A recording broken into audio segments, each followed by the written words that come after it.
Hello everyone, what's up guys? Welcome back to my IRL vlog channel, but today it will be DIY vlog channel. Because today finally I hope, it wasn't easy, believe me, but I hope I can stream my painting by numbers with the old horse, which I never finish I think, but we need to try. So, I have energy drink,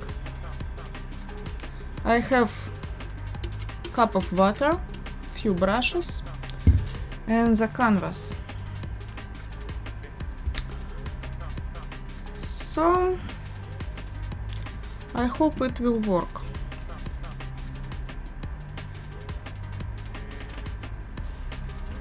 Let's try to switch to DIY Studio.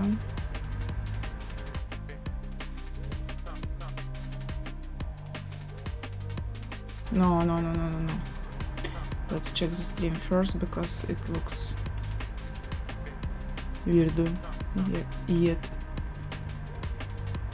No, it's okay. It looks okay.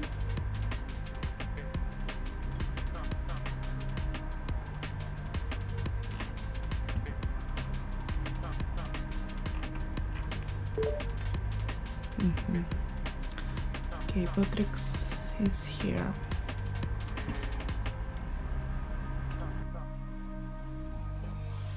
Let's go then. So I need to take a picture with me.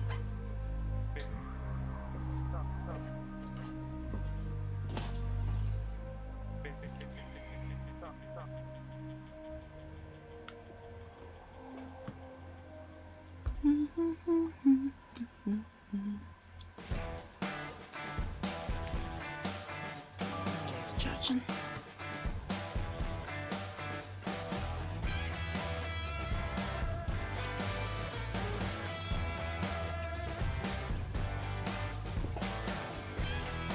I hope it's in focus, but I'm not sure. We need the helper to be in focus because focus point is here. Hello, Calabrat. Nice to see you. What's up? So, which color will be next here? It's supposed to be 14, I think. With the pink one.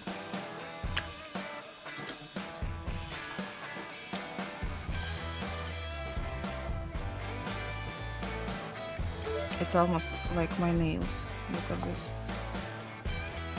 I swear I didn't use the paint to paint my nails. But it looks the same.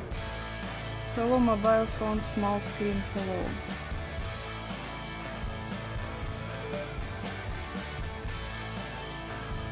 Some bot or so.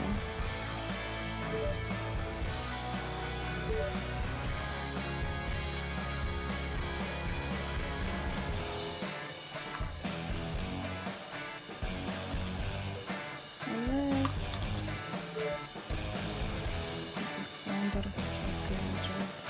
I don't understand what you're talking about, man.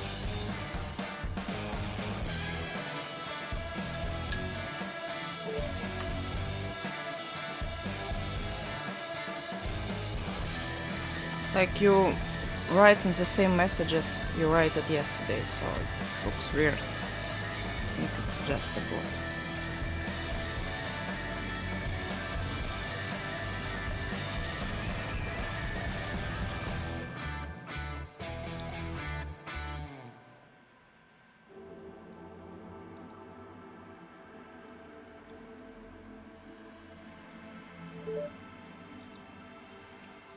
Very nice artist. Who? USA company? Or small screen YouTube?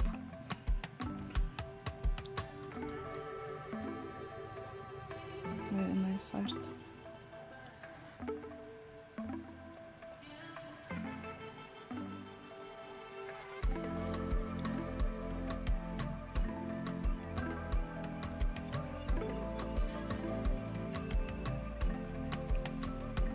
lot of bots nowadays in the chat. The same messages every day, like just coming and spam the same messages, the same takes, the same words. A very nice pint.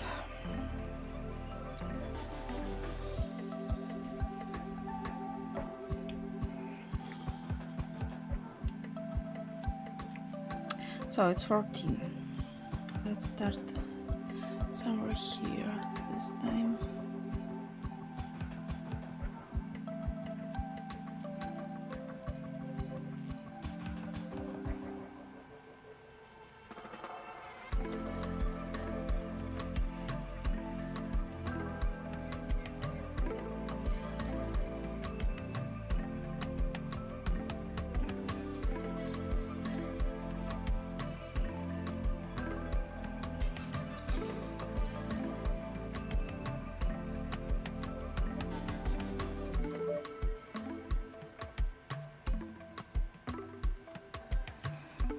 You're a very nice artist. You are very weird bot, or why you so?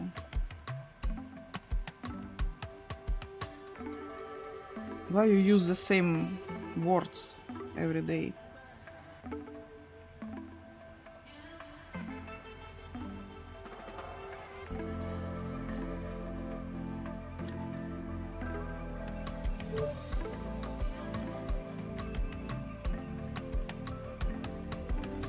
Dear friend, your education.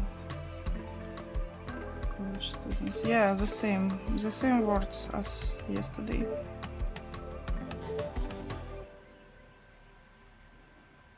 Just the same. It's some AI, I think.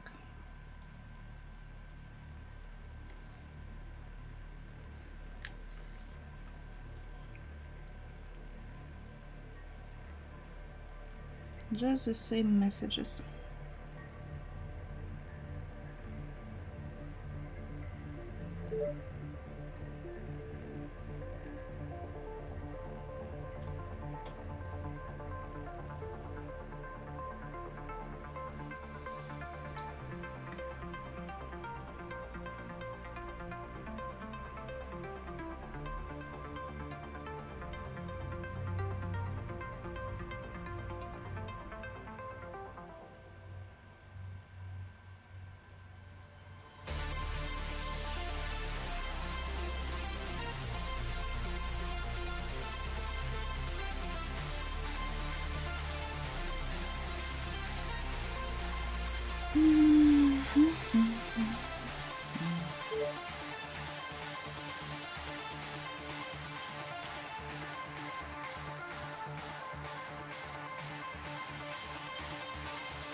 Hero, hello.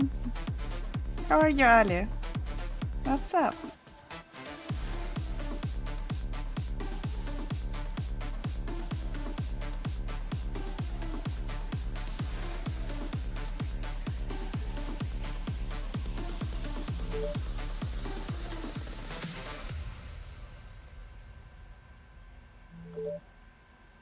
Finally, that horse waited for 2 years so far, yeah. I hope one day I will finish it, but I'm not sure anymore. Tomorrow my unit test. Good luck, Ira. Hope everything will be fine.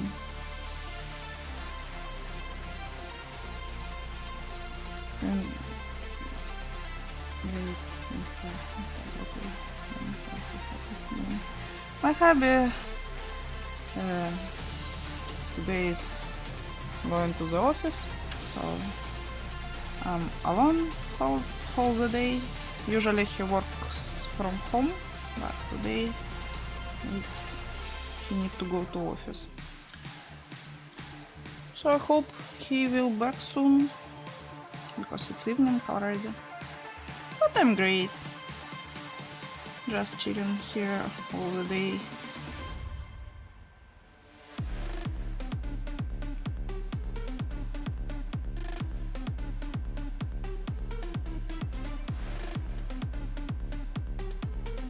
Everything is great. Chilling here all the day and planning to chill in here all the evening too. It's in my main plan. How many numbers are there? It's 15, and each evening,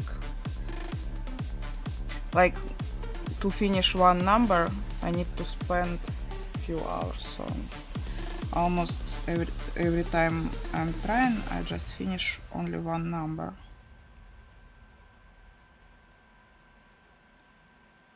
So I think today it will be the same. I just finished the 14 and it will be too late already.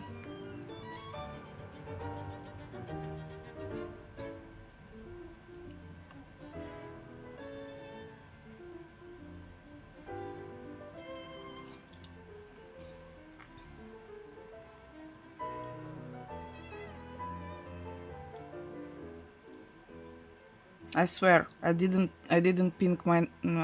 color my nails with the paint, but it looks almost the same. I have almost the same color of nail polish, and it looks amazing.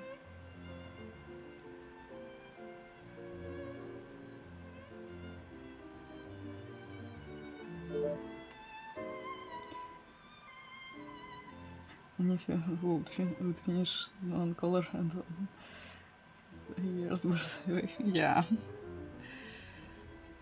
it's like coloring for adults.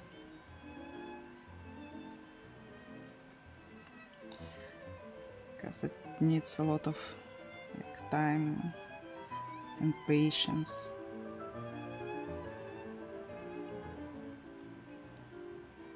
Children not calibrated enough to do work like this.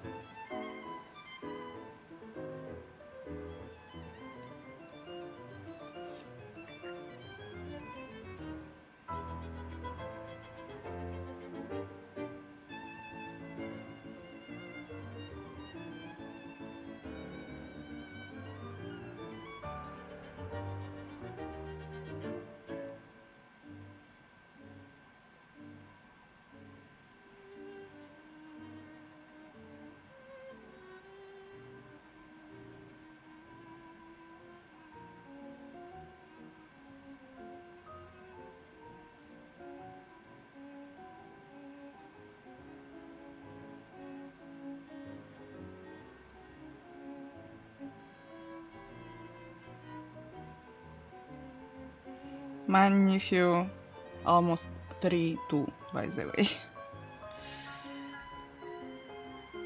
Her name is Stefania.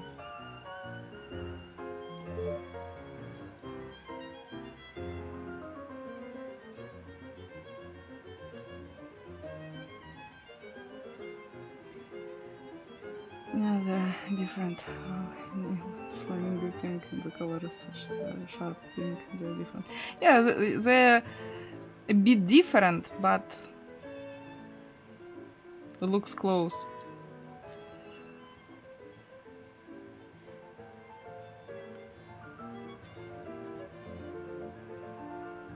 My nails, it's more like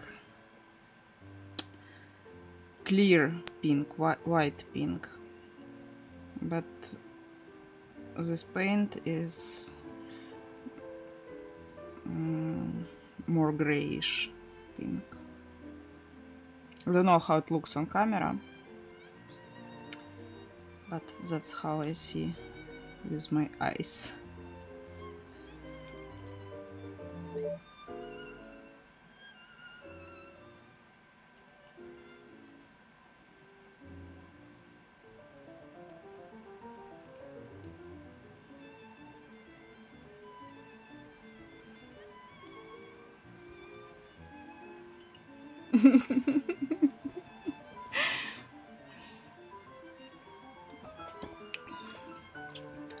You're just very well-trained man.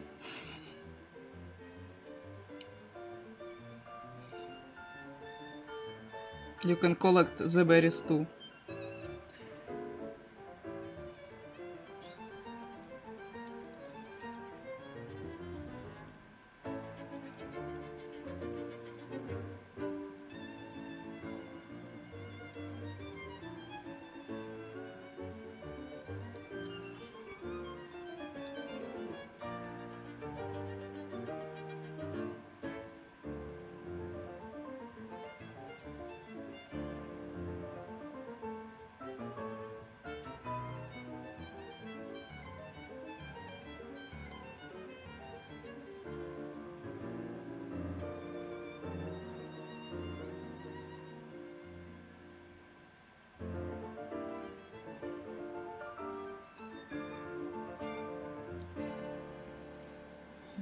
So small spots. Maybe I need smaller brush. Or I can do it with this one.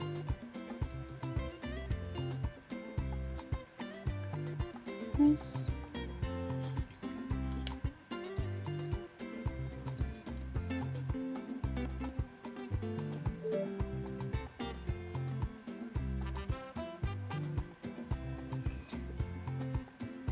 I think you missed one of the number 7. I think I missed a lot here. Not only one and not only number 7. Later, when I pass all the colors, I will see only few spots which I left, and I will finish it.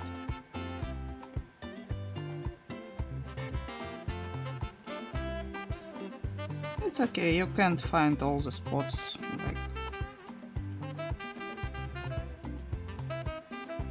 every time you need it, because it's a lot. So it's okay. Right now we work on 14.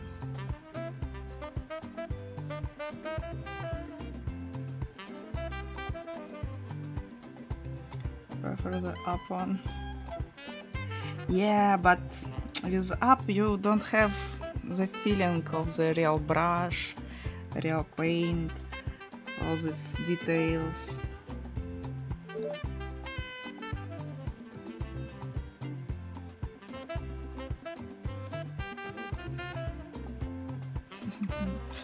Yeah, I have also,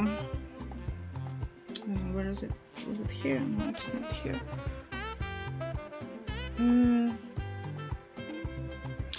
I have a book for alcohol markers painting, and I can finish full paint in one evening. I streamed before, but it's a bit boring. Maybe later I will finish it,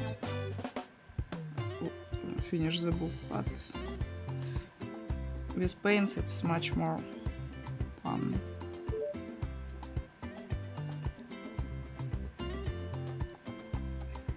Favorite one that allowed me to use my own picture to paint. Yeah, it's cool too.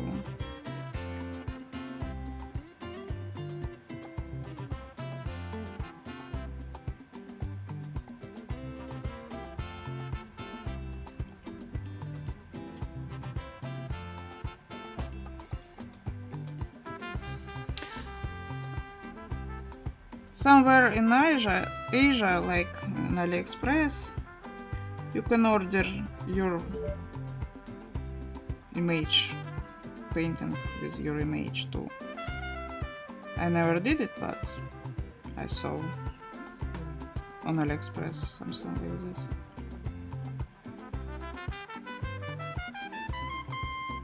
Maybe I need to order it, but it's hard to find proper image. For example, I looked for zoology anatomy charts for painting, but it's hard to find something useful. Hello, guy. How are you? Nice to see you. Like to ask where is a monster, but it's always in front of me. Yeah, it is. It's near me.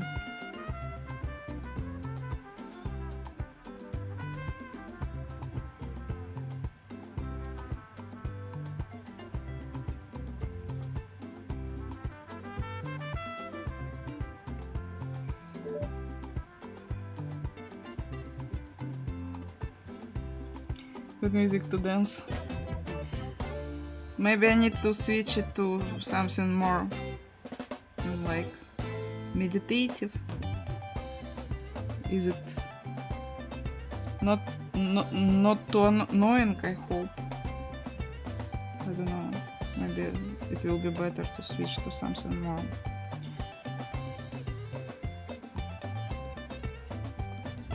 calm.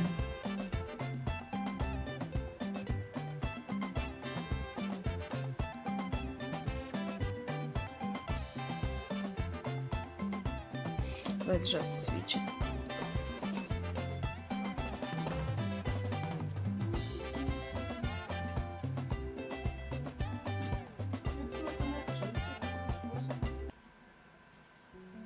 It was neutral. I just switched.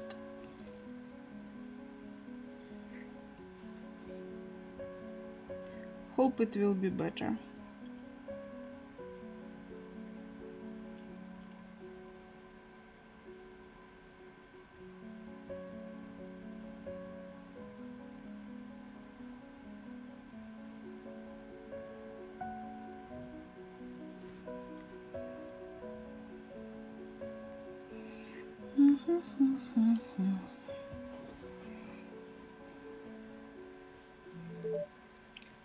I'm not smoking for 5th day today.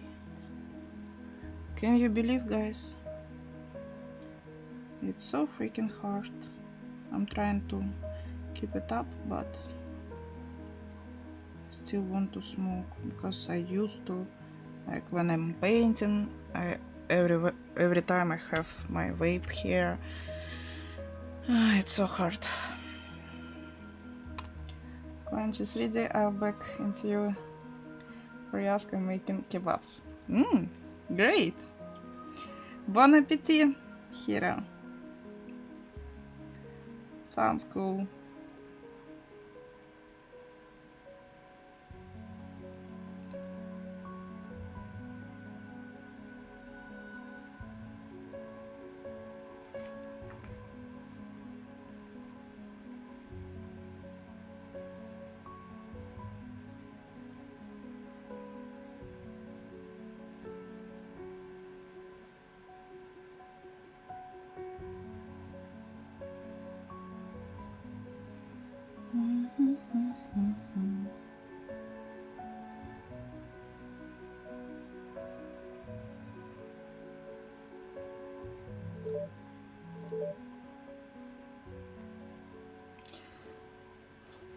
A lot of color. Really big background.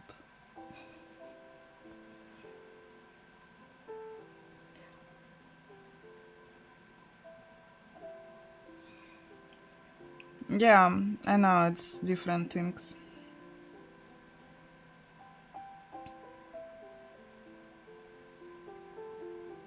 Maybe one day I will go to Ukraine and show you. Or you can just Google it.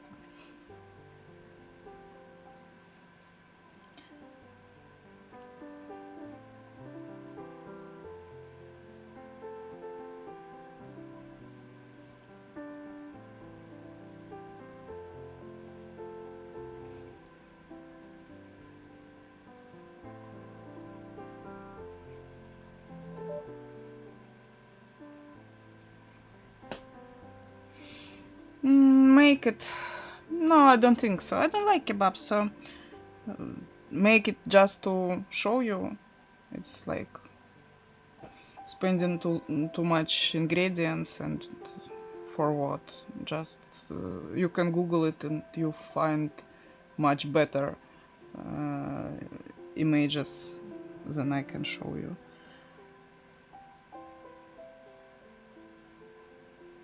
We almost never eat it, so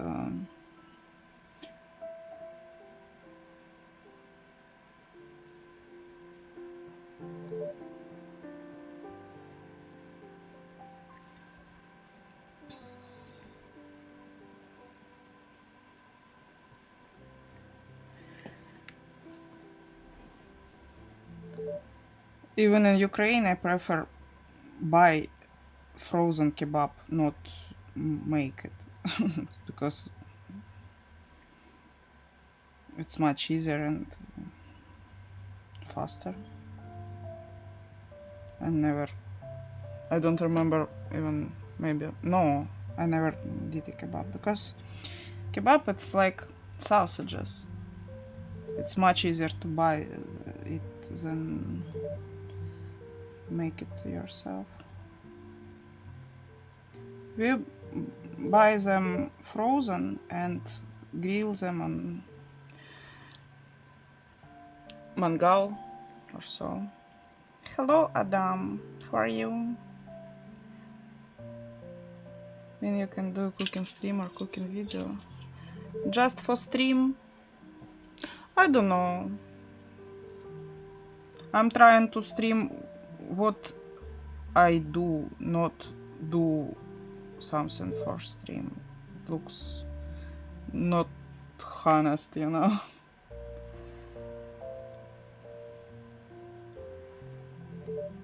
And Django, you're an artist. No, I'm not. Hello, Adam. How are you doing today? I'm great. Thanks for asking. What about you? I'm good, and you? I'm good too. Thanks for asking. Make me leave pizza. Yeah, pizza the same. I prefer just ordering it, not making it. Because when I have time and vibe to make something, I will not eat pizza. Pizza is something to make it fast, order it fast, street food. Not the food I want to make to eat for myself and my family.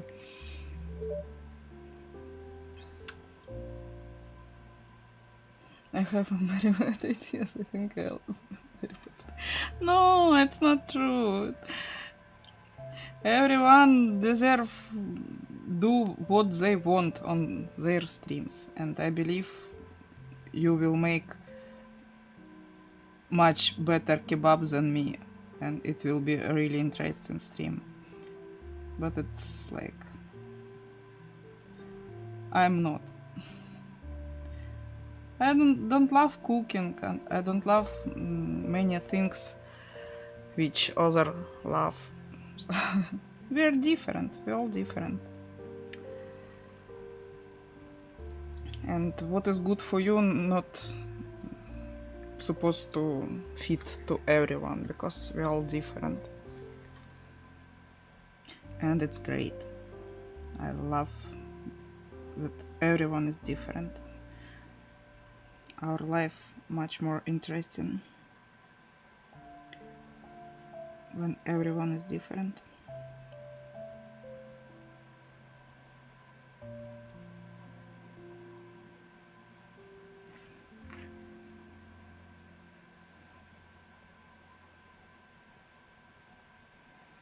Because you love cooking, I'm not. You love gaming, I'm not. I'm just waiting until I can buy a land and work with animals, because I want to go back to my usual things.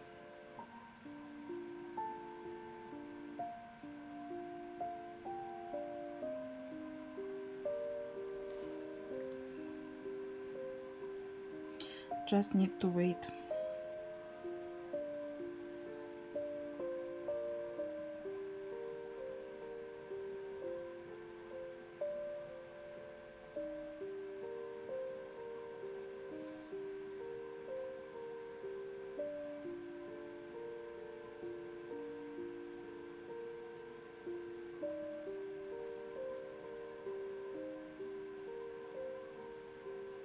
Okay.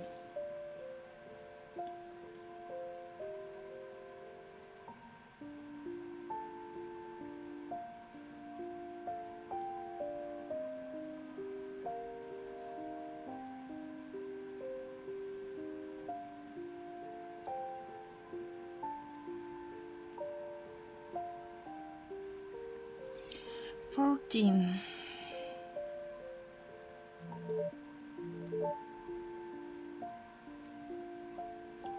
It's us, horse in Hebrew.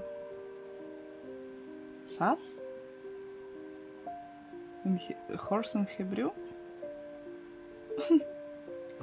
Sounds fun.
Hello, Kev!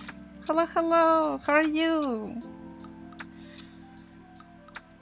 Nice to see you!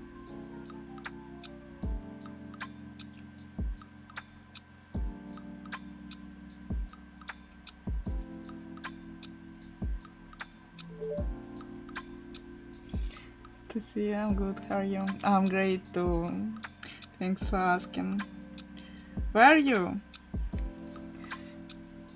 Already back home or somewhere else? You traveled a lot last time.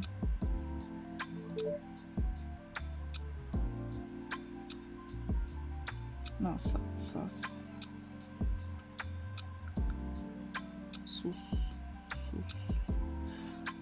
Sas or sauce? Guy, I don't understand how to read it. Just sauce? It's horse, yeah? Perfect, I'm back home now, yes. Oh, nice, it's cool. How it was, the trip?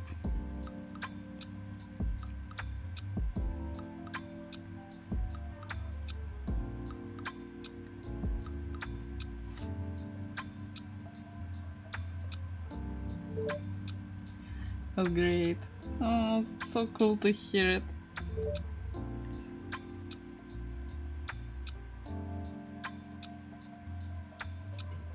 Can't complain.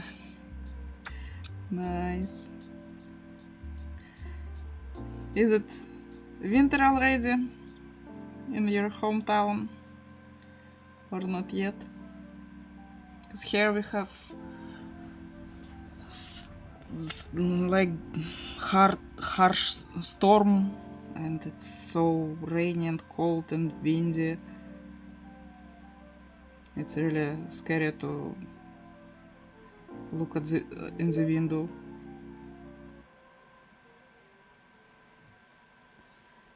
Yeah, sadly, the mix of snow and hail and rain every day. Yeah, sounds bad. Hey, Gav, борщ you driving?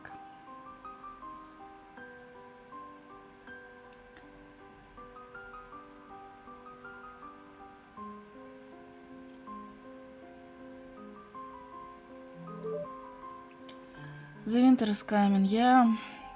Kev. The days is so short. Like, I'm making breakfast and it's already dark again. I can't used to it.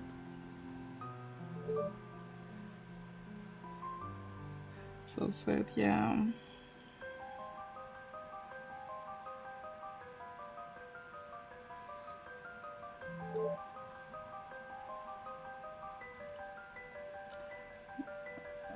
Wow, I didn't know that you could paint. It's very pretty picture. Thank you, Quad. Nice to see you. How are you, Quad?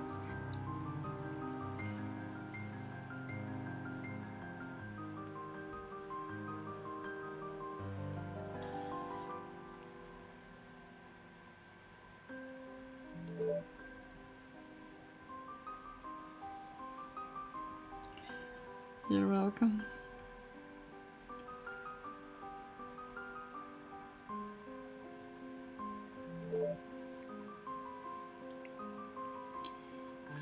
Team. Cheers. Good to see you as well. I'm doing pretty well this morning. Oh, it's morning for you, because for me it's 6:30 p.m. It's evening, and I'll go sleep pretty soon.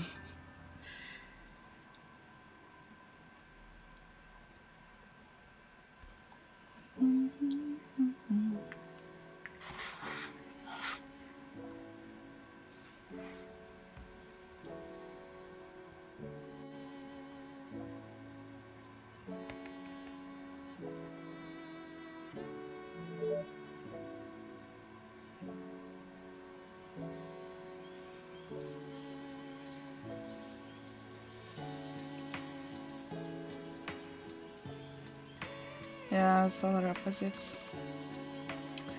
Yeah. Earth opposites.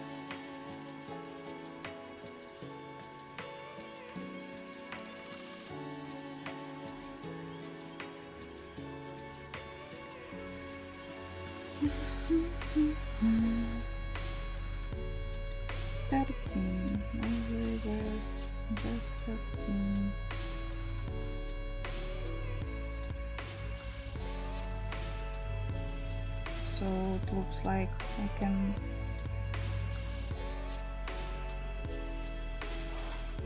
try to make 2 colors in one evening. It's a lot if I am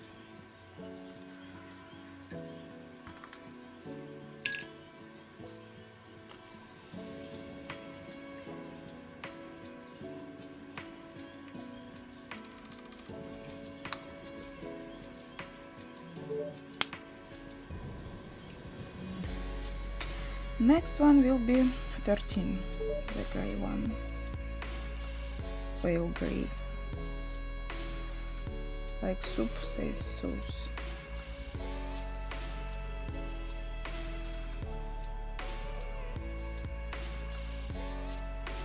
Sauce?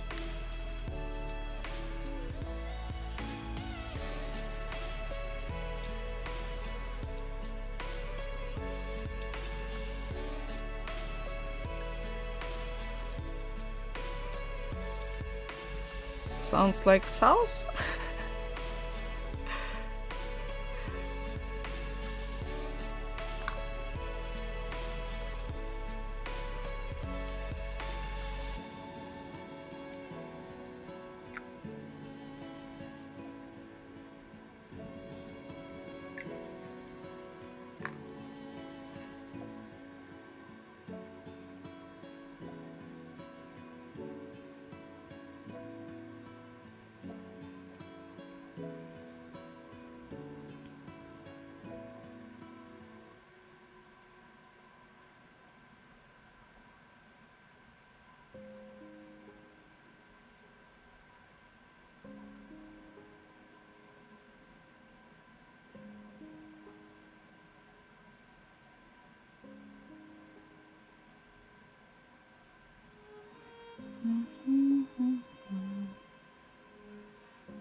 Sauce? Is it right?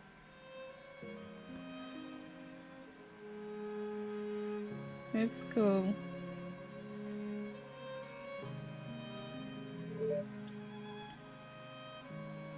Therapeutic.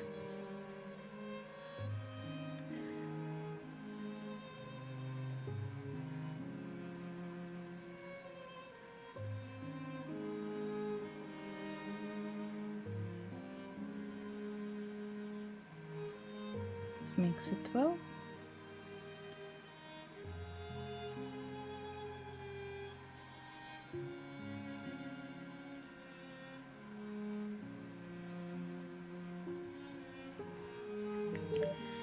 Okay, it's 13.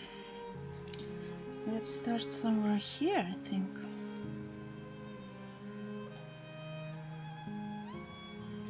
Very relaxing.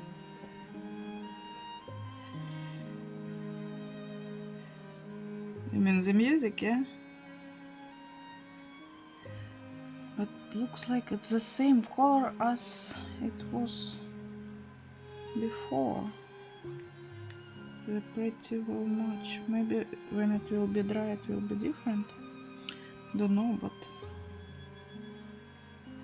it looks really the same.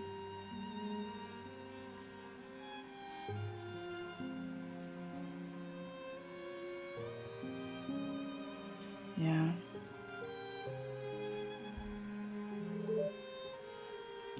Where's 12? 12, 11,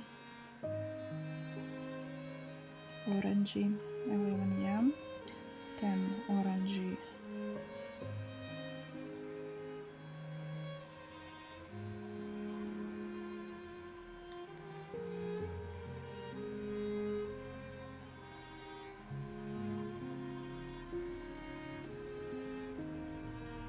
okay, I have a question to 10 color.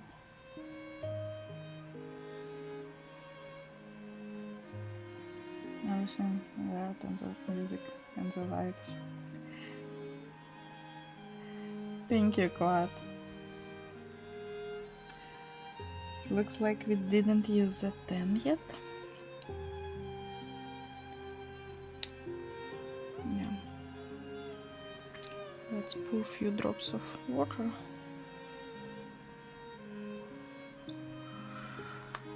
Close it. So 9. It's black. 8. Pure black. Jet black. 7. Green. This one. 2. 1. 3.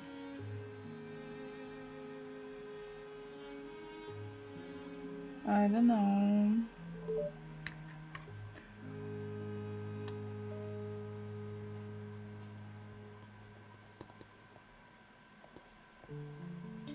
You're welcome. Thank you for being the person you are. Thank you, Quad.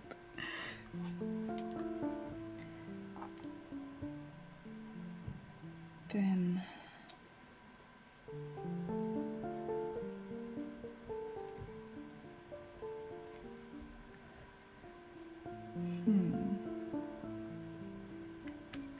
not sure. Looks like everything okay, but why the color? I'm already use it.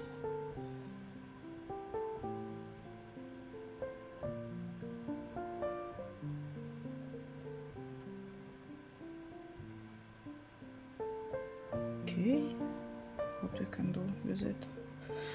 Let's go and finish it. 11, it's red. Okay. 13.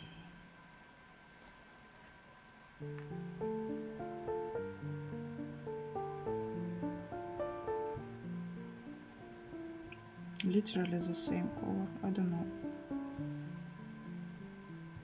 which one it was before.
It's important not to mix this one.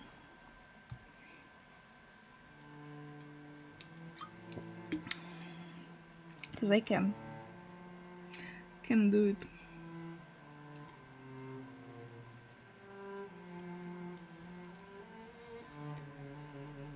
$13.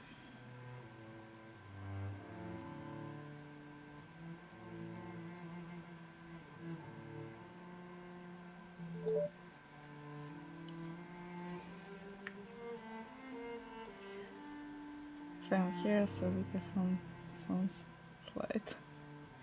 Just compliment.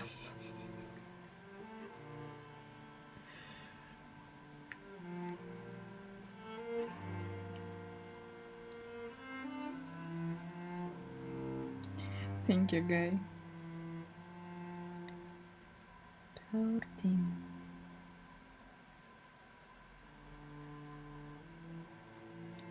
And one more is here.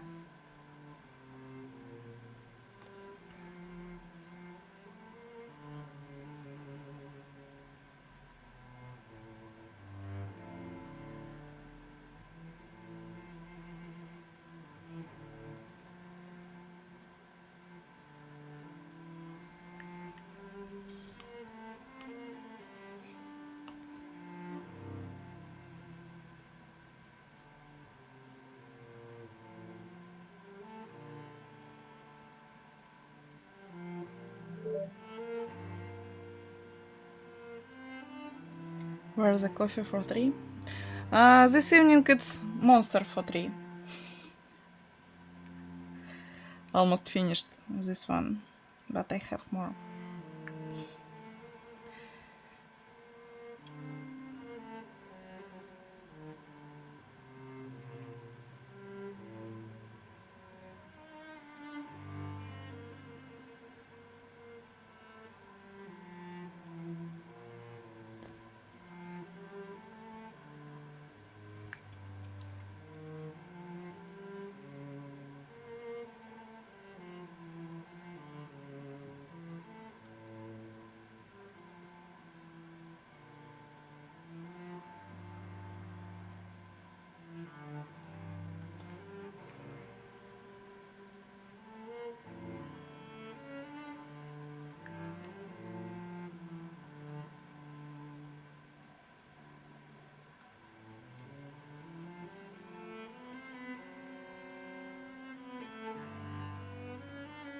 Where is it? Anywhere.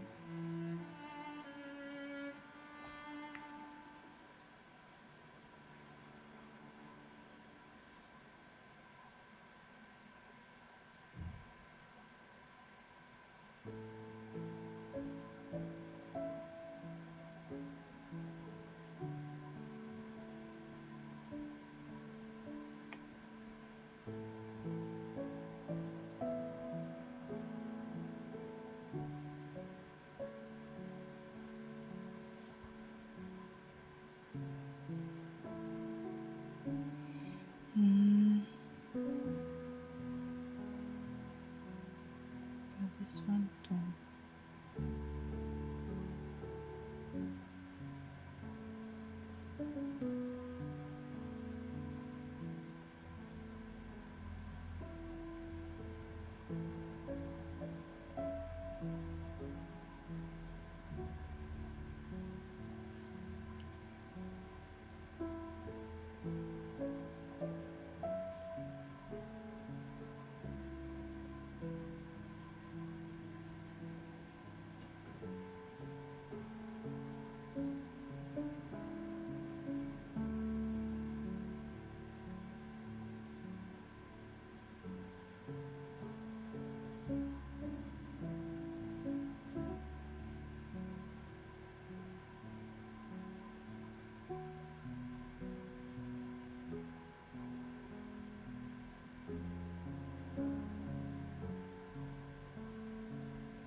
Franco! Hello, hello! Nice to see you! Good evening, how are you?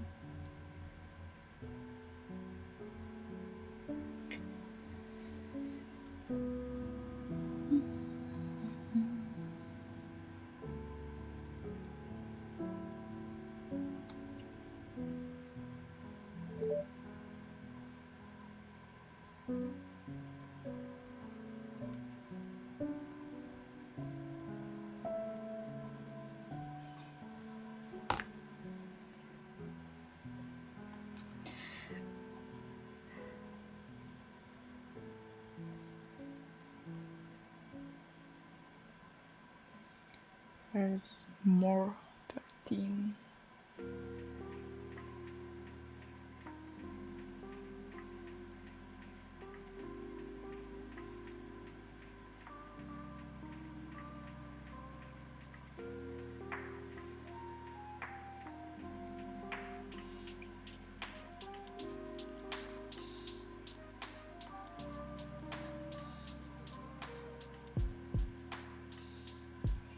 Okay. This one. I hope pretty soon I will finish the painting. Violin. I love violin.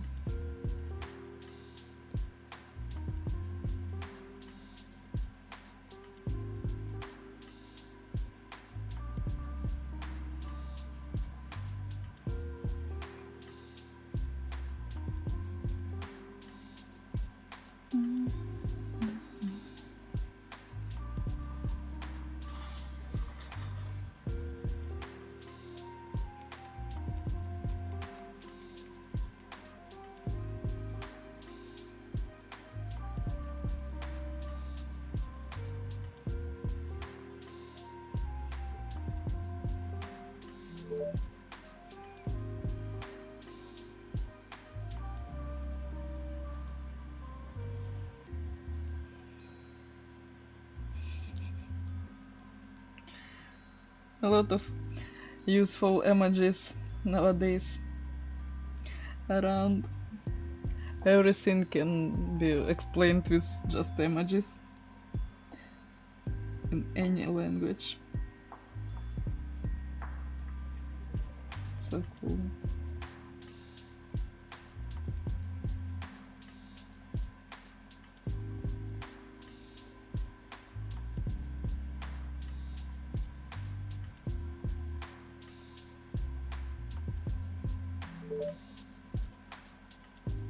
Yeah. Like this. Also, it's supposed to be brush images, I think. Somewhere there.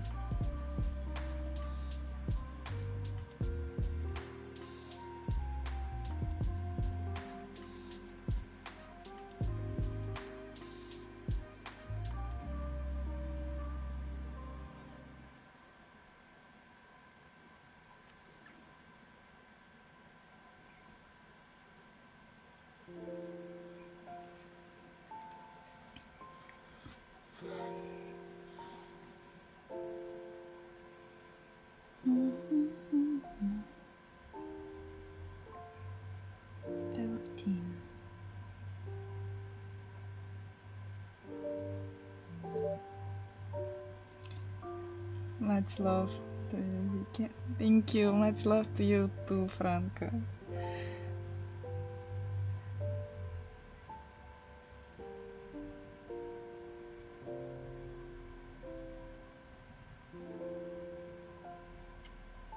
And this one, 13 too.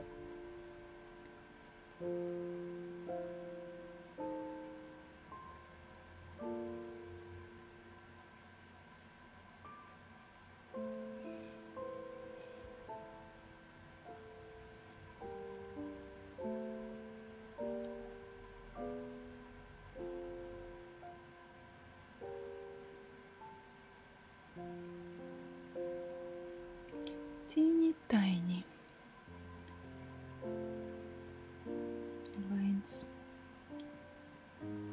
I believe I can do it.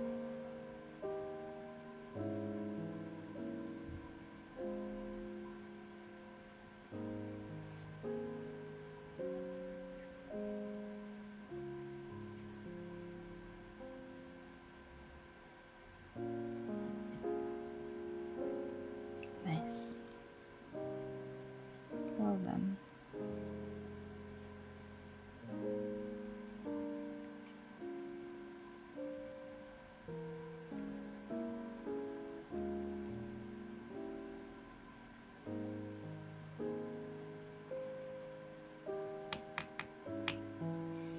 And this one small too. Let's choose smaller brush because it's too small.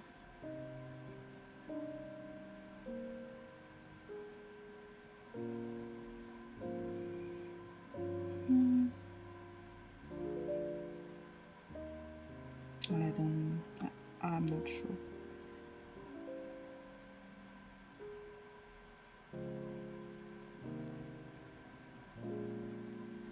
Not sure about the colors, but I hope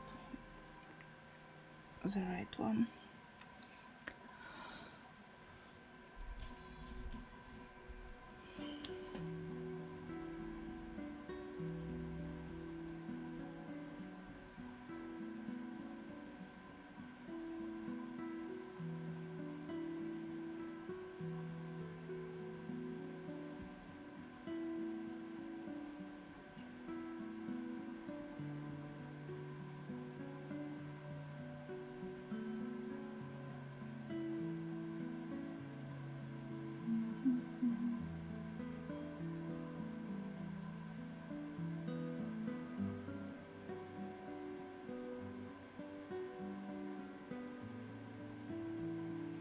Like this.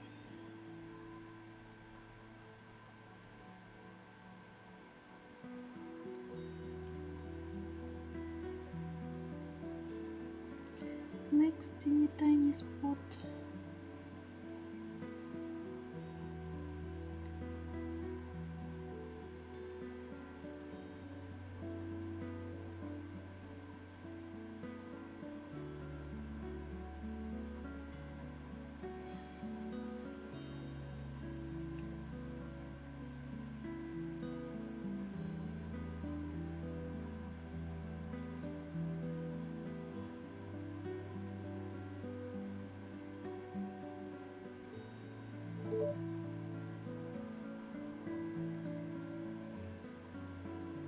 Full horse, I remember it was small at the beginning of the painting.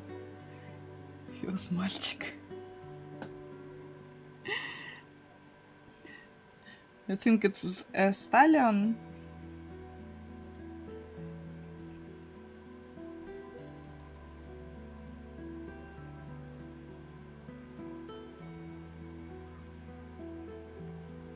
Yeah, looks like it can be a stallion.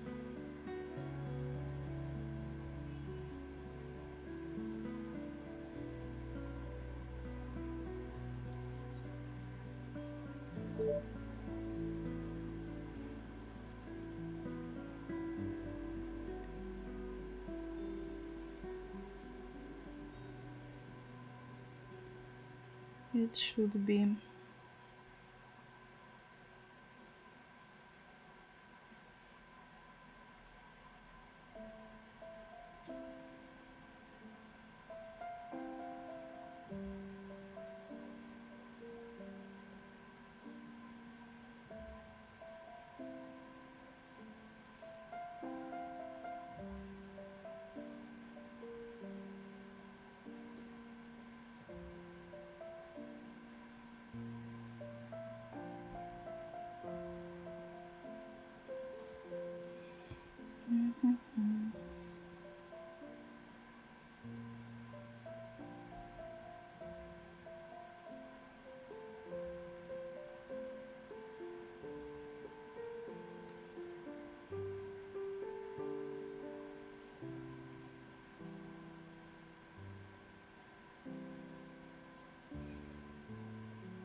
artists need high concentration.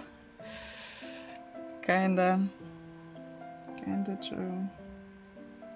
Because it's so teeny tiny spots here.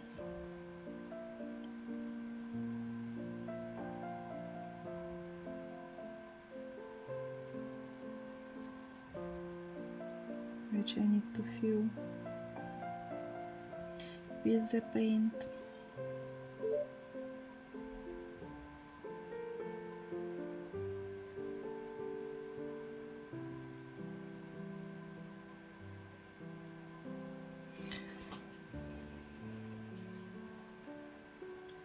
What next? Next is energy drink, isn't it? Empty.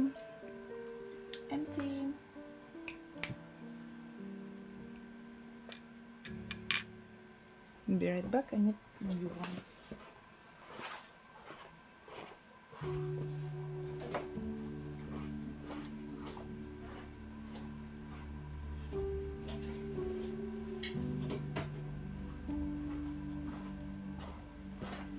And guess what? I have new one.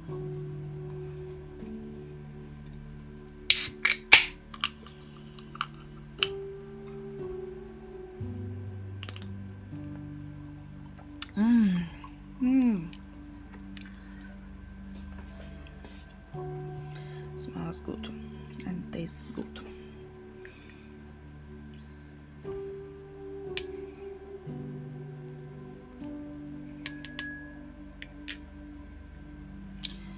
A bit larger brush. Go for this spot. Which waiting for us.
Nice.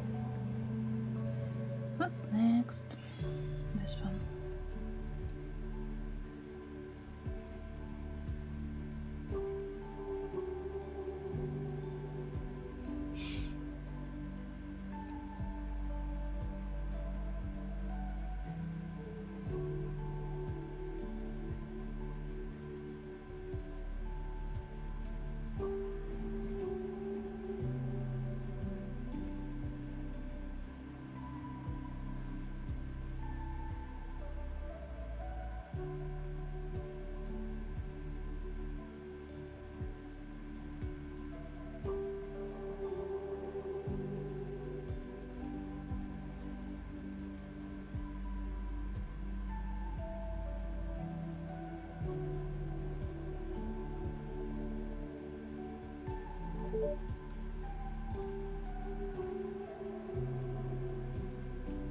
Hi, Alicia.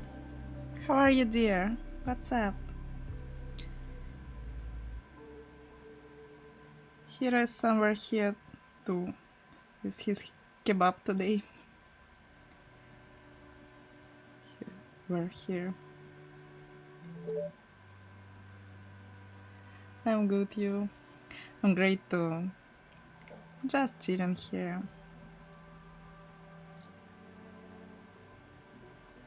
Maybe I should turn on some podcast or TV series. Don't know.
Is it possible to finish this horse today or not?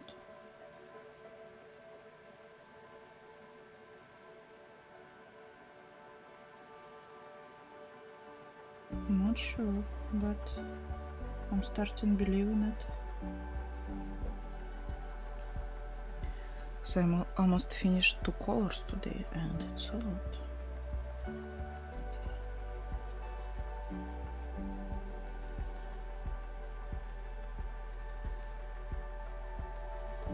Today I'm fast.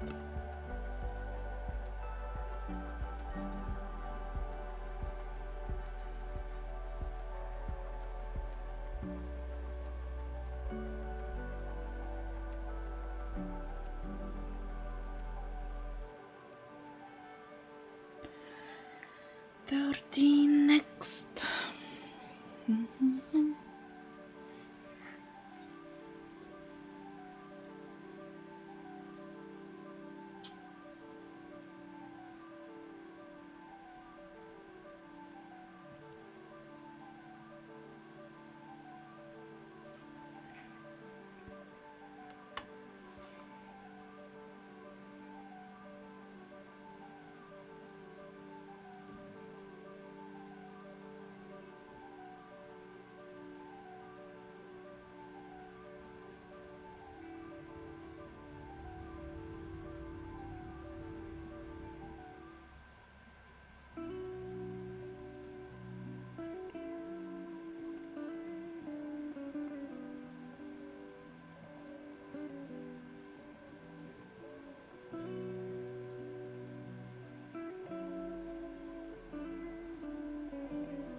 Okay.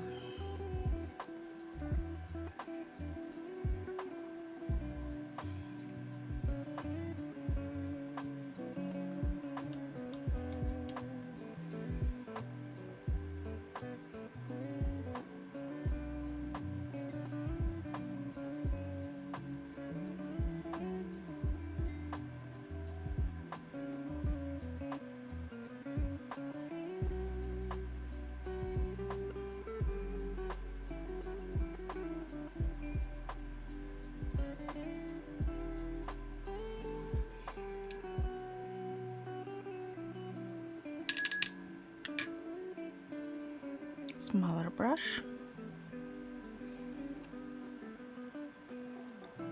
because it's impossible to proceed with larger one.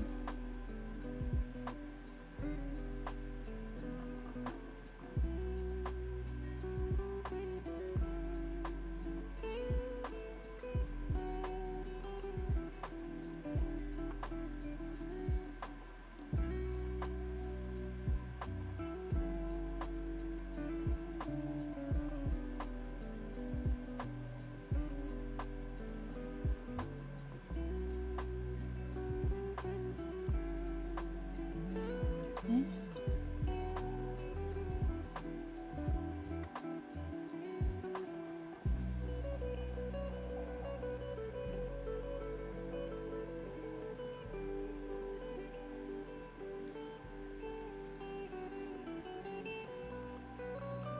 Hope you can see something here.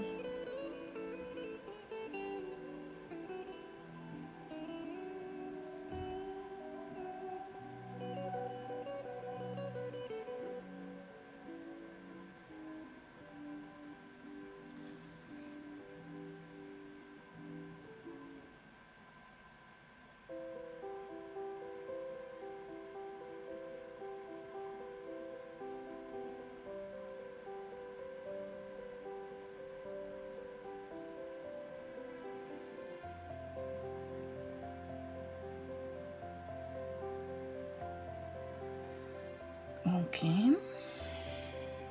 Not so bad. Not so bad.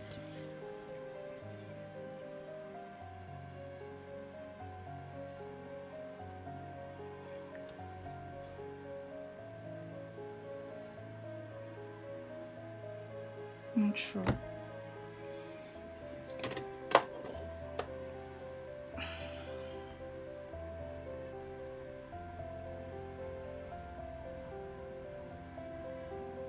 Yeah, it's not because I can see, because I don't know.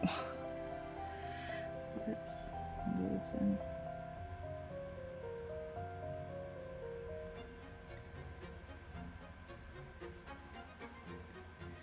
What's this?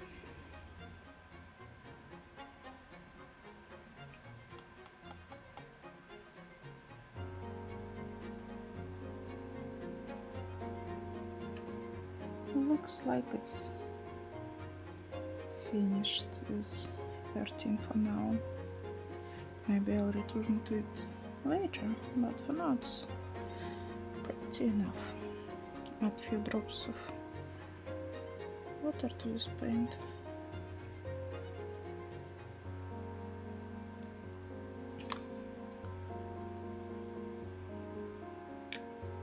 Oops. I need a paper towel. Be right back.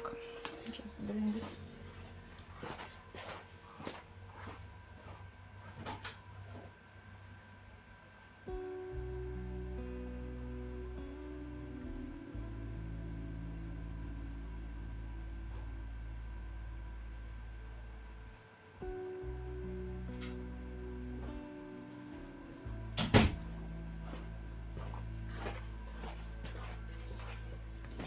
Like this,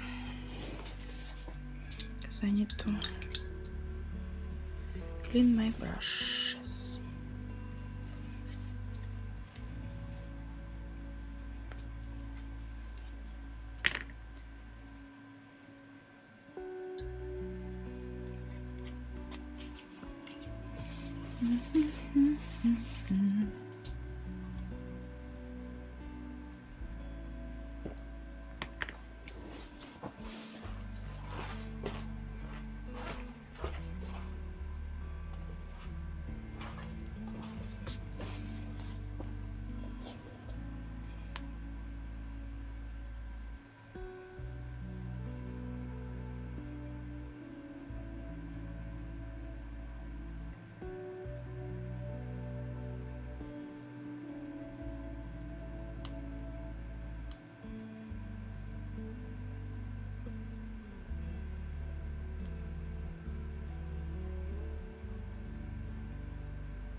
The following is a conversation with David Kirtley, a nuclear engineer, expert on nuclear fusion, and the CEO of Helion Energy, a company working on building nuclear fusion reactors.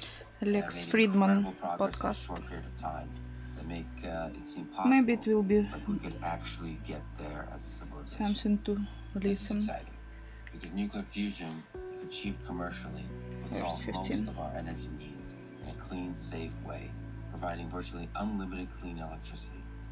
The problem is that fusion is incredibly difficult to achieve. You need to heat hydrogen to over 100 million degrees Celsius and contain it long enough for atoms to fuse. That's why the joke in the past has been that fusion is 30 years away and always will be.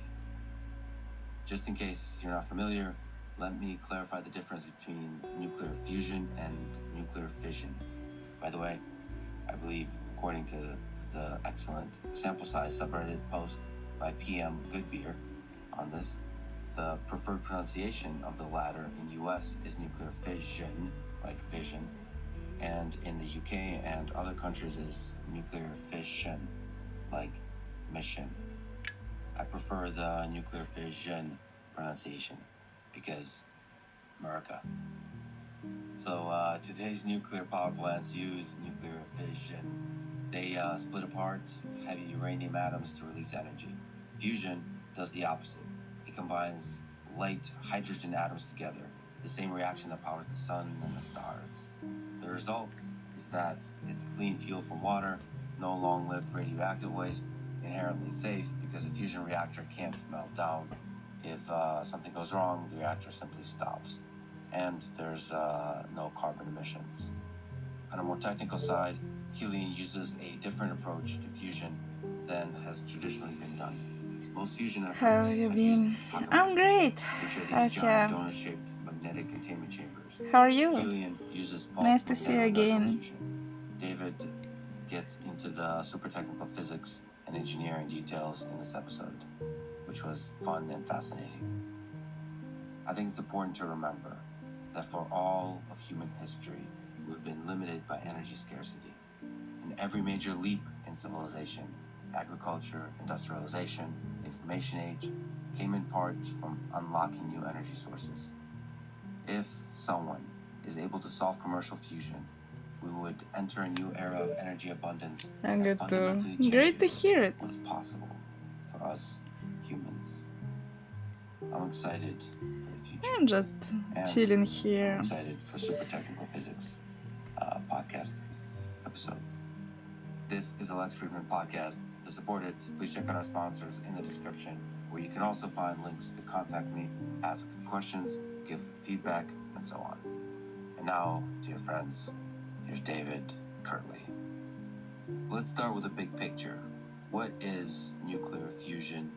And maybe what is nuclear fission? Isn't it too bright for this picture? So fusion is what powers the universe. Fusion is what happens in stars, and it's where the vast amount of energy that we use today here on Earth comes from the process of fusion. It also is what powers plants, and those plants become oil, and those become fossil fuels that then powers the rest of human civilization for the last 100 years. And so fusion really underpins a lot of what has enabled us as humans to go forward.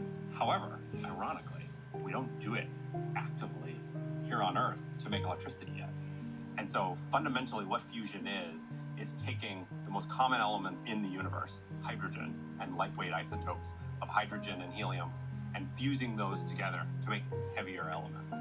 In that process, as you combine atomic nuclei and form heavier nuclei, those nuclei are slightly lighter than the sum of the parts. And that comes from a lot of the details of quantum mechanics and how those fundamental particles combine and interact. We also talk about the strong nuclear force that holds the atomic nucleuses together as one of the fundamental forces involved in fusion. But that mass defect, E equals mc squared, we know from Einstein, is also energy. And so in that process, a tremendous amount of energy is released. And the actual reactions, I think, is a lot more interesting than simply it's a little bit lighter and therefore energy is released. But that's the fundamental process in fusion, is you're bringing those lightweight atomic nuclei, those isotopes together. Fission is the exact opposite, where you're taking the heaviest elements in the universe, uranium, plutonium, things that are so heavy and have so many internal protons and neutrons and electrons that they're barely held together at all. They're fundamentally unstable or radioactive. And those elements are very close to falling apart. And as they do that, if you take a uranium-235 or a plutonium-239 nucleus and you add something new, usually it's a neutron, a subatomic particle that's uncharged, that unstable, that very large nuclei will then break into pieces, many pieces, a whole spectrum of pieces. But if you add up all of those pieces, they also have slightly less mass than the initial one did, the initial uranium or plutonium. And in that process, again, E equals mc squared, a tremendous amount of energy is released. There's a very famous curve in atomic physics, fusion or fission, looking at the periodic table, going from the lightest elements, hydrogen, to the heaviest elements, those uranium, plutonium, and others. And fusion happens up to iron. Iron is the magical point in between where lighter elements than iron fuse together and heavier elements fizz or are fissile and break apart from release energy. I think about and I look at that process in stars, and that our star is fundamentally an early stage star that's burning just hydrogens. But when it burns and does fusion, those hydrogens combine into heliums, and later stage stars can then burn those heliums, and they can fuse those together to form even heavier elements and carbons, and those carbons can fuse together and form heavier elements. And that whole stellar process is something that inspires us at Helion to think about what are fusion fuels, not just the simplest ones, but more advanced fusion fuels that we see in stars throughout the universe. Okay, so there's a million things I want to say. So first, maybe zooming out to the biggest possible picture. If you look across hundreds of millions, billions of years, and all the, my opinion, alien civilizations that are out there, they're going to be powered likely by fusion. So our advanced intelligent civilization is powered by fusion, in that the sun is our power plant. Then the other thing is the physics. Again, very basic, but you said E equals mc squared a couple times. Can you explain this equation? E equals mc squared is a fundamental relationship that a patent clerk, Einstein, discovered and unlocked an entire new realm of physics and engineering, and has shown us atomic physics, what happens inside the nucleus.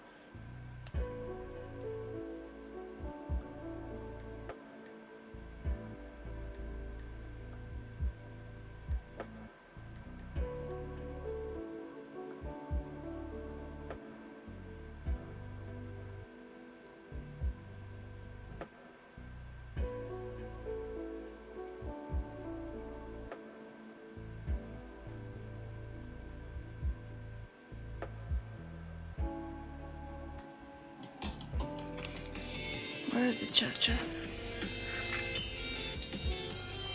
Hello, everyone.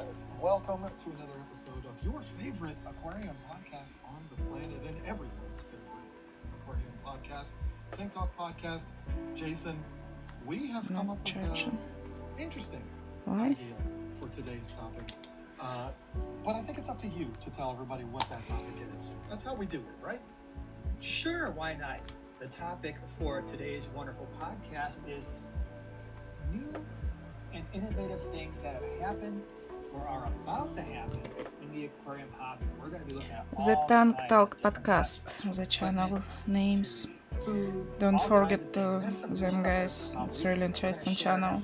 Towards the end of this podcast, I think you're absolutely going to love. Yeah, we've reached a point with this hobby where, we're keeping glass boxes full of water. It's hard to, at this point, if people have been doing this so long, to have anything be introduced that is truly game-changing. I mean, we're all kind of just spinning our wheels here, trying to keep the water clean and do our thing. And it's rare that things happen that get you excited because it's something new. When kitchen sits midbag. Yeah, you're changing your name. I wish it was. How cool Or it's like as social media people to have that September when all I think it will be in the cell phone world and all that kind of stuff. tomorrow or But day after our tomorrow. industry is too small. I don't know actually. Because my husband nowadays going to work and eating there, so I don't need to make food today, so no meatbag, only sauce. Hello, Anna. How are you? Nice to see you. In the fish keeping hobby that just changed everything. Oh yeah. Or what's the first thing you can remember? Because you've been at it for a long time. Yeah, Since so, I mean, my as you're husband talking can about this, eat I'm starting to go down memory lane. in the office, I don't need At to least from make my something fish here. keeping experience from starting back in the 70s. If you go way back, I don't need one to of go to the things kitchen that at all. really changed the hobby for the better Okay, was you. I'm the great tanks too. themselves Thanks going for from asking, metal frame Anna. tanks, which It's we really all nice love to and see they you were nice. Well, again. they look better. I think they look better. But going from the metal frame tanks to basically just the tanks that we have today, because they haven't changed much between the 1970s/80s and now. We've got the plastic rims and you've got much better silicone. That really did change everything. Because those metal frame Alucard. tanks, the way they Hello, were sealed, hello. they didn't How are last you? forever, and it was a lot more common to have leaks Oh, back then cool. compared to Yeah. now. And trust me, when you start having leaking fish tanks, you've got a significant other that's not into fish keeping the way you are, that causes a problem. So I just going back that far, something simple like that was absolutely game changing. I'm glad you brought that up because I didn't even think about that. I mean, and that is so true. Particularly, you know, I don't remember if they just use stainless steel. I mean, this is before my time, so you're a lot older than me. You know, we have to clarify that. I mean, substantially older than I am. But was it stainless steel or did they use aluminum? Because there are some manufacturers now that are using aluminum. You know, that's a great question. I would think because of the way they bent, it must have been stainless. Good. Because Nice drawing. Thank you. I don't know. Alucard. I actually don't know. My guess is it was probably a stainless steel because I think they also used It's a lot of work, a actually. slate bottom. Some of them would have a slate bottom too. So I work on it so few really months. paying attention to the metallurgy of the fish tanks. Half I of just year know or that so, when we maybe. went from metal frame into the ones that we have today, it was definitely an improvement. Yeah, that's a good point. I mean, it made it you know what? That might be the biggest innovation. Where are you from? Originally, I'm from Ukraine, but because of war in my country, now I live in Ireland. So, learning English and all this stuff. Much bigger numbers. You know. So, you know, it could be the biggest. Where are you from? I don't know. I'm not old enough to remember that era of this hobby. Well, that's what happens when you got 6 months of extra life. You remember things a lot better. You get so much more life experience than a young whippersnapper like me. But you know, I've racked my brain quite a bit about all of this. Coca-Cola. By tomorrow, the kitchener to you. I don't need to go there, and maybe it's even not tomorrow. Maybe I'll not go there a few days because my husband goes to work and eats there. I don't need to make something. Or they were the ridiculously expensive ones that you had to hang from the ceiling, or it was the Can't understand which fluorescent lights that came when color kits goes or whatever here. built into the hood. Lighting was I'm from India. Nice to meet you, Alucard. LEDs came out. You want to talk about a game changer? I mean, that's a big one. Maybe not as big as plastic frames. But, hope we can be good friends it here. changed a lot, and that I am old enough to remember that. Yeah, and I can remember when I first started fish keeping, you had like this aluminum housing and you had a light bulb, like same light bulb you would put in your lamp.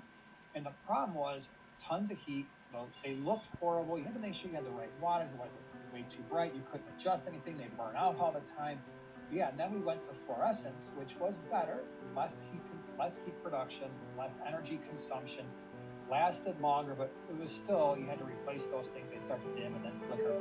But you're right, LEDs were game changers because not only did you have something that could potentially last longer than a fluorescent light, but the energy consumption went way down, not nearly as much heat. Now, it doesn't eliminate the heat. You still feel some of these LEDs. That's great, and thank they you. still can get hot, but they do Don't forget to last follow longer and let's than keep your in typical touch. fluorescent. And you've got adjustability, you've got color spectrum changes that you can make, you can put it on timers that are built in, all kinds of cool stuff. Well, and LED aquarium lights are kind of like televisions. When I say that, they're obviously not like televisions, but when they first introduced flat panel TVs like the plasmas, remember that? Yeah. It was an earth-shattering thing. It changed everything. But those TVs for like a 24-inch was like $8,000 for one of those. And LED aquarium lights were not that outrageous, but they were expensive when they were first introduced too. But then as it takes off and people start to understand the technology and improve on it, improving the manufacturing process and all of that, I think lighting, even advanced lights like you have on yours and I have on mine, are probably even more affordable than those older ones. I like your drawing. So the LEDs So have definitely subscribe changed and like. everything. Thank you. Used to, Thank you. I when really came into the appreciate hobby, it. again, so much more younger. You really helped me a lot than with you. it. Or I am so much younger than you. I forgot how to speak English. You could get different bulbs, the fluorescent bulbs. You could get the bulb that has kind of a red hue to it, and you could really disco things up and change up the color in your tank. But I always started out with the regular ones that came with the, like, embedded into the lid of the aquarium. They were trash. Don't get them wet. I mean, they were horrible. It changed everything when those LEDs came out. And I don't remember, I don't know a year when it was introduced. Maybe you do. But what was it? Probably, I don't know. When was it? I mean, when did LEDs In my come out? brain, I'm thinking late 00s was probably when I was keeping fish in the 00s, I still had almost all fluorescent lights, and then the LEDs were starting to really come on. Now, when they first came out, I don't know, but I personally didn't convert until probably the early teens. I think that's it for me too. Yeah, so it would have been somewhere in the late 00s, early teens, where they became reasonably available, where you're not spending many, many hundreds of dollars or looking all around the world for these things and being the first one on the block that had them. I remember, and I might even still have one or two of them laying around, the fluorescent lights that had the big plastic case, and it would be the one that would insert into the lid of a kit, but then if you got rid of that lid and did the right thing and changed to a glass canopy, you could just set that fixture on top and it would just sit there like a little dome on it. Not a dome, because you know what I'm saying, but that was when I took a little bit of a break. I was away for about 3 years. Hello, Fatimir. Nice to see you. How are you? Nice to see you again. What's up? So I agree. Or no, what am I saying? When I first started it back in 2010, I had those same style lights, but the LEDs, I knew they were there and I knew they were available. So I think you're right. I think How are you? I'm great. Just chilling here. Chilling evening. Really Welcome in. Probably the mid-teens. That's when everybody started going crazy for them and started. What about you? One of the next things I wanted to talk about, unless you have more to add to that. It looked like you were about to say something. Well, I would say the only thing I want to finish up with the lights is I also think that's one of the reasons why planted tanks have become so much more popular, because the quality of the light spectrum is so much better. It's just making it easier. Thank you for lurking. I really appreciate it. Well, and it's also hate sausage. I remember those lights that I've talked about, took a bite of sausage. Kit lights and all of those. You basically turned it on and you got what you got. There was absolutely no adjustment. I don't remember, but it just wasn't bright enough, or if it was too bright. Sometimes I am possibly laying down some kind of a tint or something like that. It was like Sprint is so good. Thank you, Fatimir. Now, these lights that are sitting here behind me are at 50%. Do you really like it?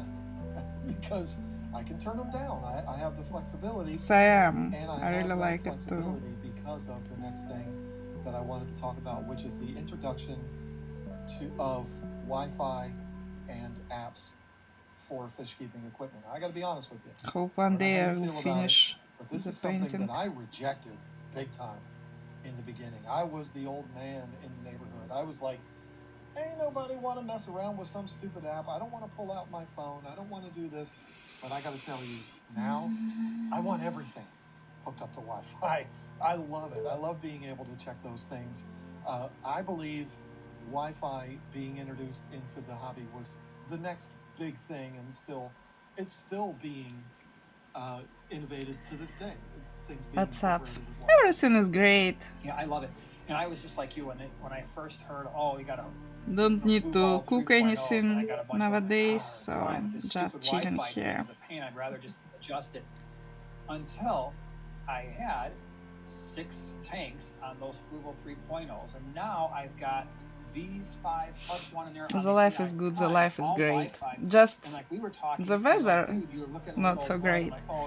I want to go walk for a walk, but And so I just sat here on my phone for 2 It's seconds. storm and I again. did a little program, and It's so literally did cold those 5 things. outside, so just sitting Less at than 5 home minutes to get it exactly the way I wanted nowadays. it. I didn't have to go to each individual tank and mess with the light itself. I agree with you. At this point, I wish all aquarium But lights beside were of on the Wi-Fi, weather, fully everything adjustable is in the great. app. It just makes life actually so much easier, and you can customize the settings so much easier. And it goes beyond that too for me, because I am a CJ fanboy. Anybody that knows me knows that. They have a lot of their pumps that hook up to Wi-Fi, and I love that because not only just the adjustability factor, and this is a real first world problem, I totally understand that, but sometimes when it doesn't matter what manufacturer you have or what kind of pump you're using, when you run a lot of sumps, if your power goes out, sometimes those pumps might not restart. You have to manually go in and turn them back on. They don't just automatically turn on when the power comes back on, and I think that's a safety feature so that they don't overflow stuff. My room that I'm sitting in here right now is about 100 yards from my house, which is not that far, I understand. But even though I'm so much younger than you, I still don't want to walk all the way out here. If we get a big storm, which it's summertime, so we get them almost a couple times per week, and the power blips and it's still storming outside, if the power comes back on, I'm like, I wish I knew if those pumps were back up and running. Man, you're really lazy. Rather than having to come out here and get soaking wet, walk through the storm, to come out here and check it. Again, first world problems, I know. First But world I problems. love the fact that they hook up to But Wi-Fi. I he's can open up the totally app on my phone right. and I can see, okay, the goldfish tank is I running. understand his Fine. We're good. We don't have complaint. I don't have to run out there and do that. It's not the end of the world if I had to, but I love the fact that we're able to do that. And if for whatever reason I need to turn it down or turn it up or whatever, I can do that right there from that app. I love it. I hated it really at first. Cool. In fact, the first pump that was sent to me by I never CJ, heard about I was like, such yeah, I'm not thing. hooking it up to Wi-Fi. Why would I do that? Who cares? Just I plug it live in and still it works. in the world where I need boy, to am I go seeing that now. I love it. and check and fix it. Yeah, the only other by thing I was hands. thinking too is, and this is going way back, probably into the 80s/90s, the heaters that were fully submersible. Because I can remember having to hang the heater on the side of an aquarium. You had a little screw thing that you had to tighten it all up, and the adjustable part stuck out, but you could not fully submerge a heater in the aquarium. And it seems strange, like that you can't do that. You couldn't mix that electrical cord that goes in the tank. It's supposed to be fully you could have a big problem. Oh, yeah. And for the most part, those things were. I know a lot of people think that heaters today are unreliable. Go back into the 70s and trust me, those heaters were worse. They were definitely worse. They didn't last nearly as long. But the idea of being able to put a heater in the actual aquarium, or but it's still not even so better, hide it. So you can put it in a sump system. There are canister filters now where the heater just goes right in. And not have to see that thing just sausage dangling from off the Poland side of and your I aquarium said and sausage the cord from doesn't Hungary go in. also good. That was Yeah, a pretty nice I innovation. understand It was what you're for talking about. I completely agree, and I remember saying way back in the day, why doesn't somebody make a canister filter that has the built-in heater? Like, that makes so much sense to me until somebody brought up the idea that, okay, and I know that the canister you're talking about is not this way because you can replace the heater, but I don't remember what brand it was. There was a very early version of a canister that had a built-in heater that if that heater went, it was just done. Like, you had to replace the entire thing. Whereas, correct me if I'm wrong, I have not used the Oase one, but you can remove that. Sounds like they live in different reality. I still live with these heaters and fully adjustable, fully replaceable. sumps. That's genius, and that's something that really only works for canisters because hang on the back filters are only 8 inches tall or whatever, and the heaters are way bigger than that. But I think that's pretty daggone slick too. What about inline heaters? It's never been something that I've been into, but have you ever used anything like I that? heard about it like in No, only large because I mean, if you're talking about inline heaters for sumps, I don't run any breeders, sump systems, so but never I use have it. no idea. Even if I have And a lot had of people, even if they are using large sumps, they just put the breeding heaters, they just chuck them in one of the rooms. compartments of the tub and just let it do its thing anyway. It's never been something that's really been appealing to me because it's more plumbing joints that could potentially leak down the road. So, I see. but I know there's Makes people out sense. there that use them, and I don't even know why I'm bringing them up in this conversation because it's not like it's this beautiful innovation, but it is something that's out there. Were you about to say something? I wasn't looking at this. Oh, go ahead. No. I have something here that I jotted down in my notes, and I don't even know if it's a real thing. I don't know if this is something that could be considered innovation, but go for it, man. I do see it as something that is a shift in the hobby for the better. It's a good thing. Yeah, when I started in this hobby, it was 1993. I think you were already in your mid-30s at the time. I really believe in the reason future why of this is funny, AI folks, is things because Jason's for like 6 months fish older than tanks. me, so I like to pick on him for being I so hope much older it will than me. be our future. I started in the early 90s. I had never seen a rimless aquarium until I was probably in my 30s, late 30s probably. That was something I would actually. What are you talking about? Thought, well, like really round fish tanks, it's rimless fish tanks. Going across the top to hold everything in place. What do you mean? But it's pretty commonplace now to find rimless aquariums. People usually associate them with fancy aquascaping and stuff like that, but that seems like I think it's probably a European thing that was around for a really long time. Maybe And it's then, because I'm party here in but, Europe and it's so usual for It me. seems like for me, like probably again. Maybe it's because I'm from Europe. I don't really understand Not that that's when they were invented, what's the complaint for. They started to become a lot more mainstream. Those fancy-looking aquariums, the rimless ones. I don't know. Am I wrong there, or did I just dream that? No, I would say that those really started to come on in the mid to late teens, again, with the whole aquascaping craze and that more of a gallery sort of look. Of course, you're going to pay. You're going to pay a lot more for a lot of the rimless aquariums. We've got some, but they're all kind of I made rimless they're on the smaller side. aquariums so I don't think we have a when I rimless was over a child. 12 gallons. Like the 12 long is the largest rimless tank that we have. But again, that's all due to making sure that you've got quality glass with really good smooth connections that are going to allow for that silicone to really adhere, and a high quality silicone, because you don't have the frame on the up top to or 600 the bottom liters. that is we made these aquariums for selling when I was a child.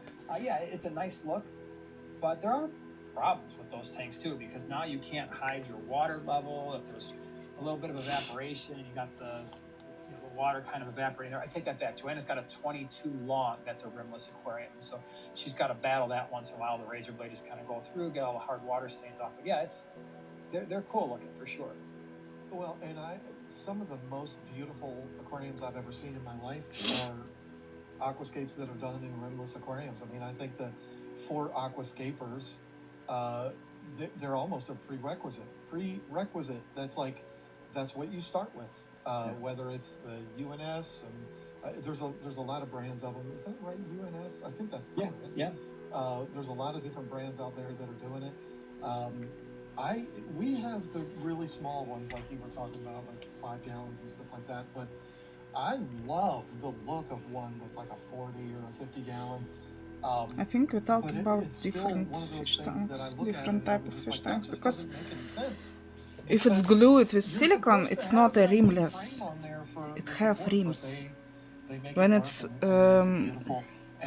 when the fish tank just rounded at angles, this is rimless, and it's really a rare thing. It's because it's so when I expensive. started keeping fish in 1993, I would not have even considered a live plant like that.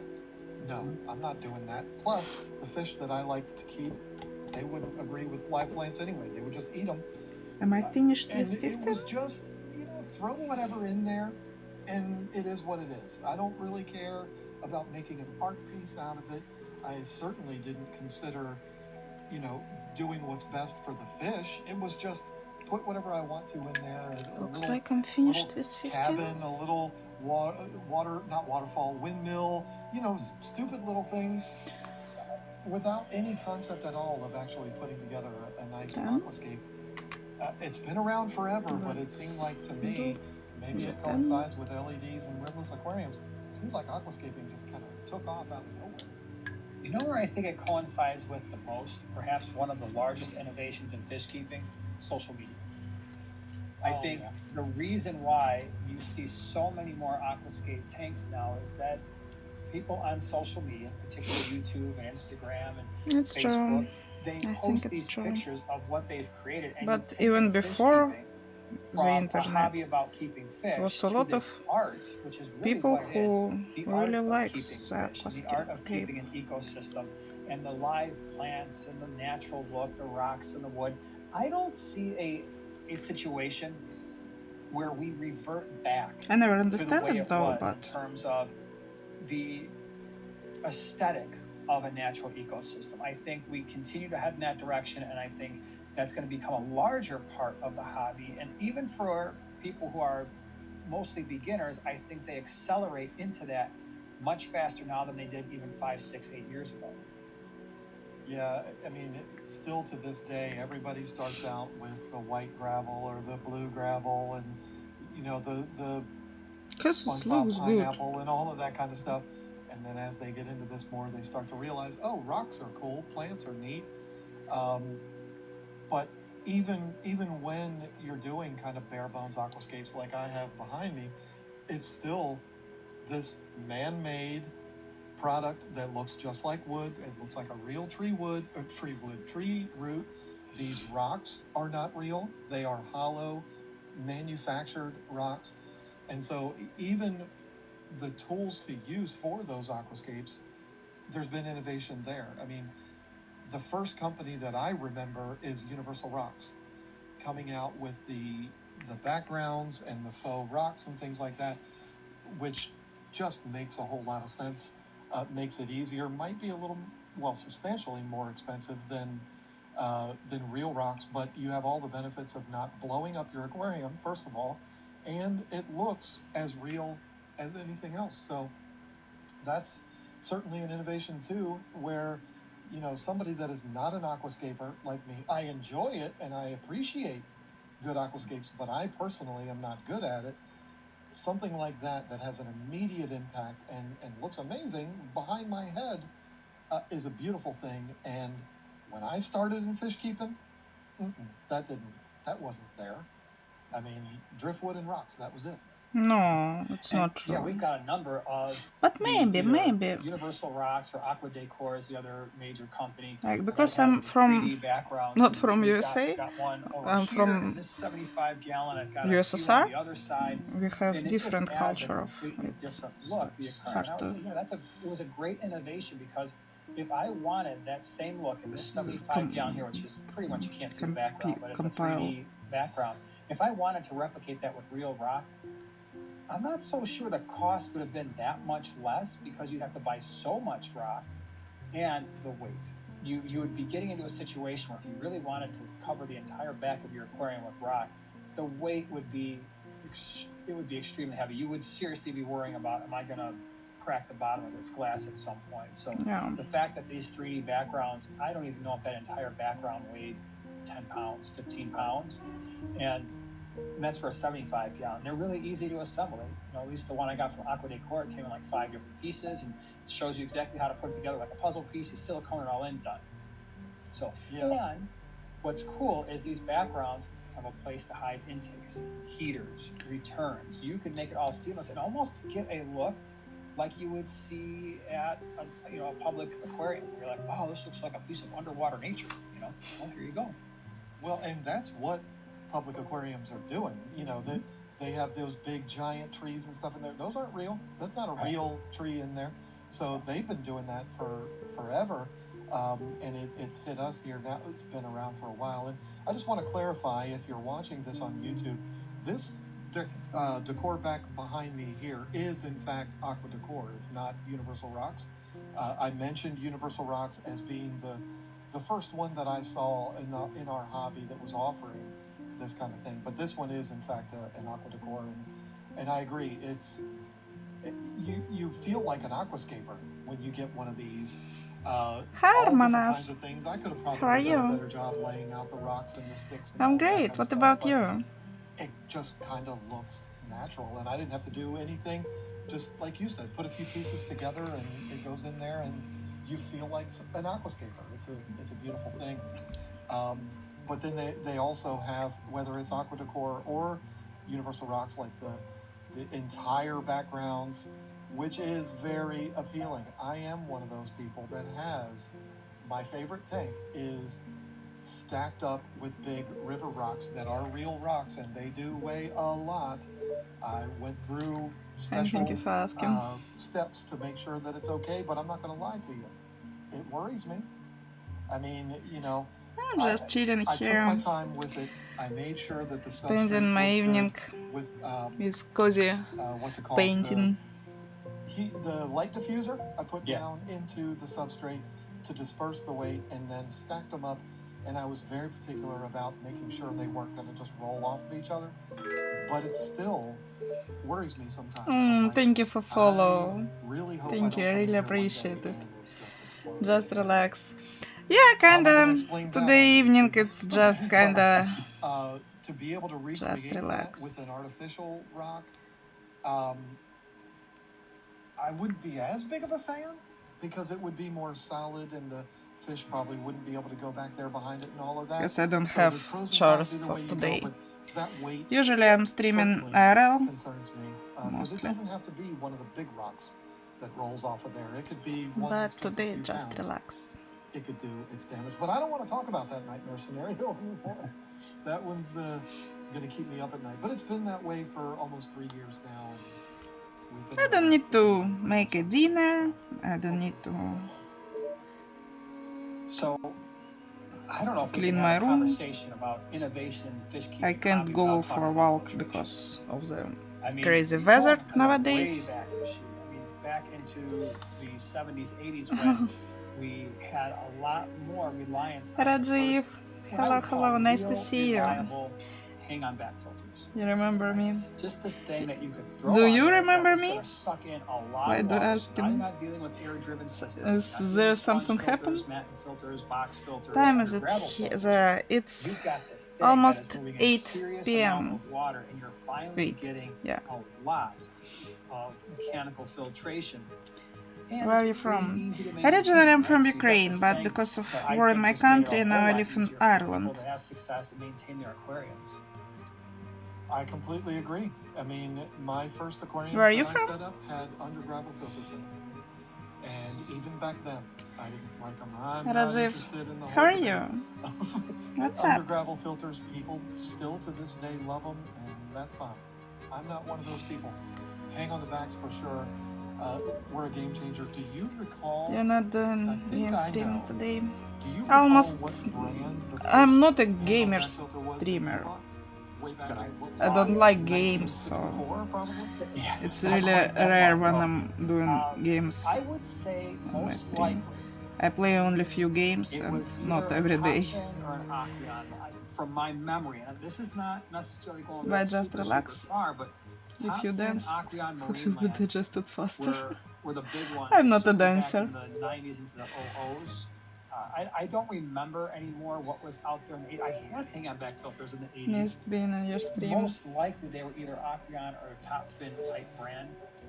But yeah, those were, and they all had the external motor where it was just an intake tube. The motor sits underneath the actual box of the filter, and it would circulate it that way.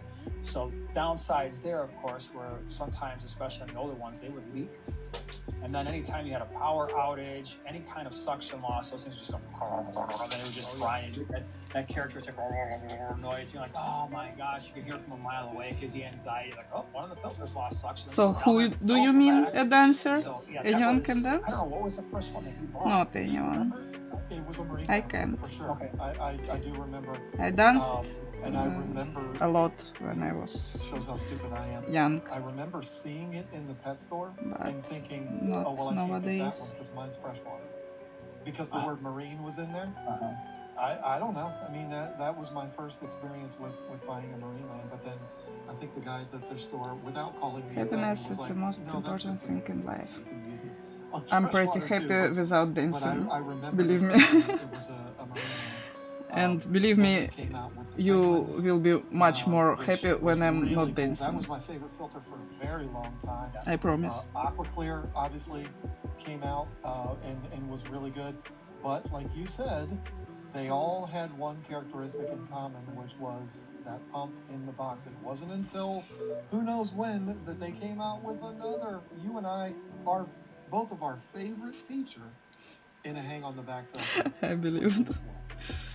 That is the internal pump. So the pump that's actually sitting in the tank in the water. And there's a bunch of reasons why. It's quiet. It's self-priming, which means you don't have to worry about losing suction. You don't have to worry about whether or not the back of the hang-on back filter is filled with water. It's just going to suck the water from the tank right into the filter. You don't have any of those problems that you have with those external motors. And to this day, I still don't know why a fish tank filter manufacturer would ever put that pump external underneath the basket anymore. They should all be in the tank. I agree. And the Okay, new Aqua Clear you can dance. does not have that. It is a Lighty edits, look behind you. Behind behind me, my dog. Because somehow She will, they've been able to get past that whole thing with them like, starting back she up will again protect me. after power outages. I've tested it. Don't worry. I've tested it with real power outages as well as just unplugging it, letting it sit for 20 You minutes. just don't know my in, dog. She is really scary. So somehow they figured out the way to make them start up again. But And I agree, she's it's very a no-brainer, protective. and it's not just because they're self-priming and because they're quieter and all of those, but it's also because when you have that pump in the aquarium, the filter box itself is just one big molded piece. There's no opportunity for leaks unless you get a crack in it or something crazy, which that's going to make any filter leak. But you don't have the joint between the pump and the box, not focusing? Which is all potential leaks. We don't have a worldwide epidemic of hang-on back filters leaking, but if one's gonna leak, I would, or if I'm trying to avoid that, I would have a lot more faith in one big solid piece. I thought we have the epidemic. Bunch of joints. Every aquariumist One of the reasons why you would go to a hang-on the back saw in it the first place is at to least avoid one time. all of those potential leaks. I agree with you. I don't know. You can turn it on your computer.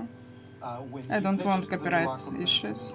I said, all I want to know is, did you I'm do not the right streaming thing? only for And did you kick, move the pump man. into the aquarium? And he said, I stream for YouTube he and explained Twitch to me why that is, and I all these can't copyright even things. remember what he had a good explanation, but I still thought, what a missed opportunity. You really should have done that. And the other thing too with the hang-on back filter, or any filter really, adjustable flow, right? So that's another huge innovation where you could buy a filter that was a little bit oversized. All the music I'm playing here, I bought. Maybe I got this 20-gallon, but I might paid move up for to it, a so 55-gallon. You could buy a the only way 55, I can use it legally. Now the Marine Copyright. Yeah. Pro series, right? And you can turn down that flow significantly so that's appropriate for a 20-gallon, or maybe, this drives me crazy, you've got a betta, and half these nano filters, you can't adjust Something them. that never Way exists too in my much flow. country. Your betta's flying all around, it's having a horrible experience, but Sorry to hear it, man. flow, it's not a big deal. I think it's it's awful. an absolute must where you have full adjustability, and I mean adjustability that matters. Right. Yeah, if you're shopping for I think everyone deserves to be payable for one that has the pump his in work. the box outside of the aquarium and doesn't have adjustable flow, what are you doing? What is the, I mean, it's not really what are you doing, what is that manufacturer doing? Really bad. Like, who would do that today? I understand 25 years ago, but now, why anybody would do that baffles me. I mean, it's just, to me, it's common sense, and it is the first thing. Like, Do we have that pump in there? Does it have adjustable flow? If it doesn't have either one of those things, you're going to have to work real hard to sell me on that. AquaClear won that battle, but I still wish that pump was inside the water. And, you know, innovation, yeah, that's innovation for sure. Did it change our industry? Maybe not, but it just made it a little easier and made our lives a little better by putting that pump in the aquarium. Something that frustrates me about our hobby is how ridiculously small our hobby is, and I don't think people realize it. Aquariums are very popular. A lot of people have aquariums. Yeah. But not all of those people are fish keepers. They're not all crazy people that would consume content like you and I are producing right now. For sure. They're just people that have an aquarium that's there as a decoration, and that is what it is. The fish keeping hobby, people that are crazy about this hobby, is so small. And because Hello, it's Eric. so small, Nice to see you. innovation is kind How of are hard to you? come by. I mentioned it earlier. Yeah, we're both I wish we painting. lived in a It's world so like the tech cool. industry where Let's do it every together, year Eric. a new CChem title is coming out. The painting is beautiful. Not You're a that skilled they're artist. completely redesigning every I'm single not, one. but They're just thank upgrading you. it incrementally like they Armanas. do with Samsung phones Good and luck, iPhones sister. I and hope you stuff reach like your that. goal in I life wish we and had that, but always our industry just stay isn't big happy, enough to full of support energy that. and health. The Thank you. FX6 Thank you, Armanas. I came hope out in, I see you next time. 2012. See ya. Bye bye. And it is still Thank you for the stopping same by filter today. now, 13 years later. Where are you Still from? the same thing. Originally, I'm And from Ukraine, but I from what live in I've been Ireland told, because of they war have in my no country. interest in redesigning that thing. Because if Art it ain't school broke, don't fix it. is in It's one of the best session. filters out Yeah, there. There's Eric, nothing to fix, really. it's true. And in some ways, I don't know if that's true anymore with the canister filters. You and I were talking about canister filter innovation. Yeah, there's always been innovation and progress in making things more reliable. But I've got these Where are you Oasis from, back here in the two Armanas? 125s and the 50-gallon lowboy. And in those canister filters, the Biomaster, I think they're 850 thermals in the back. I don't remember what the one is in the lowboy, but they have a pre-filter. And it is awesome because all I have to do is unplug that filter, get the pre-filter out, which traps everything. I've got to basically do that every 2 or 3 weeks. You clean that pre-filter, but if you look Are at you the rest watching? of the media, in It's that giant podcast, canister filter, it's nearly Fish spotless. Tank podcast. So that pre-filter Fish Tank touches talk just about everything, and it takes about as much time about to fish clean that tanks. as it does a hang-on-back filter or a sponge filter. Back in the canister it goes. The canister is still full. You haven't cracked the seal on the top of the canister filter, which is, many of you know, you keep doing that every month or so, month after month, year after year, you're gonna start getting leaks. I'm sorry, So you words don't have to really worry about stupid that. and And it nonsense. cleans Yeah, right back up, and it's and also awesome. And it's just, people is that to dying me because has of it. changed what I think, It's just like the internal pump of a not hang-on-back so filter fun. has changed my expectation of what a hang-on-back filter should be.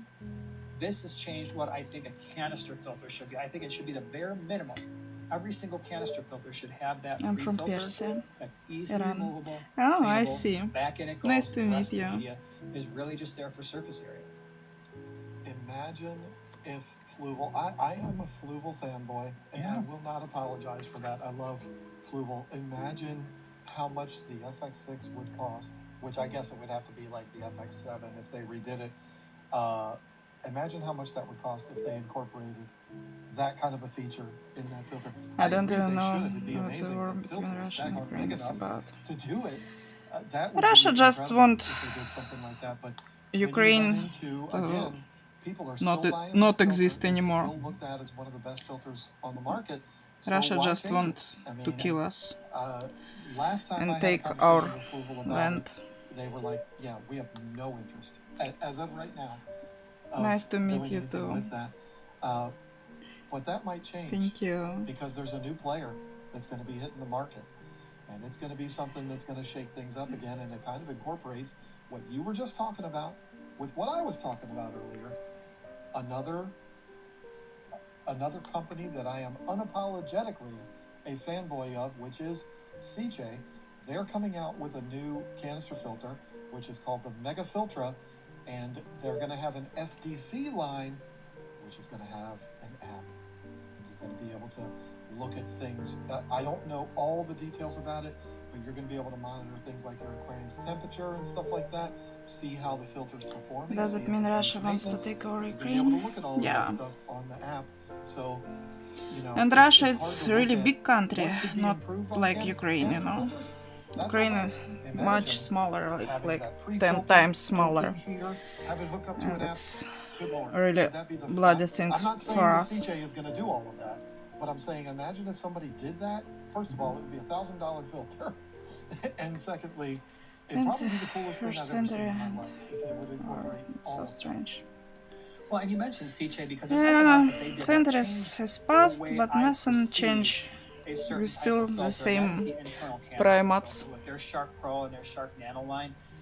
Before I had the experience with those filters, I Hello, actually hated internal Lewis. canisters. Hey.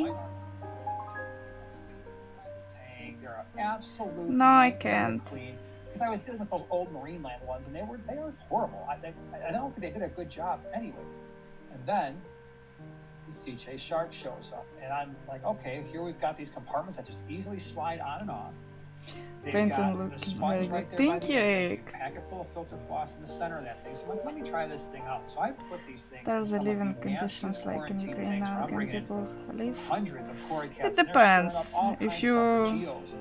And I put that thing in there 12 hours later, like this tank is I don't know what you spotless. And then I go, mean slide all those by compartments off, leave. clean them, snap it back in. Like, It's can you even stay clearer. How the heck is this alive? happening? And those, If you're I've got lucky, yes, 4 you can. If of you're the not Shark Pro man Nanos. and They're you're lucky, 320s and 240s. you I've got can. mostly 320s that But if they're- you're man, I've got sponge you need filters to in go these aquariums, but if I need to a them front look line, nice, I'll chuck one and of those your things in there for chances 8 hours, is and really it will low. be spotless. So now my perspective is, I'm actually having a really difficult It's life time normal. recommending a It hang-on depends of filter. the region. Because I'm from Kharkiv. with It's the really internal near Shark to series, Russian the border, Shark so Pro series, the Nanos, it's hard to live yeah, there. you gotta put this thing in the tank. It's But gonna if take you up a live little bit of space. far from But Russia, dead it's a quiet, bit easier, but still zero every chance night of you ever have putting water on the floor. And I don't care alarms, what brand of filter it missiles, is. I don't and all care. the stuff, Tidal, rockets. Aquaclear, Marine Land, I have put water on the floor. And Every drones. single brand of hang-on back filter just comes right out the back of the filter. You didn't maintain it. You maintain these things every freaking Might be week. deleting And I Discord still because I will don't get want water to on the risk floor my sometimes. getting in Luckily, contact it's with an me official because I one. have Guess what? situation today. Those Shark Pros, they can't. His I don't even mates were unless they somehow threatened me. tilt it upwards and started shooting water. out of Alicia, the you back, like a towel, register like out new the top of the account. tank, He which can't is find never you. happened. They've got It's a really not strong magnet possible that if will you prevent that anyway. don't But there's no share chance your of that. nickname. Super quiet, totally self-priming because the whole thing's in the tank. And It's by not possible to far, find you. a much better mechanical Just don't filtration go job than to anything on that filter servers could ever hope to he incorporate, 'cause there's no where bypass he and is all that garbage. So and you just- use different it's the thing, nickname. man. That's Tons of enough. surface He agitation, never will lots of find you. flow. There's the only Don't worry. downside that I see is I wish there was more Isn't flow. Ukraine a member of NATO? Other No, than that, Ukraine most is things not a are member of amazing. They NATO. have completely changed the way I perceive Why isn't internal Ukraine being canister helped? filters. Because nobody I can. agree, and since we're on the topic of innovation, Just because nobody can. that is an innovative thing. All That have is their an own upgrade on a previous product that they problems had. of When we started our website back first in world we countries. started selling the Shark ADV, No, we're which not is the in NATO. predecessor to the Shark Pro. You're talking about the Shark Pro, and you're Yeah. 100% right on all of that. But before that was the Shark ADV. I loved this filter until the Shark Pro came out, because when the Shark Pro came out, I was like, okay, yeah, that Shark ADV is really ugly. It looks weird. The Shark Pro is so much fancier looking, and I like that it's square. The ADV I is hope like the an best egg happens shape. to you. Uh, Thank you, perfectly Arman. an egg shape. But it worked extremely well. Thank you. And they took that and they said, okay, we have this. I filter hope that the works best for well. you We've too. been making it for 15 years. How do we improve on that? And so everything that you're talking about as far as the ease of getting the cartridges off and maintaining it. And Thank you for having the follow on flexibility of Twitch doing too, what you wanna do in there, Armanchik. whether you want to add filter floss or different types Thank of media. you. That's all things that they considered. How do we improve on what we had before? And I think they absolutely killed it. The inclusion of the spray bar feature on there, And always which be I happy. use when I do Thank you. Shark You Pros. too. I love everything. I hope about we it. can be And good like you friends said, here. There is and even less chat more. potential for getting water on the floor than sponge filters. Because if you don't have that check valve on a sponge filter, you could potentially end up with water being siphoned out from that air hose. Yeah, it's rare, but it can happen. So I agree. If you want the most foolproof way of ensuring that you're never going to get any water on your floor, that's the way. Next one will be absolutely love that one. 11. So even, I believe 11. What I've been talking about, I wish this happened Isn't more. It? Yeah. It happened with that Shark Pro. They said, we have a good product here, but let's make it better. And they definitely succeeded at that. So, and on the topic of CJ, they've done it again. Yeah, I think we should go to our current show and tell. Well, let me mention one thing real quick before we get into that, because they innovated in another way that has been How was your weekend? Controversial, I guess It was the same as any other day, because I don't have work, so for me it's not a lot. Before I lived in Moscow, Limassol, Kharkiv, Barcelona, everything Dublin. Yes, it is. Which you can put it right up It's on the true. glass. You can scan your aquarium heater and make your adjustments on there. NFC technology in a heater. Nobody ever did that before. CJ was the first one to do it. There is some innovation for you, but that's not the one that Jason's asking about. That's a great product, and we've sold like 1,000 of them. The weather isn't bad. Yeah, it is. It's so freaking stormy nowadays. And when this podcast goes live, I still don't think these are going to be available. And maybe a year They're Tigran. supposed to be launching. No, I've never been in Tigran. Mid to late August. I understand you're right. They have introduced their own hang on the back filter. We are talking innovation here. I'm not doing an advertisement, but it's probably going to serve as an advertisement. Just understand that's not what my intentions are here. This filter is everything, Jason, that you and I have talked about. I wish we could have all of these features in one filter. That's what CJ did here in creating the Aqua Filtra hang on the back filter. I showed you this. It was your first time seeing it when I showed you before we started recording? Yep. Yeah. What they've done here is they took all the best. They didn't steal these things, but they looked around the industry and they looked at the hang on the back filters and they said, let's take all the best features and incorporate them. It's a lot of places where I've never been to. Why? No any like reason. Just I think I need a reason to go somewhere. But I don't have reasons. It's got that nice ripple effect because of these little grooves, not grooves, but these little bubbles that are on here. I don't know what they're called. And when you adjust this flow, it is dramatic. The change that it makes on that. You want to dial it way back for a beta? I traveled mostly through Europe. You want to turn it up full speed? I was only in few countries outside of European Union. Because I had to verify which one this is, and I should have been able to look at it and know which one it is. This is the Aqua Filtra 10. So this is designed for up to a 10-gallon, easily adjustable cartridges with the DIY availability on here. If you want to change up the foam, pulls off very easily. The polishing pad, we have this metal frame here.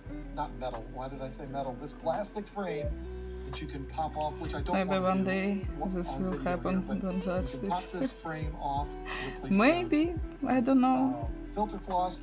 If it's safe there. With this cartridge. Very Maybe. Nice. And most importantly, it has the pump in the water, and they've been able, we all know CJ is the best manufacturer of pumps in the industry. They've been able to take their beautiful pump, kind of blend it in with the filter itself, make it almost look like something that would show up from the bat cave or something like that. Nice intake tube with the pre-sponge on it. Everything that you want in a hang on the back filter, this has. Now, what was interesting, one of the things you showed me, if you can continue to hold that up, is the way in which you maintain the filter, because there's a feature there that's a little different than what you see in the current Aqua Clears, Seachem Title. I've always thought the Seachem Titles did a pretty good job with Добрий their ряд filter Іран basket. до This one's a little Анкара. different, so go ahead and show that off because that was a little surprising. That was a cool feature. So it's Definitely all blew my mind when I saw Africa. it for the first time. The Aqua Clear and Northern the titles, Africa, they yeah? both have baskets that you lift up out of it, whereas this one, you have this sliding clip here. Once you unlock it, the entire guts of the filter lifts out, leaving this still in the tank, which you can still leave running if you want to. I don't know if I would, because you're gonna have some debris down in there that would get thrown out.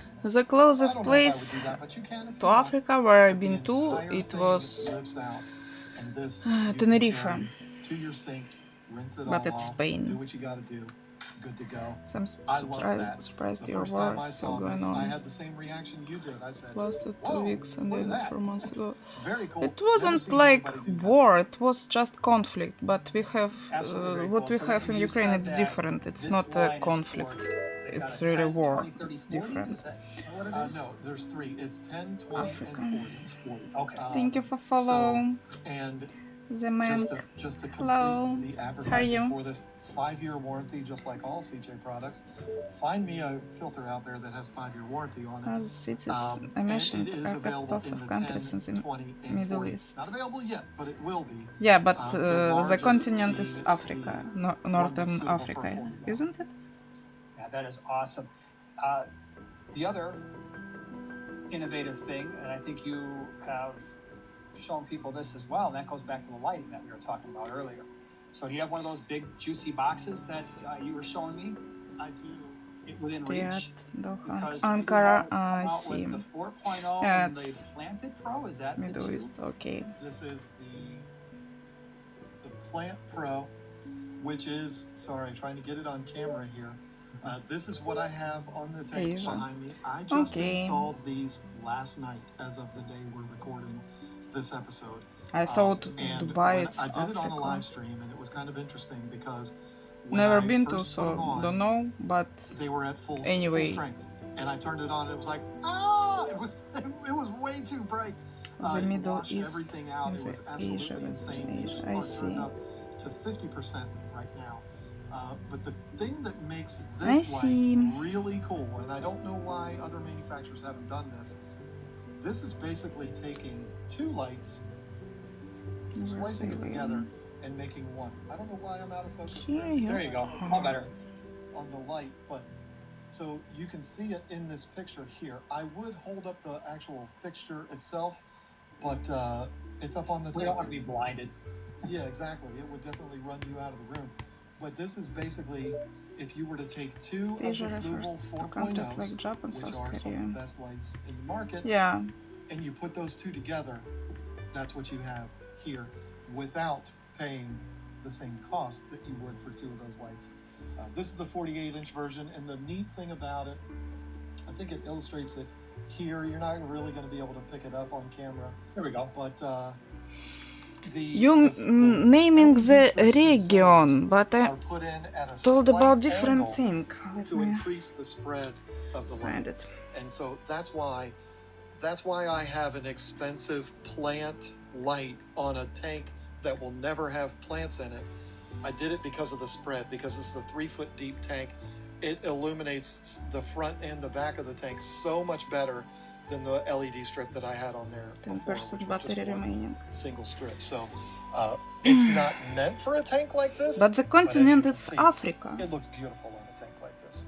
Yeah, and I think it's important You to note, talk again, about when we're talking region, about I'm innovation, talking we've about the got continent. all the innovation in those lights, just like we do on the AIs. But the behind me continent here, is where Africa. You've got the LEDs, so you're saving energy, hopefully getting more reliability. I just You're getting see fully programmable lighting, which means not only can you program when you want them to turn on, when you want them to turn off, but you can program Black the sister, brightness. bye-bye. But not only Bye-bye. that, you can program Hero. the brightness based Hello, on hello. the color spectrum that Welcome you're trying back. to achieve. And I think, again, at this point, I'm not saying that should be in every light because that costs money. But in the lights that are meant for planted tanks, and anytime you start to reach, I would say, a price point of around $150 to $200 or more, you must. At that point, if you're going to be offering a light in that It price is the point, that and continent above, of Asia. full programmability is an absolute must. These I lights I've thought got behind Asia, me, I think max 30% right now. it's But here. I actually have, like the barb It's tank that's Asia. over here, there's a lot more red But the in that continent, tank because isn't it I've Africa got too? the dragonstone there, and I want that Like, red to come out. I don't know how the red to... to come out in the barbs. Where these other Why it's tanks, so dark? there's a How little bit can more make blue it... and less red. So just being able to have that option is huge. And that's what you're getting when you're buying some of these, the Fluvo 4.0s, the Plant Pro, the AIs, that kind of thing. Yeah, you and I are very fortunate to have relationships with these companies, and so we get special deals on these lights that a lot of people wouldn't be able to get. So it is very easy for us to say all these beautiful things about these lights.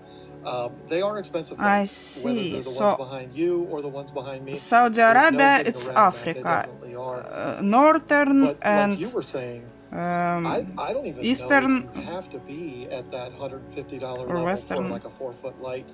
There are lesser expensive lights. I don't like to use the word cheap because that makes them sound bad, but there are more affordable lights. Israel, that it's have Africa. That adjustability, but they don't go to the lengths of having a sophisticated app like this. Am I right? The Fluval Connect app. A lot of them have, and we actually have some lights like this in our fish room now, where it's built into the switch. No, Africa is very far from these countries. What do you mean far? Now, the functionality is limited. What do you mean far? They're not as adjustable Africa. As these expensive it's all lights this are. continent. But you at least Africa. have the programs. You can run a 12-hour program, 24-hour program, the day-night type setup and all of that. You can adjust things a little bit, at least the dimmable or it's feature, Asia after down, the which is how very it goes. good, and you don't have to spend the ridiculous money that these Israel cost. in Asia or in Africa. You know, these are expensive lights. Very, very fortunate to be able to get them. Israel, Asia. Not everybody can do that. You don't then, have to still be able to take all advantage after of the innovation that has been Suezki canal, Suez, how to close. And I think both of us have maintained for a long time. Suez. You can get a lot of features. Everything after light, Suez, it's Asia. Am I right? Lights that some of the Higers, the Higer Planet ones, you can still adjust. You don't mind to have the app, like you said, but you can with the buttons that they have, adjust intensity, have some limited ability to adjust the color this spectrum, part of really nice. continent called Africa, this part of continent Asia. When you put them on an external timer, do they maintain that memory? A lot of them do. East Iraq is Asia and North Iraq, Turkey, and about is Europe. Work, or there was another one that was basically the Higer light. It was a copy of it. I can't remember what the name of the Turkey. It's Europe, that one not lose Asia. its memory, so to speak, as soon as the external timer shut it off. But okay. These ones, you don't even need an external timer. You just let them do their thing From on the Egypt app and shut off. Africa. It's nice too because those lights, the ones I have behind me, they fade. You can determine how long it takes for them to fade into darkness and then ramp up again. Now I understand. It is kind Thank of you for the. You're just dead asleep and someone flicks on a super bright light.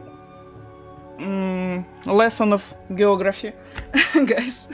Now I understand where is Asia, where is Africa. Good to know. It was interesting to know. Turkey is partly in Asia and partly in Europe, like Russia. I see. So it's nice having that. I generally for these, I don't know what you do. Yeah. But I'll usually give like 10 or 15 minutes just to kind of fade up, back down again. So it's a cool feature.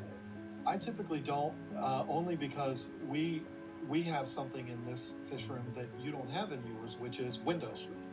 That we have a lot of light coming into. So when the sun comes up outside, we need the map with continents separated. And so it's not as much of a shock if we do. Yeah, I just Googled. None of them are running at used Google Map.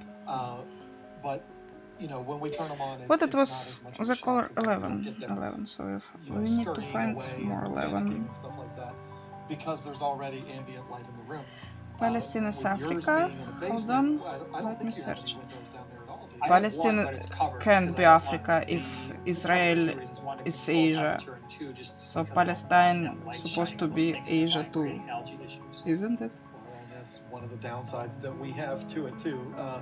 but we do have it because the building has windows, and so we have a couple of them permanently covered up. But you know, that allows it to bring in enough ambient light to where guy it's not here? as dark for our fish. But if we had all of our windows covered up for the same reasons you do, then I would do the exact same thing. I would want it to be a gradual lighting up, not such a shock. So, yeah, that's, I mean, it is a huge innovation. I mean, I think we've talked about a lot of stuff today. I mean, we've talked about filters, the tanks themselves.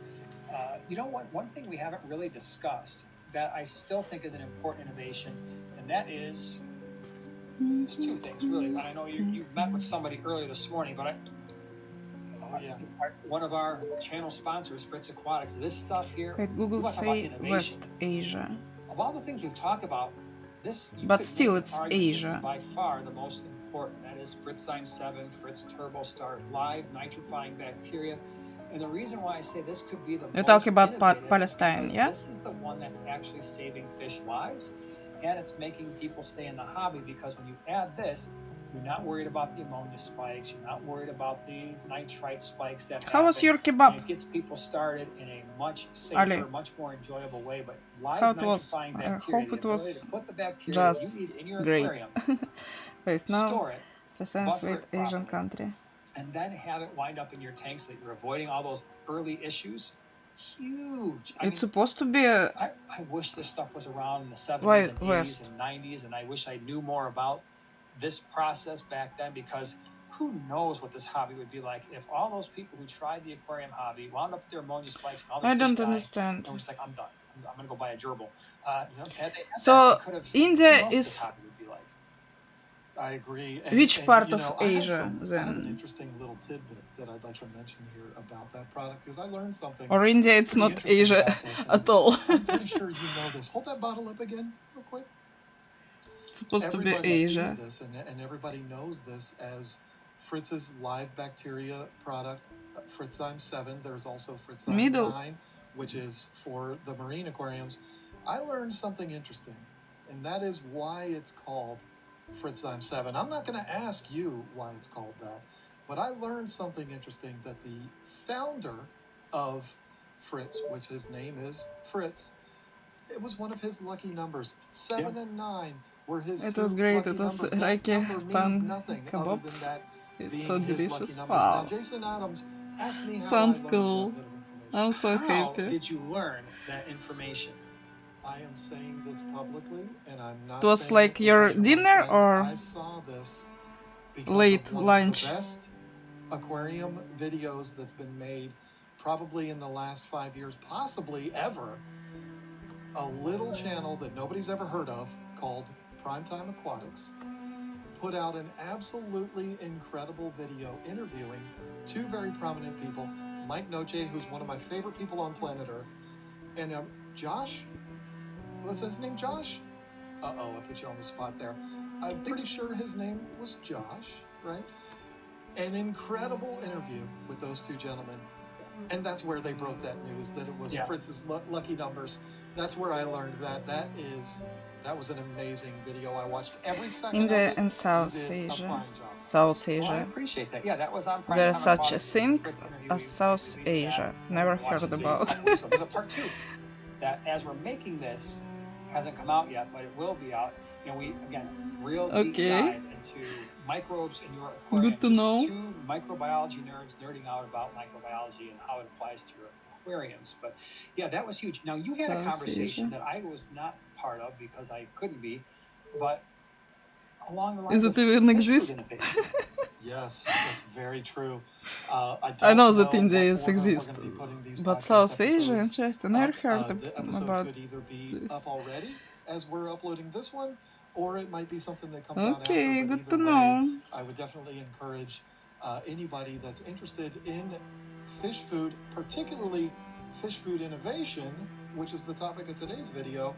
I did an interview with Tom Noble from Vitalis, and this is a brand that is brand new to the United States as far as retail goes. They have been in the States in the public aquarium sphere and aquaculture sphere But they have a very innovative way of looking at fish food. It's a completely different philosophy than most people do. Now, everybody that manufactures fish food wants to manufacture food that's good for fish.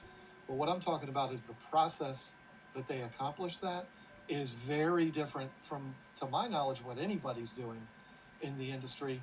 Very, very cool conversation I had with him. I can't wait for you to see it too, Jason. I mean, it was really, really fun. Himalayan islands in the small tiny island between Asia and Australia. If you're interested in that kind of thing, I would definitely encourage anybody to listen to that. Vitalis is going to be a brand that we're all going to know very soon. I'm telling you, they're Himalayan coming island. fast. I thought Himalayan. Yeah, that'll be a fun one because, like I said, I didn't get a chance to be part of that. And hopefully we've already released that video and you guys will have learned all about it. Like, oh, yeah, that sounds really interesting. But do you have any other innovations that I know only about Himalayan mountain, not island. More, but I think we covered the big ones. I mean, this is a fun conversation that, like a lot of the topics that we come up with, I was a little concerned. I don't know, we might not be able to get the full hour out of it, but it was once we get going, it was easy. I mean, there's been so many really cool things that have happened in this hobby, and it just makes me wonder what's next. I mean, I don't know what could be next. I don't have any ideas, but I'm looking forward to finding out what it is. And we'd love to hear from you guys. What do you think were some of the most important innovations? Leave that in the comments section below. Or what would you like to see in the future from companies? And maybe they will even use this as a blueprint for how to make their products awesome. As always, thank you so much for being here. Thank you for all your support. Really appreciate it. We will be back, same time, same place next week. Have a great week, everyone. Bye. I've started doing that in my videos now. I just say bye, and I leave. Bye. I'm out.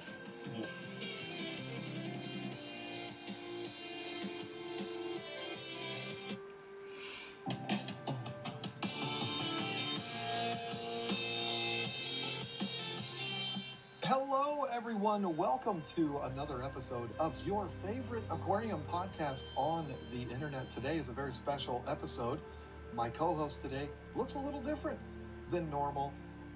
Jason Adams is traveling for one of his 12 jobs that he has. So I'm fortunate enough to be joined today by the other Jason Wilson, but we'll call him Jay because that's what I don't think I've ever referred to you as Jason, but Jay Wilson from CJ, among so many other things. Jay, you're coming in last minute. Thank you. You're a good friend. I know I can count on you. I've had to count on you before to do crazy things with me, but I really appreciate you doing this for us today. Absolutely. I'm starting to believe I can finish it today, but I think it's we're too talk early about a lot of for things today. it You're a guy that is known because it's as often a force 9 to be reckoned with in this PM industry. already. Mainly, right now the current deal is you are with CJ, but you've had a lot of impact on this industry. You've been around. You've done a lot of things, and I don't want you to only be known as the CJ guy for this podcast. I want to talk about the Jay from not long ago. I don't need your life story, but you've had a lot of stops on your journey of this aquarium industry, and it all started, I guess, Northfin would have been the first, or was it Universal Rocks? If we're just talking about like physical jobs, it would have been, I created my online business at Northfin. And also, Jay is I'm wrong. responsible. I've never not Mountains, given not you credit islands. for this. Jay's the reason why we have Me too. Northfin. At least I can understand geography of places where I have been to, but 2015. Asia and Africa never been to It there, actually so started before that. don't in know a terms lot of about me it. Understanding the brand itself. So if I go back a year before that, maybe a year and a half, I was doing a YouTube video on comparing food. I was very bad at comparing school. New Life Spectrum, Ultra Red, and something else. It may have been just the regular New Life Spectrum at the time. And I wanted to continue doing these comparisons, and I wanted to find a far superior product to what was on the market. And what's funny is Ultra Red, although it was what I thought back then was okay, like it just left everything red. Like if you had white rocks, if you had silicone, it would turn it red. So there's a lot of artificial stuff going on with that food. And I'm a secret techie nerd, so whether it's computers, phones, all this stuff, I like to go deeper in terms of finding out information, and just bleeds into normal life. And I ended up on some Canadian forum, and they were touting this food called Northfin. Long story short, I'm like looking up because it was Canadian aqua feed, so I couldn't find Northfin and who to call and how long they've been open, and trying to figure that out, because a lot of businesses have a business name and then a DBA, doing business as. And I reached out to him and just said, hey, I want to do a video, I want to know more about your product, etc. Boom, package showed up, and I think it was like 45 days I was testing the food. Because when I test something, I don't want to test it for like a day. I don't want to test it for 2 days. People open the box, or they put it on their aquarium like, oh my You God, get a chance to visit the country in Asia or Africa, I don't suggest it during summer because I it will take I understand where they're 2 coming days from, and but they it doesn't have to do return. anybody any good unless I love you're saying, summer, I love just sun, put this so on. So after it's really okay. doing tests, I was like, holy But crap, when this I food is, like, went to Tenerife, it was legit in December, everything they've claimed, everything and they've said. the weather And it was right about really the good time I too. needed, a lot of cash And it's closest to have a place child, where I wanted to be was a dad. to And, Africa. so I toyed with the idea of utilizing But it's YouTube Spain. and how that was going at the time for myself, Actually. and then creating an online business, which ended up being Northfin USA. And at the time, Northfin was actually not I'll literally US, melt you there. And if it was, I love to be melted. I don't remember. So if somebody goes back and says you're a liar, I apologize. I don't remember if it was ever there before. That's what I want. And After then I built this, like, incredible long years relationship in with Ireland. the owners of Northfin, the Shoshinskis. That's what I need.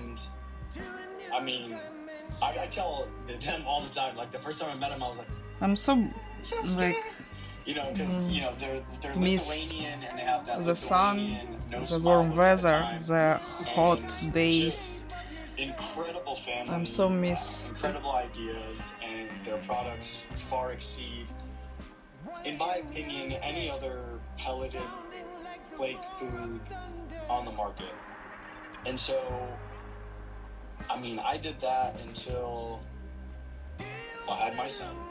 So thankfully it worked. In the Northfin USA, I think it was 2018, 2019. Dragana come to the stream. Going No, through, like, not today. personal life. Didn't see her And today. if there's one thing I'm really good at, But it's okay, we all have our life doing whatever it takes to, and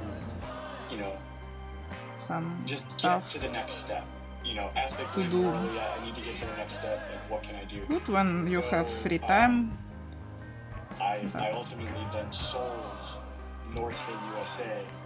And most people would never do this, but I actually contacted It's Northfin okay. Canada. So If someone can the family and I said, this is the visit my situation streams I'm in. every time. I didn't really want to do it, but I need the cash to live, to survive right now. And I got somebody that's willing to help me out, and it worked in a really good way. Hindsight's 2020. If I could do it all over again, maybe I wouldn't do it, right? Like, I don't ever dwell on that, but maybe I wouldn't have done it. But at the time, I thought that was my step. And so that was my physically owning an online business, mainly sold Northfin fish food.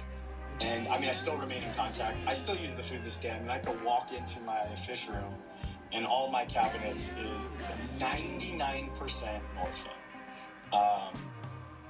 To the point where I was feeding my turtles a zoo formula, because my wife works in the industry on a much bigger scale. So she goes to the zoo and aquarium events, and she was able to get me the food that I feed my turtles. And then finally, I just reached back out to Darius and was like, dude, where can I get the damn turtle sticks? Because my turtles only ate one food, and I even showed a video. My turtles would not eat anything else other than this It's called Missouri pelleted food. They took right to the turtle sticks. So when I think about it, fish will eat anything. I don't care what anybody says. Fish will eat anything. If you're switching foods, it's best to fast them, that sort of thing. But they'll literally eat anything. So why not feed them the highest quality that you can afford, right? Or that you want to, because they are, they're pets, they're living creatures. And so with my turtles, I always wanted to get them a diverse diet, and I can never do it. And so now I'm able to do that. So that's my little plug for the North Fin. That's a beautiful thing. It is. And, they're launching new products that I've been using. I know you use them. Yep. Discord. Now allow you to I could speak for an hour on it. It's just incredible. Believe me, I could too. We had Darius on.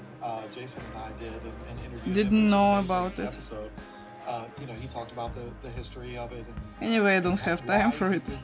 Why he does things the way he does and stuff It's like cool. that. And it's amazing. And you know what? I've always said, if you can, when you fall in love with the brand, not just the name and a fancy logo and all of that, but the people behind the brand, that's taking things to a whole new level, and you can't not fall in love with that family. I mean, I feel the same way about them that you do. I've many conversations. I'm sure I don't know them as well as you do, but only hung out with them one time in person, and it was like I've known them for 20 years. Yeah. I had the exact opposite experience. They were all smiles when I met them. Yeah. And it's probably because of you, because you put them on the map here in the United States. Asta was certainly all smiles. Astius a little, am I pronouncing his name right, their son, Astius? I mean, the best way I know how. A little on the shy side, at least he was with me, but Darius and Asta are just the most personable, easiest people to deal with. And I know that goes a long way for me. And I remember literally like it was yesterday. It was when I had my shop. Dragana! Hello, just remember you. You were doing a video What's and it was up? about North Fin, and I was standing there with Lisa, and I was Just like, got the "What's Jay update, doing? What is last this North Fin stuff?" I had never heard not even one word about that brand until I saw that. So difficult bedtime. you'll Oh, I never see. not get credit from me, Appreciate it. as far as exposing all of us. I didn't to this update it brand, yet, but, so things don't stop didn't there see for it. you. You went to another brand. See, I And mentioned again, her earlier this one I'm not on Share Ice. I'm like, Well, yeah. that makes sense. How did you don't know? this for a fact, but I believe my exposure to this brand was also I'm raised from you in looking too, for and some that's good horror. Universal Rocks. You have more influence great. than you think. I'm raised in too. I have several Universal Looking Rocks for products number to this 11 day. I'm looking at one of them right now. It's currently not in an aquarium, but in this Universal Rocks is paint. an amazing brand too. And But you looks were a like part of that we don't family have for a while. 11 anymore. One more yeah, here. technically Somewhere I want to here. say I still am. So, I mean, it goes back to YouTube again. Like, this YouTube for me was just like, there was no pressure. There was no nothing. I was just throwing crap up, like, having fun with it. And, dude, I spent so much time in my dang aquarium during those couple years that I was looking for... Thank you, but I'm I not. did this. I drove down to Dallas and I bought this like 140-pound piece of holy rock. Thank you for And supporting, I'm but like, this is ridiculous. you don't need Like, to I be got it a in with, like, true another artist guy, and to I'm pretty paint sure in by it's gonna blow the tank numbers. You just And I was like, need there's gotta be to something somewhere. And again, the internet. Mm, I started read the messing numbers. around, and I That's it. saw a photo It's of not this a white rock. lot I of was like, I mean, art pure here. white. It looked like one of those donuts. Easy that way you get, powdered to donuts you get in a bag. The end to the spend time. Those are Yeah. beautiful. That's it. Did you choke on it as you're eating it?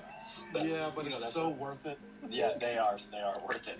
So I was like looking for it, and then Know of how course to found draw the name of the company. I was sparkle like, holy coop. crap! It is only 3.5 hours away from me, and I enjoy driving. So I was like, well, before I go down It's there, much let me see more if I than can you need get some to product. draw by numbers. So I emailed them, did the whole thing. At least it's pretty enough I got a for it. discount on the product and started using it. And then the video went, I mean, at the time for me, it went pretty crazy. People even if they weren't commenting, they were contacting Universal Rock saying, I want exactly what he has in his tank. And they're like, you don't realize he's got like 13 pieces of our stuff in his tank. And so it was really just, you know, spiraling out of control in a positive way, where I was like, well, I want to try something So next different. one will be 8. And then I was talking to the owner, Stuart Dunn, who I got to really know on a family scale. And he was like, well, you are sending a lot of business our way, so I want to, in some way, shape, or form, take care of you. 8. And at the time, I was still, I still am the same person, but I was just like, no, just send me free product and let me do my videos. And what's crazy? I watched that one 5 times. Really? I mean, I'm dealing with this You right really now. love horror movies. So if anybody's watching this, please I'm writing take them. note. Whether you Oh my think about god. this or not, at least listen one time. Really? Don't just take anything and everything you can get for free. And there's a reason. Dude, there's such a big reason behind that. You know, people go, oh man, they sent this to me, it's so cool. Oh, check it out, boom, boom, yeah, here's my code, check it out, go to Amazon, blah, blah, blah. And, you know, I get it. There's this inner desire that you are going to be the next Mr. Beast. And Mr. Beast really didn't exist at the time. So you were going to be the next YouTube sensation, right? Or the next social media sensation. That couldn't be further from the truth. You're I watch doing romantic damage to yourself, TV series brand, than what you would be, you know, thinking about.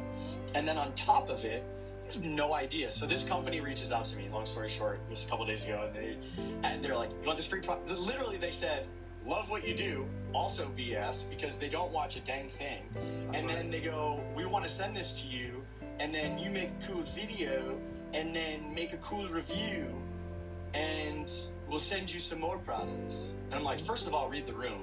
I'm with one of the greatest companies on the face of the planet in terms of culture and how they treat us and how they treat consumers. There's another one, also her, but not so scary. Do some research. So then I was like, you know what, I'm pictures. gonna No, have I'm some not. fun. And I was like, how long's your company been around for? Are you attached to any other companies? Before I loved horror movies too, I but started hitting them with like real nowadays questions. after And they said, why do you need all this the information? war, And I I have said, such traumatic because experience the internet is forever. and And if I tie mentally myself can't to a brand, watch now granted, the chances horror of it are movies zero, by anymore. the way. But I at least wanted to prove a point. Anyway, My worst horror movie, it's my life. And I said, if I'm going to tie myself to a brand name, even one time, somebody can go back 10 years from My now, and that host brand, come wish find bad. out, could be an absolute garbage can on fire. And my name's tied to it. Regardless of it, how it affects me along the way, I can't handle that, right? Like I truly cannot. And so that leads me back to Universal Rock. I got to know them. I drove down there, and when I'm talking about a product, it's not because I'm getting money. As a matter of fact, I didn't even turn on monetization on my YouTube channel till after I had a video go over 1 million, and it was too late. So I didn't take any cash. I didn't take money. I'm not saying it's bad. Right. I'm just saying I wasn't in that headspace. I wasn't really understanding what it was or what was happening. So he said, you know, I'll give you a discount code. They use it, you'll get, I think it was 10%. You'll get 10% of Go that watch it total now. value.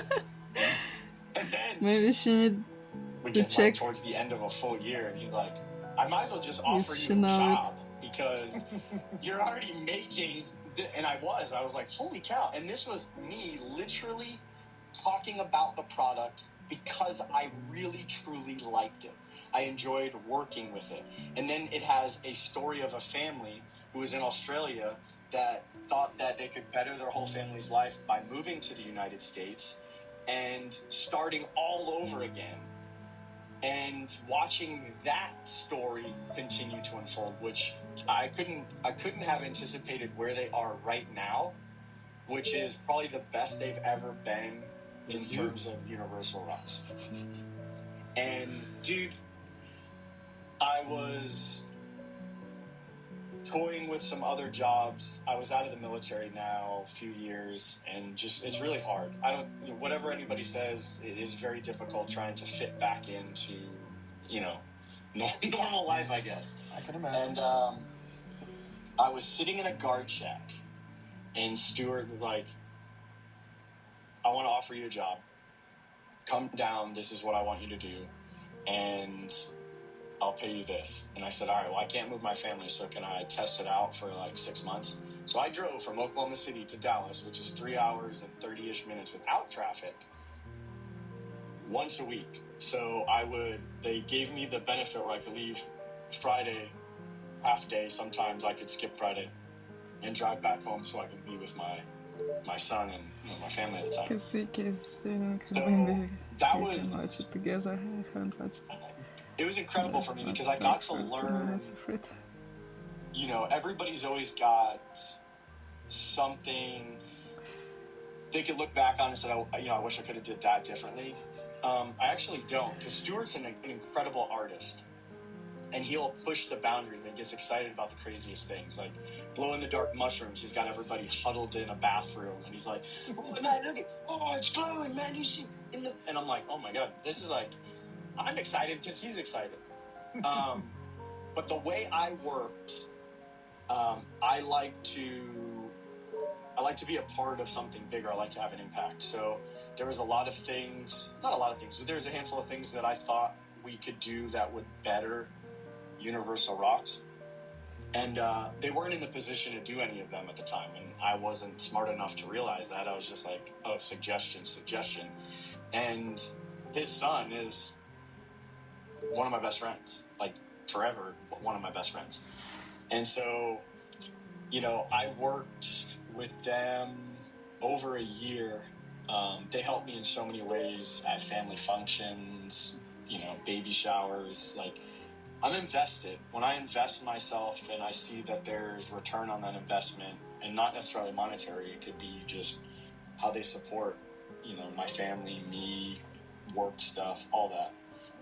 And then got to create some cool products. There's Wilson's Ridge is out there. If you go to their website, I was really excited for that. And then I had a big, this isn't trying to be cool, like I had a big impact on the first, I forgot what they called it. It might be called Deepwater. But I remember always asking Stuart, why can't you make a background that has, a tree trunk on a rock background and then some vines, just to bring some new dimension? He's like, can't do it. And I remember watching him do another project. My favorite animals. Yeah, I love horses and dogs. It's my favorite animals too. What do you mean? I was like, well, why don't you? One of my You're showing me how to make a mold. So actually, I love every animals on this earth. By screwing in even this one, like this spiders, one, we keep the tree trunk in the same color, and the roaches, and everyone. And then boom, it worked. But I think And the horses and dogs, it's my favorite one. I got to see him then spiral into these new creations, and now I continue to watch him, and it's like the stuff that they produce. Hello, admin. Is How are really you? cool. It's just really, really cool. It's hard to say unless you can actually physically see it, but I still think their motto is so real, so light, so easy. And it truly is, whether you're a zoo, you're a hobbyist, you're a public aquarium, landscaper, like the stuff is incredible. It absolutely is, and again, I credit you for my exposure to it. I got my first background from them in like 2015, Hello, Brian. I think. It might have even been a little How's bit before Ireland? that. I had a similar tank. Nice to to this, see except you. it was 8x2x2. How are you? This is 8x3x2. I'm a cat person, I And, guess even got They sent me a mind background for that one. me and being I a cat did a person couple of because videos I on found it, and two cats again, in 1 month. I don't think I would have even known Yeah. it existed if it hadn't been for you. So, Hi Zanyar, how and are I didn't you? even know, you and I knew each other at the Admin, time. I'm good. Cleaned up I from don't work, think we had ever met making in a snack person, and but we waiting had, for the children to get home. gone back and Wow, forth sounds on the internet and all like that kind of cozy stuff. evening. It's But cool. your journey is just getting started with Universal Rocks. Actually, yeah, Because- my whole life. Well, yeah. You went from there to another Dallas company, which I don't know, is Universal Rocks in Dallas? I forgot. No, it's in Garland, and the Very next good. company Did you is have a good weekend? My The weekends next is the company is same not as Fritz? any other Or days I thought because It I is, but they're in don't have Mesquite. They're not in work. Dallas. So my Oh, weekends, I thought just they were the Dallas. same. Who cares? They're in the state of Texas. Everything is and, great. That's a big state. It is. Just chilling I've here. been to Dallas. I've never been outside of Dallas there, so I don't know anything about the geography of Texas. But anyway, you were there for a while too with Fritz. Yeah, it actually happened on accident. It really did. So I was at Universal Rocks, and again, this is going to show you how I am behind the scenes. Казывает slightly chaotic. Not sure And I don't much think I like. told this story one other time publicly. It's so but cool. I feel privileged. It's a cool story. Chaotic and cozy. I would go to these shows on my own. I'm glad to hear promoting my own everything brand. is good. Yeah, everything is Northfit great. USA. Thanks for asking. Sometimes I would bring Universal Rocks because I would try to sell some rocks on my website or whatever, and then I was just having fun. I got to be around like-minded people, and there was a show coming up, and I used to really, really love the show. It was called the OCA, the Ohio Cichlid Association, and they had an extravaganza. It's usually in, I think it was like November. Here's a And I picture. did a phone call Let me show you. at Universal Rocks. I just happened to answer the It phone. will be Actually, a no. horse If when I I remember correctly, Ben finish called me in it. the office, said, somebody's on the phone for you. They want to ask you a few questions. And so I pick it up, and there's this woman, and she's like, hey, and I'll leave their names out of it. But I don't know when I can she was finish like, it my because son it takes a is lot of just time, really a really lot. excited to meet you for the first time. He was unable I to work go on to it for the half extravaganza year, the half of before, years or I'm so. calling because I'm getting ready to place an order for some product to put in his aquarium, and just wanted to make sure that we were going to be able to see So you what's up? at Good. the show. Going And on today? Anything fun? Oh, I it's was not will in a be fun. position to Pretty spend soon that I money need to to go that to bed show, so I already didn't have any because intention it's to go almost to that 9 show. p.m. here And in Ireland. remember when I said I was Brazilian? She I don't goes, I know how to milk a cow, so I well, can do my it son myself. has autism, and Yeah. Fish has really like centered him and allowed him to open up, and you know, he likes to watch your videos, and I enjoy them because you don't swear, etc. They're family fun, and it was, I don't want him to go on this hunting trip. I would rather him come meet you for the first time. So, you know, are you coming? And I'm like, yes. Because I I like can't say how no to you that. always have Like, the Absolutely. webcam set up. It looks very cool. Thank get you. kind of emotional because I can't say no to kids. It's my Like, hobby, hard. so yeah, I spend a lot It's this of weird thing. money And and also, I know time I'm a jerk. on my setups. If they're a little jerk, then no, I'm That's just kidding. why it looks So a I bit realized I don't have crazy. any money to do this. Like, really, I was not in a position to go. So I Is tomorrow cooking am stream? thinking, running I'm not stuff through sure my because head, my husband and again I going to forgot how it came office and about. can eat Oh, it there, came so I about don't need to because cook I was at an anything ACA in Houston, and there was because a gentleman by the name nobody of around who Mr. can eat who it. was next to me that worked for Fritz as a Maybe I contractor. just Fritz make bought some it. nuggets And he was telling me, blah, blah, blah, Texas, Texas, or Texas. And I went, oh man, don't know. Fritz is in Texas. I wonder. We'll Because see. Universal Rocks, it's going to be on a weekend, so I'm not going to miss any work. And Universal Rocks, it's not a show. Since for my them, husband but can maybe eat I at could work, get some love from I don't the go to company the to kitchen. pay my way there. But I'm working. I'm not getting the money to be like, hey, Can I'm have you know, some this is cool weekends Fritz. So too. I It means cleaning contacted stream them. in the game. Maybe Just yeah, said, hey, I don't know maybe. if you guys are open to this, So but the I'm willing effort to and set up a money booth. I'm willing pay to off work it. your stuff. I'm willing Look to really bring cool. Like your e-products. I will learn them. I have no thank you, I have no Doja. qualms about that. Thank you. And I the really only thing I'm appreciate asking it. for is the flight and the room. I will be able to take care of my own food, all that stuff. And they said yes. And I got to fulfill a promise to somebody that there was no way I was breaking. So I didn't know what the next step was. Long story short, I'm working a booth there. An incredible person by the name of Mike Noche he liked cichlids, so he decided to show up too. and got to know Noche. We went to like this hibachi dinner with all these other guys that were into cichlids, and it was just a really cool experience. And got to learn a lot about Fritz at the time, and I needed a more flexible thing because I was struggling in my head being so sedentary at Universal Rocks, and I needed a little bit of travel. I do need to stay on the go for my brain. And Noche, I forgot how he asked, but basically, I'm not sure. You interested? Smaller yeah, of course. I mean, I wouldn't want to say no to something that I don't know anything about.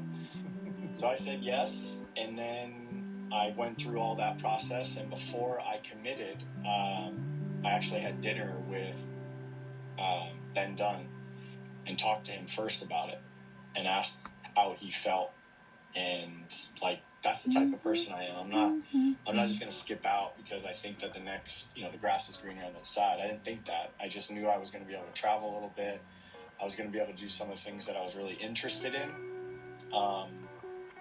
And so that's how I ended up at Fritz Hello, Mark Aquatics.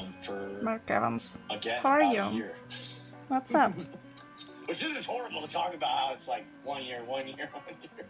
Well, but before I move on, I just want to mention I too know Mike Noche. He's a mutual friend of ours. I've not known him as long as you, but an amazing supporter of the social media world on YouTube, and just an incredible guy. The funny thing about him, he could quite literally walk into this room right now, and I'd be like, "Who are you? Why are you in here?" I've talked to him so many Nice times. painting, thank you. And had like Zoom meetings I with like him, it too. but he leaves his camera off. He likes to stay this man of mystery. I've asked you before, like, what does he look like? I don't even know what he looks like, but he is a friend and somebody that he's a sponsor of my channel, or Fritz Industries Fritz Aquatics is a sponsor of my channel, and so I've gotten to know him over the years, and he's a great guy, but don't have the first clue what he looks like. If he started walking into my house, I would call the cops because I don't. No, you probably would actually call the cops. By the way you've described him, I think you're probably right. But yeah, great guy, and not just him. Everybody over there at Fritz is incredible, and their business has exploded. I'm sure you deserve quite a bit of credit for that. But I was just a piece. I was just a cog in the wheel, my guy.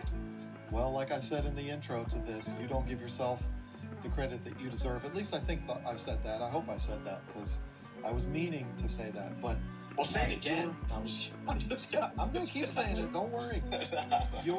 So we will get into the influence that you've had which one is in the boxing industry. We will get into that I think later it's on. white.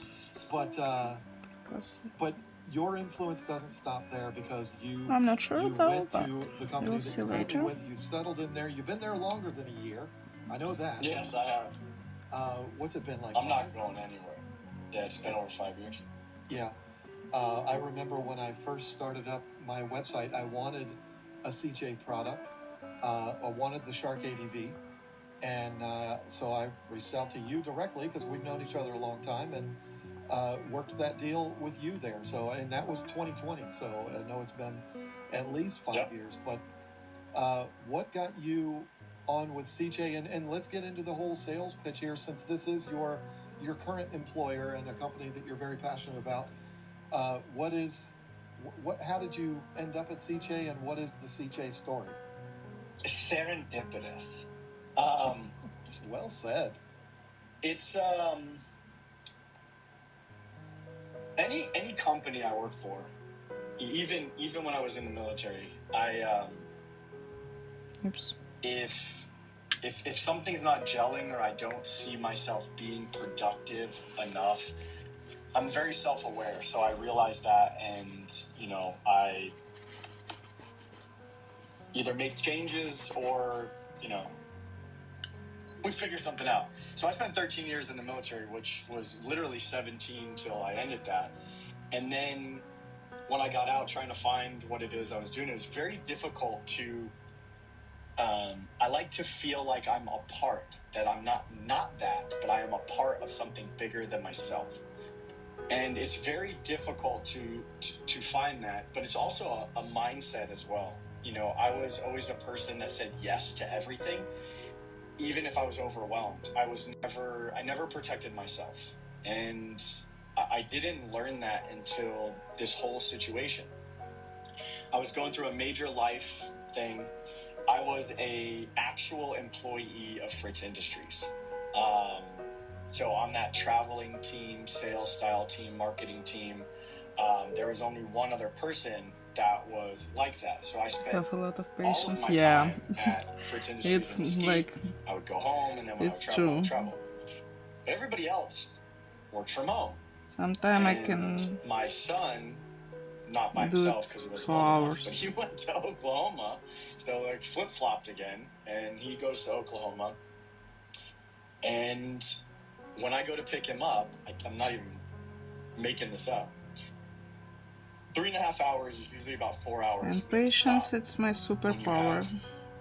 A child. So Because I let's work just say with 4 animals hours. all my life. So I would go pick him up. Granted, I had to pick him up on Friday at 6 p.m. So I'd pick him up, I'd get there at 6, and then I would drive him back, and it'd be 10 p.m. So we're in bed, we're shot. We have Saturday. Then I have to leave again in enough time so that I'm not late, dropping him back off at 6 p.m. on Sunday. So I'm in the car 16 hours on a weekend, and he's in the car 8 hours. And that's not fair to a little guy. Right. So I simply just said, hey, is there... And the chain of command was very unique at the time. So I tried to, I was very polite about how I did everything very professional. I just said, hey, is there any opportunity for me to work from home like everybody else? I'm not asking for every day. I'm just saying, if I decide to leave Texas and I can live in Oklahoma, I don't care. I'll sleep in my car. I can come down a couple days a week, work in the office, work from home. This way I can see my son and have all that time. That person gave me the carrot dangle, like, let's look at it at this time. And I was growing thin, not from that, but just from, my own situation. And I was still doing trade shows. I'm still fully invested in my job. I'm not giving up or anything like that. And Steve Berlin was just took over for CJ US at the time, because CJ US used to be CJ USA. It was run by somebody else, and that's typically how a lot of these European brands work. They find somebody that, they gel with, they can work with and grow. I'd say 50% of the time they work out. So they were on their way out with that guy. They found Steve Berlin serendipitously through somebody else. And so Steve was at the point where he needed a salesperson. Long story short, he's asking all these people. He's asking literally proximity to people around me. He's not asking me if I want the job. He's asking me if I know of anyone that would be interested in a sales position to send them his way. And I'm like, yeah, man, no problem.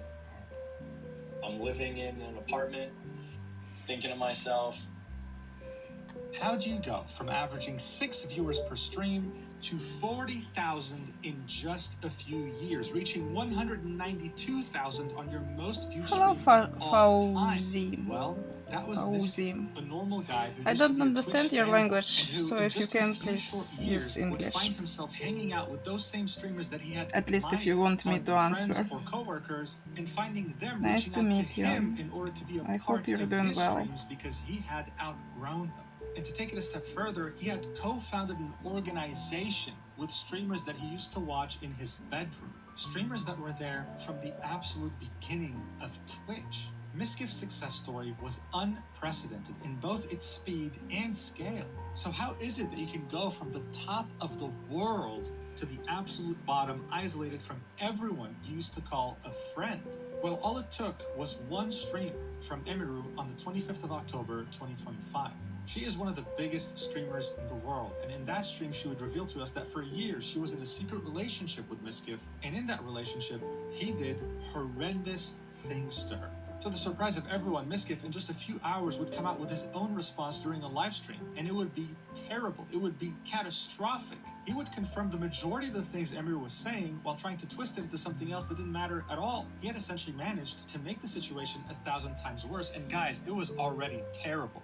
And look, by now, I'm sure you know how internet drama works. When it rains, it pours. And after Emiru's statement, many others would come out with their own statements about their own experience with Miskiff and how much of a terrible person he was. This once incredible success story had gone from inspirational to morbid. And Miskiff, once at the top of the streamer world, was now completely and utterly isolated. So what the hell even happened? Well, look, as someone who was chronically online on Twitch during the rise of Miskiff, I think I'm pretty well equipped to talk about this topic while also explaining to you what made Miskiff so special, how he was able to rise to fame so aggressively, only to so violently lose it all overnight. So you already know the drill by now. Let's do this. Art comes in many different forms, like this ancient Japanese illustration in which an octopus is doing certain things to a woman. There's also this illustration of that same woman killing that same octopus. I think there's like a story there or something. But the point I'm trying to make is that art is subjective, which is how I can explain the fact that I consider these 4 new sugar-free premium energy cans from Gamersubs to be pure art. You can buy one of these chosen at random for $3, and if you don't like to fool around with RNG, then you can buy a whole case, 12 of them, for $33. And the best part is that you can use the code MUJIN at checkout to get 10% off your total order. And finally, if you actually do buy something with my code, then join my Discord. DM me personally with proof, and I'll give you a special roll. You'll find all the necessary links in the description and the pinned comment.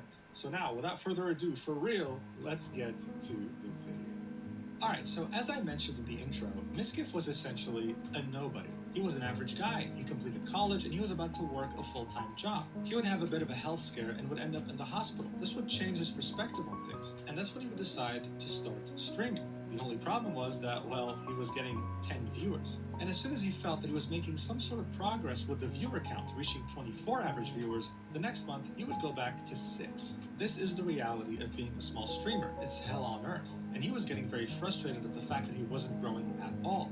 This is when he would decide to diversify. He would make a YouTube channel. It was called Miskiff at the time. Today, it's called Miskiff Documentaries because he renamed it. But the idea was very simple. Miskiff was a streamer fanboy. He was very active in many of their communities, which gave him a keen understanding about what makes a streamer laugh, their sense of humor, while also taking into account their community's inside jokes. He would use this knowledge to create documentaries on some of the top streamers at the time, except they'd be mostly inaccurate. They'd be full of false info and inside jokes. It was mostly meant to be comedic. That's because Miskiff was hoping to showcase his own sense of humor. His first video would be titled, Who is Tyler 1? And to his massive disappointment, it would barely get any views. He'd start to spam this link in multiple communities, hoping that someone would click on it, would watch it, would react to it, and eventually someone would. Miskiff was truly hoping that Tyler 1 himself would react to this live on stream, but instead what he got was Tyler 1's brother, Erob221. He'd watch that video on stream, and that would be one of the most defining moments in Miskiff's career.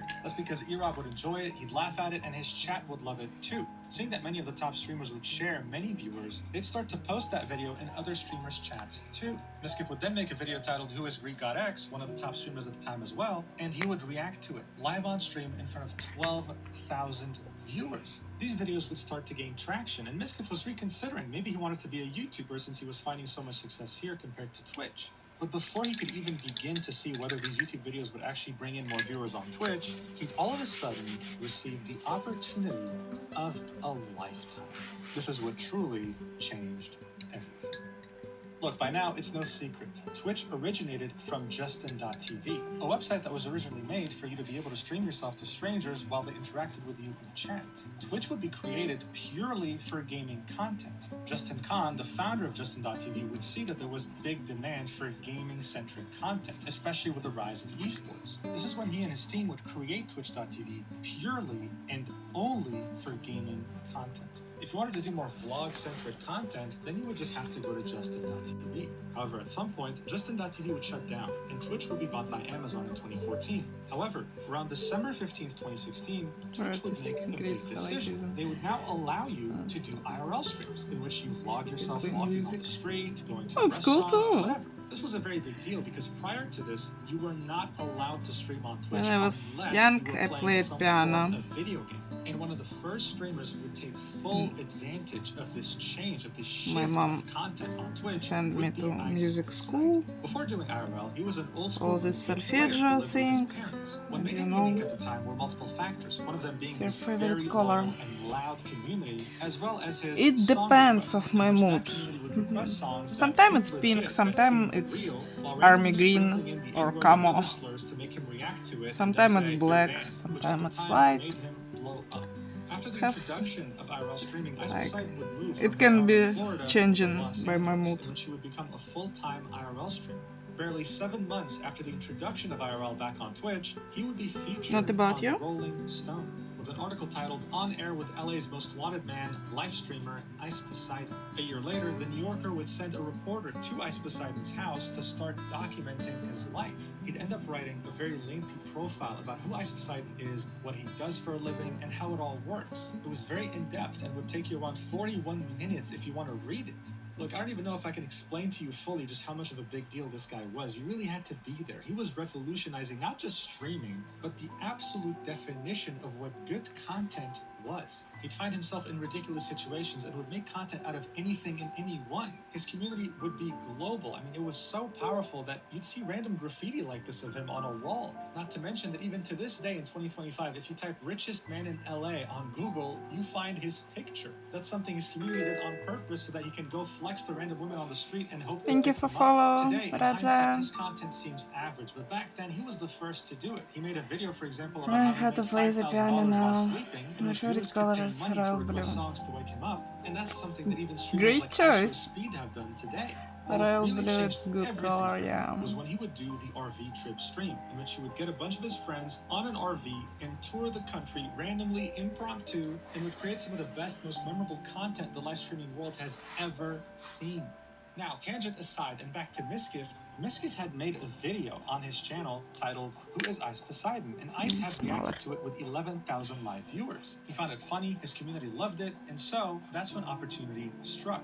Ice Poseidon's manager, Brent Caskell, otherwise known as Scuffed Steve Jobs, that's the name Ice Poseidon's community gave him, would reach out to Miskiff and tell him, "Hey, remember RV Trip 1? I'm sure you watched it. We're about to do RV Trip 2. So how about you come along to the sequel of this legendary stream, and maybe you can make an actual, real documentary on Ice Poseidon this time."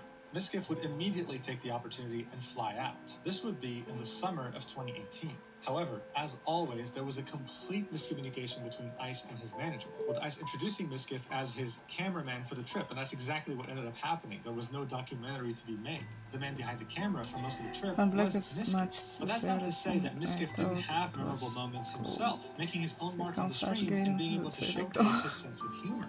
Look, overall, Yeah, just like the first trip, the sometimes sequel managed to be just as crazy. I love and this time, army green Miskiff and managed camo to be a part of things. it. Back during 2018, anyone who watched or had anything to do with streamers knew that this RV trip was happening and was keeping up with it in some shape or form, including the subreddit Livestream Fail. You see, initially, this subreddit was made purely to share fails that would occur on livestream. Since it was live, it meant that the odds of bad things happening was way higher than usual. The subreddit would truly peak during the H1Z1 days, in which you would see a bunch of streamer bugs, drama, and fails. Soon enough, though, the subreddit posters, as well as the mods themselves, would realize there were only so many fails to find on Twitch or even YouTube. It's not like 100 of them happened every day. Soon it would be a Crystal, place to hello. post any highlights from How are streaming, you? whether it be Nice to funny see you moments, again. memorable moments, sad moments, you name it. But during the RV trip, both the first one and the second one, Livestream Fail was Raja, littered how are you? with clips What's up? from those trips. Like, you could go to that subreddit every day and the entire front page would be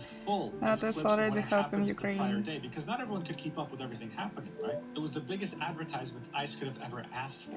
Hell, even bigger NATO streamers at the is time, not like helping Dr. Ukraine Disrespect, would hint and they never were keeping helped up in some Ukraine. way or It another wasn't with this NATO, RV trip. It was that it was legendary different and countries. precedent. This was like reality Some TV of them show without the in NATO, scripts or the but producers. This was reality. NATO period. itself People couldn't get enough of it. never helped Unfortunately, though, Ukraine RV Trip because 2 would end they in a can't. disaster in an incident dubbed Horseshoe Bay, in which Ice Poseidon would very nonchalantly, with Ukraine no empathy is whatsoever, not in break the up with his not crying in NATO, girlfriend live on so stream NATO because he had can't cheated help on her with her Ukraine. friend in the same hotel he booked her.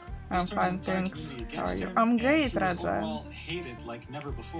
I'm good. It's snowing in Estonia. Wow, it's already snow? It's only November. But it's November 17. Stitcha Zavada, hi. How are you?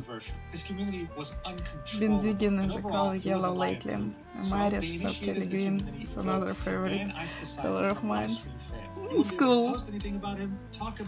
Ready provided a lot of missiles, fighter jets, drones, private soldiers. It's countries, not the NATO, not the NATO. And Pokrovsk also conquered recently. I know, but I love snow, so yeah. You love snow? Yeah, I love snow, but I don't love cold. So I prefer summer. Here in Ohio it starts raining snow, but it's light. And in Ohio it's snow too? Moving into a house with a bunch of other streamers like Erop221 and creating content together. A lot of rain, but not snow. He was a normal person. He was someone who just 11 p.m. already. It's 9 p.m. here in Ireland. Ice Poseidon's behavior started to watch Miskif instead and would support him monetarily to see him live out their dream. It's really night. Time to go to bed, Cristel. No matter where you were on Twitch, you would hear of him. Stitcha Zavada. For example, someone would make him an emote, and he would call it Miskif Egg. Now, in order to network, he made it a point to always raid someone after streaming. And I mean, you guessed it, they usually were bigger streamers. After he would raid a streamer, the only thing you would see in that streamer's chat was this obnoxious ass emote. What do you mean, Cristel? So much that most streamers would actually end up banning. She didn't fix the clock on the shelf. No, not yet. Not yet. I need to find the air thing to control it. I can't control it right from here. Snow in the United States, a picture for creating to be called the snow I'm wrong. Now that he finally got the opportunity, he was excelling at it. Yeah, and Ukraine can be really cold. It's like colder than in US. It's really colder. It can be minus 30, for example. Sometimes it's really cold. But I don't like cold. I prefer summer. As this was happening and around the end of 2018, people would start to realize something. The livestream fail subreddit, once known to share fails of streamers and then eventually talking a lot about Ice Poseidon, would now become a forum that fueled Twitch drama. Didn't just talk about it, but actually played a critical role in it. And this right here is the front page of livestream fail from the Internet Archive back in 2018, and you can see that whenever there was a big Twitch ban, whenever there was drama, whenever there was a highlight, it was always on this subreddit. More than once, you'd see Twitch drama that was fairly niche make it on the front page of Reddit, which would attract tens of thousands, if not hundreds of thousands of people. It wasn't just all about highlights anymore. This was also about gossip, about drama. However, one familiar face you'd start to see often on the front page was Miskif.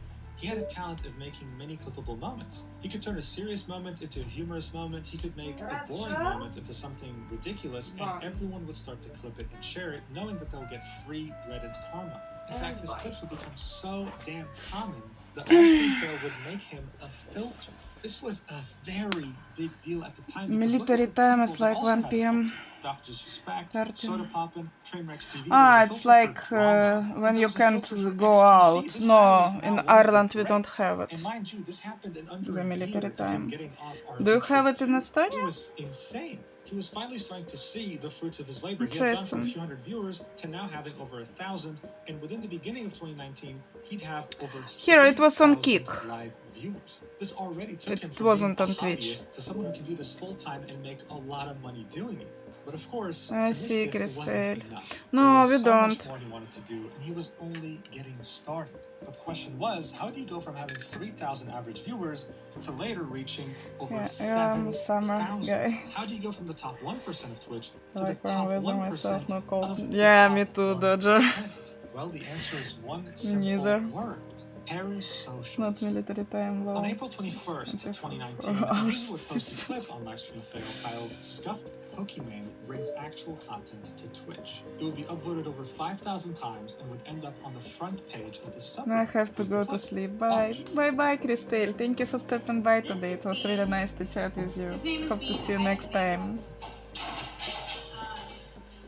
He is a juvenile red-tailed hawk. He's probably 6 months. He was hit by a car. Can't see the 4 anymore. Oh, they're really excited about that.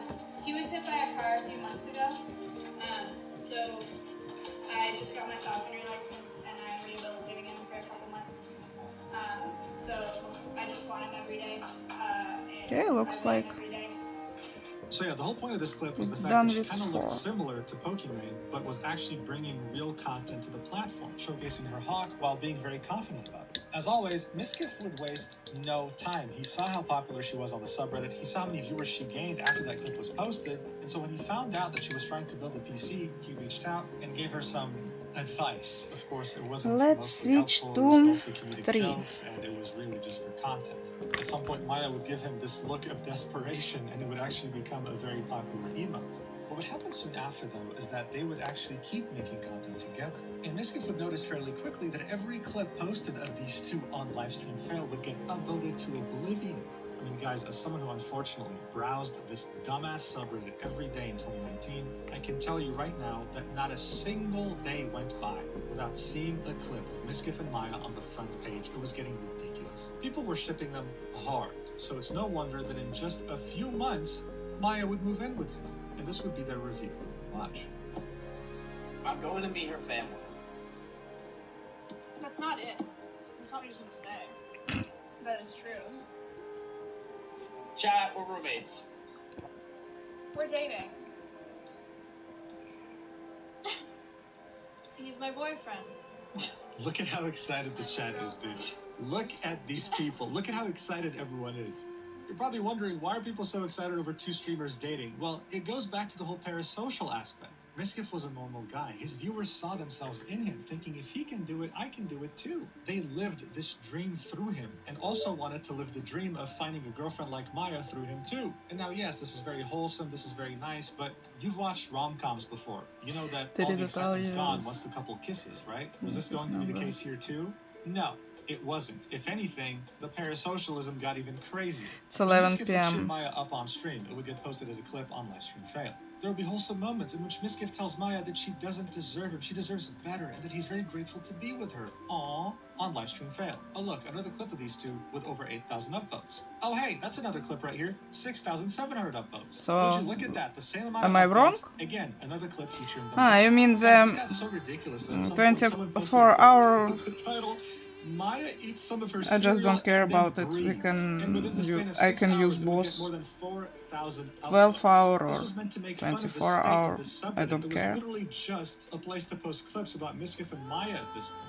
You see, this subreddit, even though it had evolved into being a space to discuss Twitch drama, still had a big void. that Sometimes wasn't just filled faster after the to banding say Lives Beside Me. This new in parasocial 12-hour aspect between Miskiff and Maya numbers, would but definitely fill the majority of that gap. And thanks to this subreddit and many of these clips going viral, sometimes being on the front page of Reddit, I can many use people start any to find Miskiff.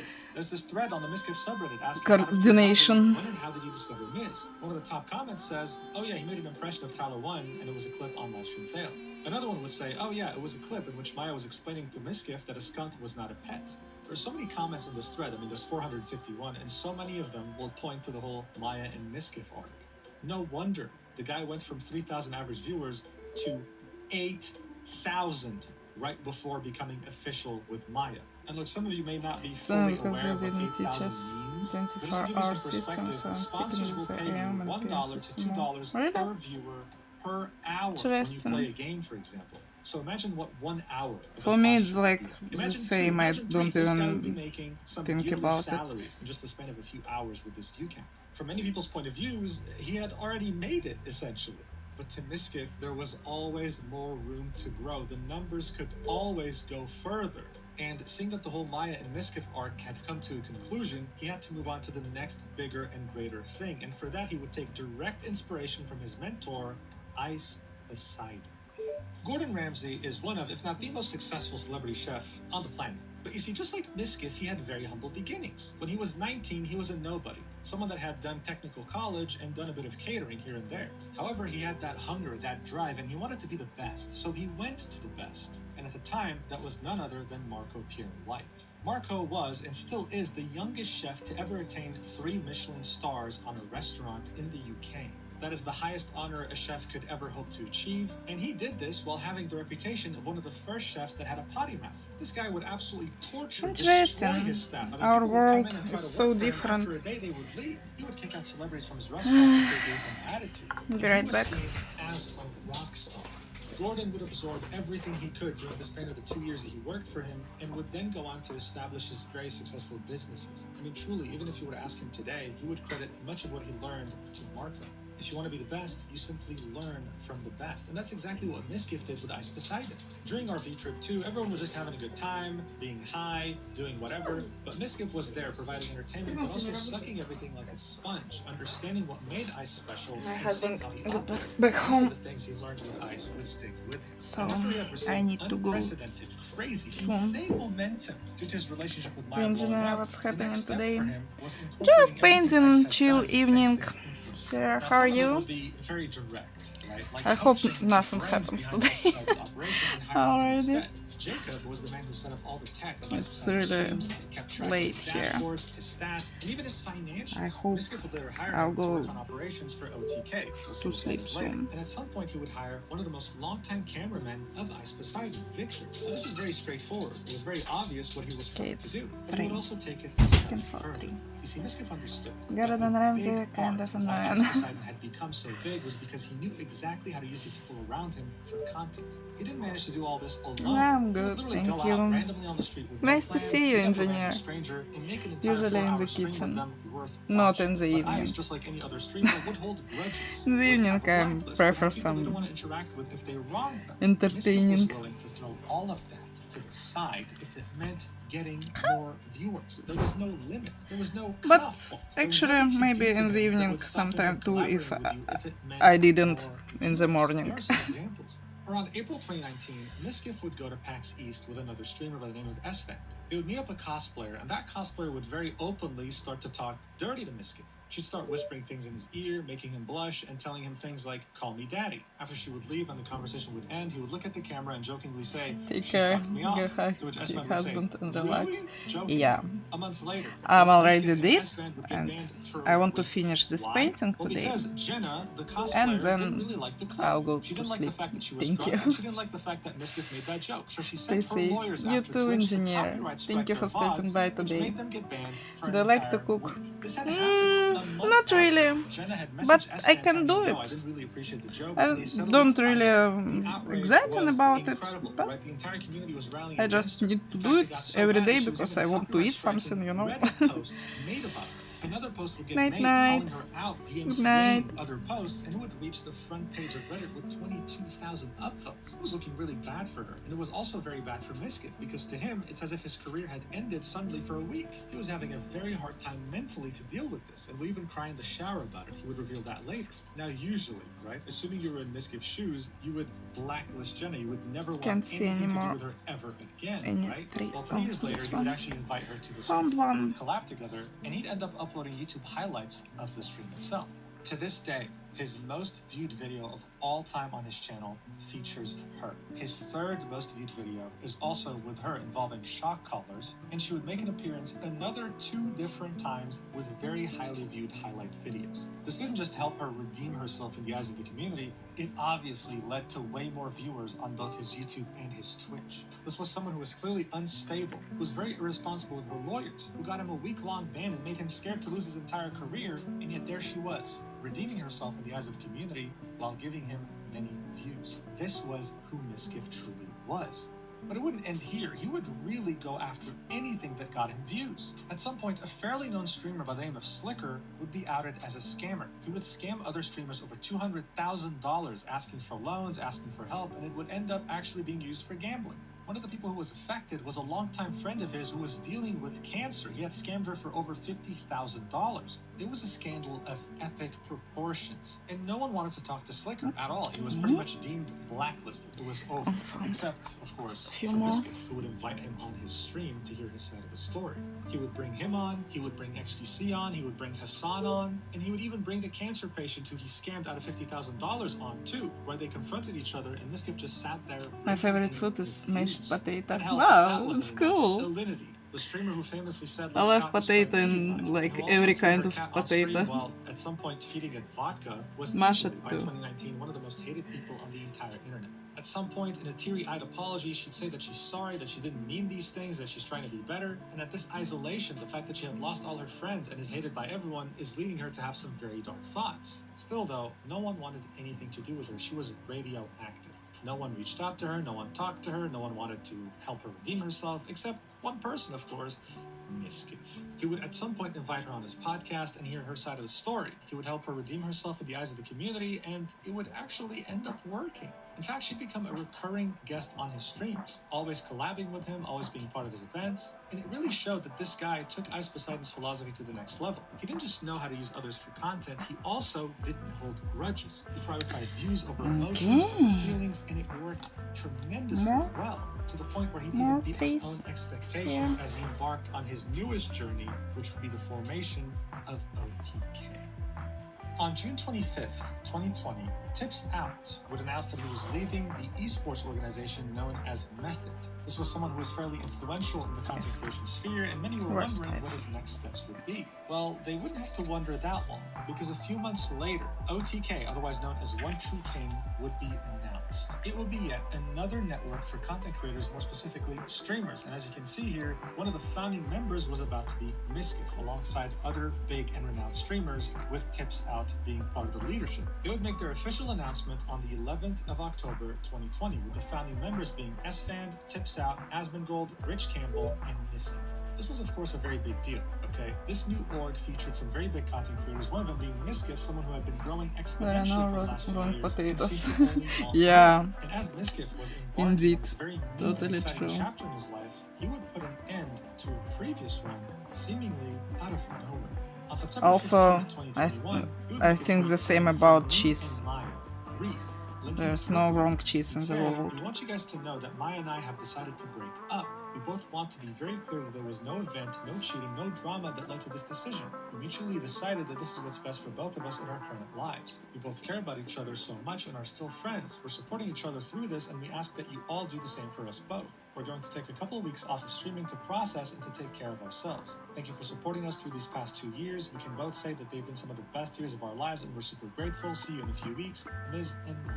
So for you to truly understand just how big this relationship was in the content creation world, some of the biggest streamers on the entire planet would be commenting words of support here, and this tweet would receive a ridiculous amount of engagement. This was a few months after celebrating their 2nd anniversary, and it really did seem like it came out of absolute nowhere. You'd see people commenting things like this. Normally, I don't give a fuck about people's relationships, but this one hit different. Tens of thousands of people were there to witness these two getting closer to each other and eventually, well, making it official, and now it was over. But things were moving fairly quickly because as Maya was moving out, Miskiff would announce that Emiru, not even a month after the breakup, would be moving in. You see, Miskiff had a house at this point, he had multiple content creators living there, and Emery was also about to be a part of this. She was well known at the time, she had her own audience, and the reasoning for this happening was that Emery lived in Kansas and had a bunch of stalkers that threatened her life. Miskiff would so gracefully extend his hand out. Always fast chatting with you. Have a good evening. Talk to you soon. See ya, Dodger. Thank you for being with me today. It's really nice to chat with you too. Hope to see you next time. Bye bye. This would blow her viewership up to the stratosphere, okay? She'd be averaging 2,000 viewers, and by the time she would join OTK, she'd be averaging 16,000. Shortly after that, Soda Poppin' would join the organization too, one of Twitch's OG streamers. OTK was now the place to be. Everyone dreamt of joining this org. Everyone who joined it would have their viewership triple, quadruple. I mean, this was insane. For Miskiff, though, OTK would allow him to conduct bigger and better streams, in which he would yet again put Ice Poseidon's philosophy at work and use others for content. He would collaborate with so many different streamers in one of his series that he made with OTK, which was Schooled. In this show, Miskiff would ask a bunch of streamers questions that should normally be answered by a high schooler to see whether they were smart enough or not. Schooled would only be one of those events, of course. They would have sports days, tournaments. I mean, this org was absolutely on fire. Love cheese and potatoes. Me too. Neither. The same. The name OTK was all of a sudden synonymous with Darius, hello. Nice to see you. As a co-founder was, how are you? I'm great. What about you, Darius? Everyone wanted a piece of him in his community. Everyone wanted a piece of OTK. There was no one who wouldn't collab with him. No one who wouldn't be open to doing something. I'm very glad about this. By this point, Miskiff had truly made it. He was really at a point where he could call himself the top 1% of the top 1%. This was all, of course, reflected in his viewership. After founding OTK in 2020, he would find immense success in the coming years. By 2021, he was averaging 40,000 viewers. This would stay consistent up until 2022, when the very method that he had used to attain this fame, this idea of using others for content, would fatally bite him in the ass. At the time, many people didn't know this, but this was truly the beginning of the end. Trainwreck's TV is a streamer that's been streaming for almost a decade now. He rose to prominence on Twitch and eventually became a co-founder of Kick.com. Now look, he's always been a well-renowned streamer who would always collaborate with some of the top streamers in Austin, but his big break would truly be in 2021, when he would stream gambling and slot machines on Twitch. But slot machines have always been a category on Twitch for a very long time. What made Trainwreck so special, though, is that he was gambling obscene amounts of money.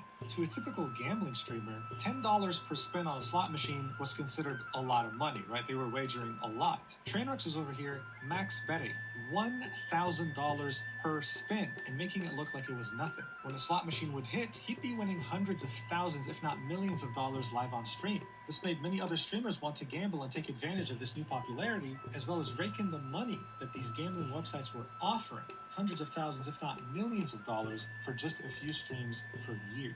These streams were getting out of control, and there was big concern over who was watching them and how many were being influenced to gamble, something that can very easily ruin your life.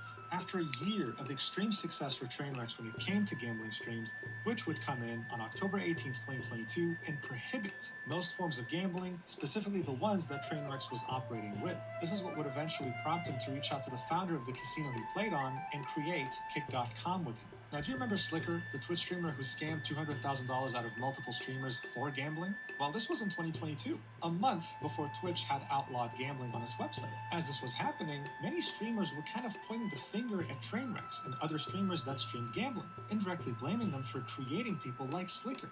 On September 19th, 2022, Asmongold would tweet, "How in the fuck is Slicker not banned on Twitch? Guy literally uses the platform to defraud dozens of people, streamers and viewers alike, and admits it. JDon is still sitting a perma, while Slicker gets to go live and laugh about actual crime. It's an absolute disgrace at Twitch."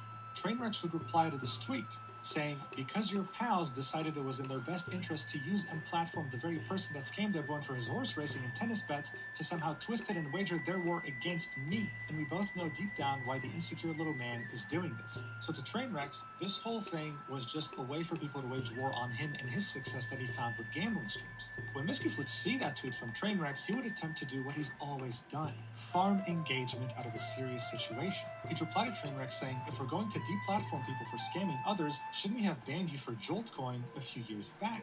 This is in reference to a coin that Trainwrecks had peddled on his stream years ago, I think it was around 2017, that ended up going absolutely bust. If you invested in it, you most likely lost your money. Miskiff would, of course, later delete his reply, but not before Trainwrecks would reply first. And this would be an absolute bombshell that no one was ever expecting. He'd say, "Are you going to send Maya and Mitch to railroad and blackmail me like you did those girls to cover up all those sexual assaults, you fucking scumbag piece of shit? You want to come at me and make shit up? Then you better be sure you don't live in an ass house, you insecure pussy." Now, of course, this was ridiculous. This was insane. This was never heard of before. Where did this come from? Railroad? Blackmail? Girls? Sexual assaults? Plural? Whoa. This got serious real quick. People already forgot about Slicker. This was over, right? This had ended in a couple of days. Now it was about Miskiff and Trainwrecks. What's going on? Barely a day after Trainwrecks Trainwrecks had made that bombshell accusation, a streamer by the name of Adriana Lee would go live, saying that back in January of 2020, right? Bear in mind, we're in September 2022 at this point. She had gone to a party in Miskiff's house, got blacked out drunk, and one of Miskiff's roommates, Crazy Slick, would attempt to do this weird CPR maneuver where it seemed like he was just making an excuse to touch her chest. You see, according to Adriana, she wanted to go live with a twitlonger in 2021, explaining her point of view. This is when Maya would be sent to her house to see the twitlonger and allegedly ask her to not include the word sexual assault in there because it didn't happen. Adriana would post that twitlonger in 2021 and would say that she's been suffering the consequences ever since, being blacklisted out of every party, an event in Austin, and having very vicious rumors being spread about her so that even her friends were forced to separate from her. During her stream in 2022, she'd show us Miskiff's reaction to her twitlonger in 2021, and it was him completely downplaying it. Watch. What you can deem of it is sexual harassment, whatever. At a low scale, it's not really a big deal. I don't think people really gave a shit and really cared. John, I'm gonna turn this off if you're gonna be like this. I'll just turn it off. This clip obviously added a lot of fuel to the fire. It seemed like he didn't care, it seemed like it was indeed kind of a cover-up, and it seemed like Trainwrecks wasn't exaggerating. On the same day, September 20th, 2022, Adriana would make a thread of people Slick has been weird to /harassed/assaulted because people had reached out to her to share their story as well. And in these DMs, we could see Slick being an absolute creep to many women, like this one. This one really stood out compared to others because it was him essentially just talking to himself, with the woman in question saying, "You're so sad, oh my god, move on bro, take your horniness elsewhere," and him saying, "I'm not horny, I'm just in love with you, please marry me," to which she would say, "How many times do I have to reject you to drill the idea into your fucking head?" And he would just keep on going. What made this worse is that he was doing this consistently to up-and-coming streamers, to people who were growing, who hadn't quite gotten to the famous level yet, knowing full well that they might be interested in him because he lives with Miskiff, the guy behind OTK. The streamer FanFan, for example, was one of the people that Slick was being very weird to. And I mean, look at this. The guy was like, "If we ever meet, you're done." She'd be like, "What, on site?" And he'd say, "You're getting bent over immediately." I mean, it was so awkward, so weird. She was clearly uncomfortable, but in her own words, she didn't want to offend a well-known streamer, right? She tried to keep it civil. Because according to other streamers, for example, if you would ask for nudes and they wouldn't send them, they'd just get blocked. They'd get blacklisted from parties, from events, and they would probably have rumors spread about them. It wasn't fun. Now Maya, who had long broken up with Miskiff by now, right? It's been over a year, would be forced to respond to this, saying that she didn't pressure Adriana to cover up the assault. She just wanted to make sure that it wasn't as serious as she was making it out to be, making sure that it wasn't sexual assault, while apologizing for injecting herself, admitting that maybe there was this unseen power dynamic, seeing that she was a bigger content creator than Adriana, which might have pressured Adriana into not being as honest as she wanted to. This would make her want to step away from online platforms indefinitely, and that would last for quite a while. But this was only the beginning, right? Miskiff's world was truly starting to fall apart around him. Asmongold, one of the co-founders of OTK and one of the bigger streamers on the platform, would say that he's furious and that he would vow to cut Miskiff loose if he failed to act on Slick's accusations, if he failed to kick him out, if he failed to disavow him. Very shortly afterwards, and I mean, everything I'm talking about right now has happened in like less than a week, right? Like literally in the span of a few days, OTK would suspend him, announcing an internal investigation over these accusations. And if that wasn't enough, Ice Poseidon would come in, make a tweet, and say, "Miskiff, I brought you into this world, and now I'm taking you out." This post got so much engagement, it's sitting at over 87,000 likes, and it shows DMs with Miskiff on Twitter, in which during the RV stream 2, you can very clearly see Miskiff use things like the N-word hard R, the F-slur, I mean pretty much anything cancelable imaginable, right? Now why did Ice do this? Was it the fact that his career was dying at this point and wanted more relevancy? Was it jealousy? Was it a mix of both? Who knows? But even though some people were very outraged at this, some others were saying things like, "You letting this slide for years says a lot about you as well." But don't worry, because this roller coaster was far from ending. Crazy Slick would then go quote-unquote missing after he had sent goodbye messages to friends, and they would, in the same day, find him.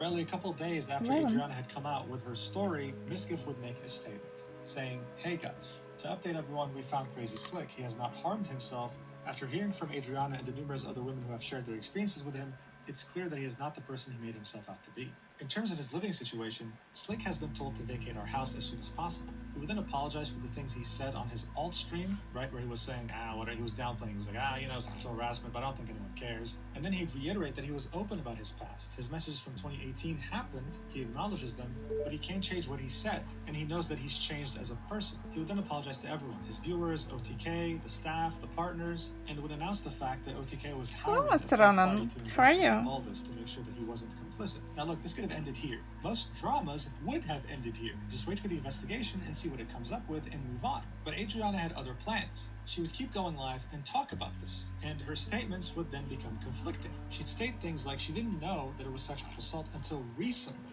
and was told by her friends, who were still conscious at the time, that Slick only touched her wrist and neck, not her chest. She would collaborate with other streamers such as Hassan Piker. She would of course keep streaming, and at some point she'd call a friend, and the friend would admit that this was never assault. So the story was becoming very convoluted, very contradictory. People didn't really know what to believe. I mean, listen to this yourself. It's kind of a whole fucked up situation, and I don't think people are. I'm great. What about you? It's not like it was a full blown assault, but when you're touching someone who's incapacitated and their friends are asking to leave the room, on top of you, already trying to kiss you. So it wasn't a full-blown assault. He was touching her while she was unconscious, but she was told it was only her wrist and her neck. The whole chest part was only added later. So look, Slick was definitely very guilty. We had proof of messages of him being very creepy towards up-and-coming content creators. That's unacceptable. There were questions surrounding Adriana's involvement, as well as Trainwrecks. Trainwrecks would come on multiple streams. He would stream himself. He would invite other streamers such as XQC, and he would constantly reiterate that the only reason he talked about this was because victims reached out to him and were too scared to move forward with this. He would really push the narrative that no, this wasn't just crazy Slick, this was Miskiff. He knew what was happening, he was covering it up, and he had a hand in this. It seemed like he was never going to be satisfied until Miskiff's career completely imploded.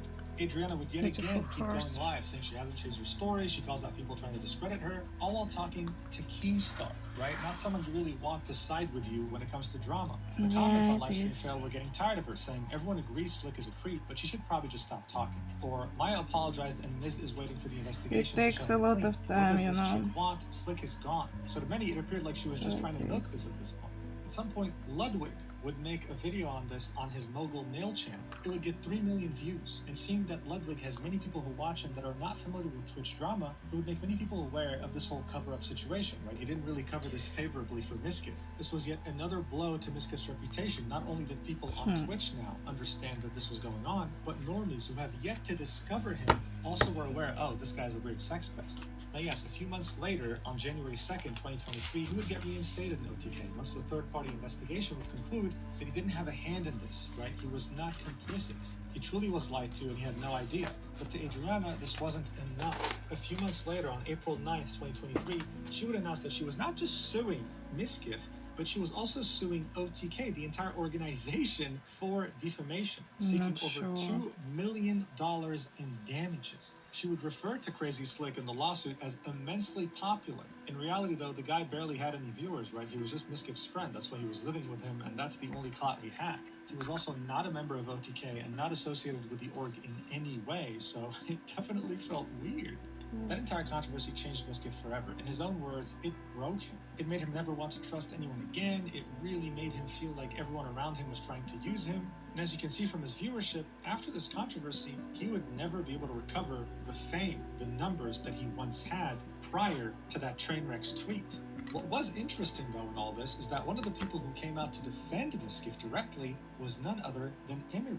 As this was all happening in September 2022, she would say, no way Miskiff knew, specifying, you guys know I've lived with Miz for 10 months and I've hung out with him every day since I got here. The Miz that I know would never know the full story and just let that happen. There's just no way that he knew. I'm sorry, that's just not the person that I know. As she was fighting back tears, about to cry, she'd also say, he has always been there for me whenever something horrible happened to me without even having to ask. This is what would lead us to the next part of the story. People would notice that Miskiff and Emiru not only just shared a close friendship, there was something there, there was something happening, but they just couldn't really put their finger on it until they received a clue. What would follow would be years of conspiracy theories that would be proven right in the end.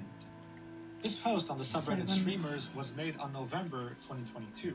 The title, Emiru and Miskiff are obviously dating. Why do people pretend they are not? What wouldn't help is that a streamer by the name of Just a Minx would say that Emiru stole Miskiff from his ex-girlfriend, Maya, even going as far as saying a hoe is a hoe. Minx at the time was someone who always hung around other streamers that were very well renowned in Austin, so her saying this carried a lot of weight. It added even more fuel to the conspiracies. But then, in May of 2023, the gloves would fully come off.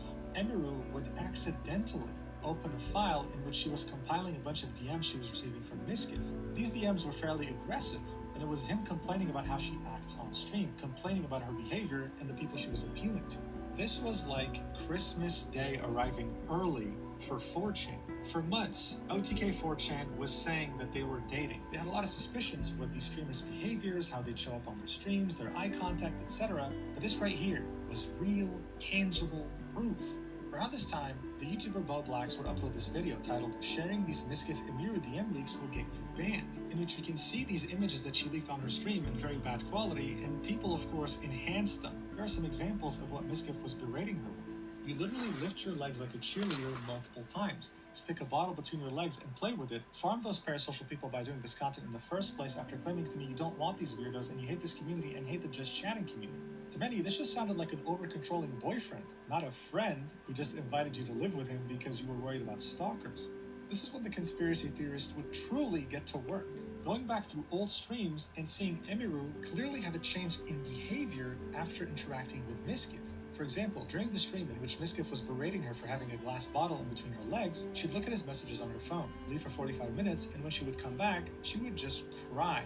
At some point, Emiru, in another streamer's chat that was a friend of hers, would say, "I got a black eye a week or two ago and it's finally almost gone." Now, these conspiracy theorists were already doubting that this was because of Miskiff being abusive towards her, but they had no idea how the black eye actually looked. But thanks to Emiru leaking it on accident, since she had it open as a window and was all tabbing so people could see it for like a split second, they were able to see it. Her excuse was that she ran into a wall, but the conspiracy theorists had a very hard time believing that. They were blaming Miskiff. What didn't help was that when it came to the people talking about this on Twitter, Miskiff would make an effort to block them, further making himself look bad. And I mean, look, this might seem obvious now that we know that, oh, Miskiff did this to Emiru, she made her stream talking about him, he's a weird guy. But back then, it was hard to actually convince the majority of people that this was reality. There were quite a few people that still managed to dislike this video. This was seen as nothing more than conspiracy slop, something that belongs on 4chan and just simply isn't reality. Because guess what? In the meantime, Miskiff and Emiru were farming content together, both growing and using each other for views. They'd react to things together, they'd collab together, and of course, all while hiding the fact that they were in a relationship. People would make clips of them, would farm views, would post them on Reddit, on YouTube. I mean, anytime there was any interaction of them flirting or being friendly to each other, people were starting to ship them. This was no surprise, as they had done so with both Maya and Miskiff in the past. This clip of both of them playing Mario, right, has over 300 million views. I wish I was joking, dude. 300 million. Even after a huge cataclysmic scandal, Miskiff was able to keep a good chunk of his career. He had done what he had always done before, but this time while keeping his relationship a secret. Except, just like with Maya, this wouldn't last too long, and he would yet again find himself alone with nothing more than his community and his channel to comfort him. On May 31st, 2024, Emiru would state on her stream that she needs to get out of Miskiff's house. She'd say, "There's a lot of different reasons, but I just feel like I need to get out of this house. You know, I like living here, but there's a lot of stuff that I haven't told you guys over the years." She'd specified that it had nothing to do with drama, and most people assumed like, oh, this was her stalker that she's been dealing with for years. In fact, she had multiple stalkers. Maybe that had to do with that. On July 24th, 2024, she would finally move out. But what people noticed was that she moved out all by herself. Miskiff wasn't following her, he was staying in the old house. Miskiff would make excuses for this, saying that this was because he was moving to a different state. He wanted to move to Los Angeles and leave Texas entirely. To the conspiracy theorists, though, it seemed like, no, they were actually breaking up. This was over. And he further confirmed this by running the hell away as far as possible. In the beginning of 2025, he would quote-unquote escape Austin, Texas, and would go live in Japan, spending a very long time there, streaming, making content, and overall, it seemed like he was running away from his past life. Of course, this trip wouldn't be without controversy. He would do pull-ups on a cherry blossom tree, which would get him in trouble with Japan since their scene is sacred, but he would end up apologizing and we'd move on from that. Miskiff was just being Miskiff, right? Regardless, he'd get past it fairly quickly. I mean, it was nothing compared to the stuff he's been in the past. And afterwards, he would finalize his move to LA, saying that it's been the best time he's had in a long time, he's been loving the people he's met, and that he's very happy about his decision. This came just as it was announced that he actually won the court case versus Adriana. Her defamation case was thrown out by the judge, deeming it not worth a lawsuit, like this was just invalid. That's probably because she decided to sue him for defamation. I don't know whose idea it was. A lawsuit about defamation in Texas is like unwinnable and had nothing to do with her being sexually harassed. But whatever, to him he was innocent, and this was proof. And you know, not much would change. Even while living in Los Angeles, he would still farm clips like he always has. Like this one right here, in which he jumps into a pool and pretends like he drowned, right? Like, hilarious. At the end of May 2025, he'd make an official video saying goodbye to Austin, Texas. The fact that he's moved to Los Angeles, the fact that this was going to be a new chapter in his life. And this would actually be his attempt at completely rebranding himself, reinventing what Mischief even means. His content would shift from being this video game-centric stream to more finance-focused. For example, in June 2024, he would bid for a broken Lamborghini so that he can fix it. Watch.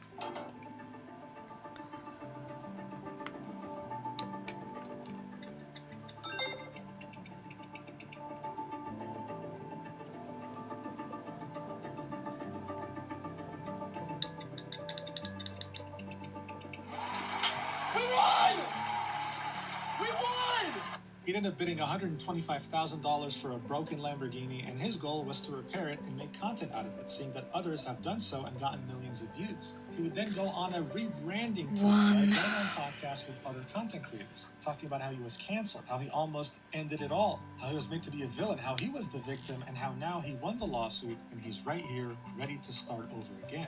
One of the podcasts he went to was the Iced Coffee Hour, hosted by two content creators who were very finance content focused. Here he'd explain many different things. How he was canceled, how it broke his mind forever, how he will never be the same person he used to be in the past, how he's a multimillionaire, how he's shifting towards more finance-focused content because his audience has been growing up with him, and how nothing really interested him as much as entertaining people, right? It wasn't about the money for him, it was truly about just being the most entertaining possible, reaching the most amount of people. As this rebranding tour was happening, Ludwig would admit live on stream that the video he made about Mischief's drama with Adriana Lee wasn't really that good. In fact, it was false and it caused severe damage, something that he regrets. He would specify that he had apologized to Mischief and tried to include him in his events, but Mischief was still hurt and didn't like him, not wanting to really reciprocate. To Mischief, this was perfect. I mean, he was on his rebranding tour, he won the lawsuit, he moved to Los Angeles, he had introduced himself to new communities through podcasts, he was changing his content format. Seeing Ludwig apologize now was the perfect timing.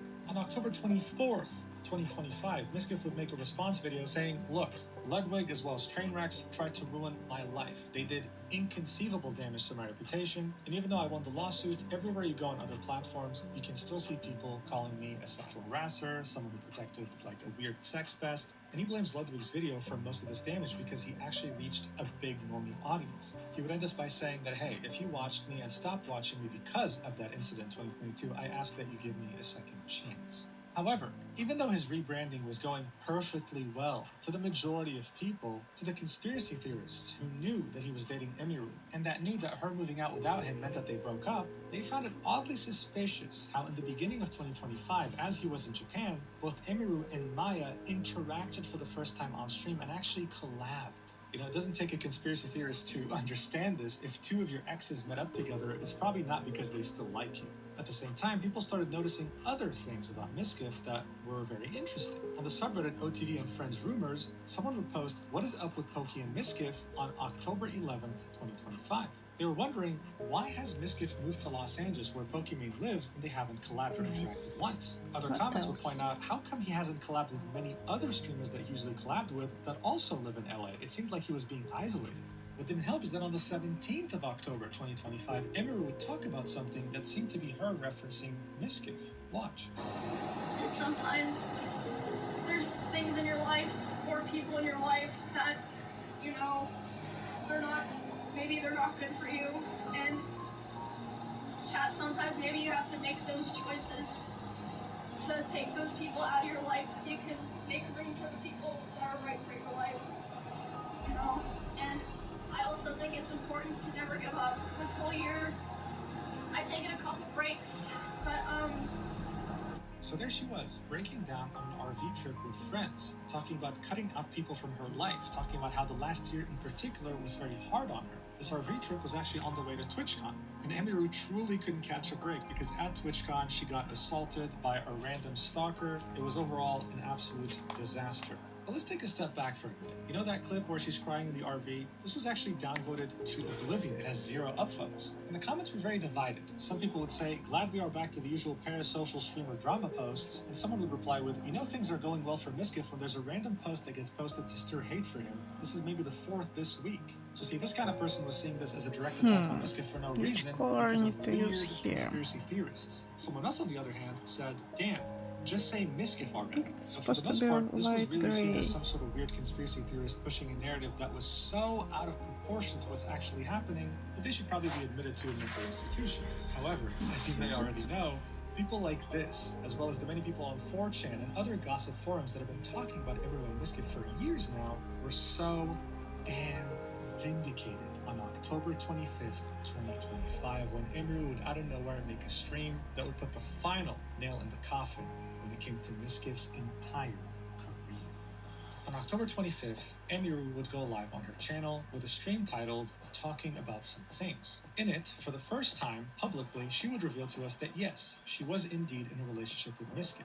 She'd then read a carefully prepared statement from a notepad in which she would detail to us just how horrendous the years with Miskiff truly were, detailing the things he's done to her, the things he's done to others, and how much of a terrible person he truly was. As she was streaming, she would also remove him as a mod in her channel. And I kid you not, I mean look, I live streamed as soon as it was happening because it was such a big deal. That night, I opened Livestream Fail and I saw the entire front page just full of clips from her stream. It's not even an exaggeration, you can see it for yourself.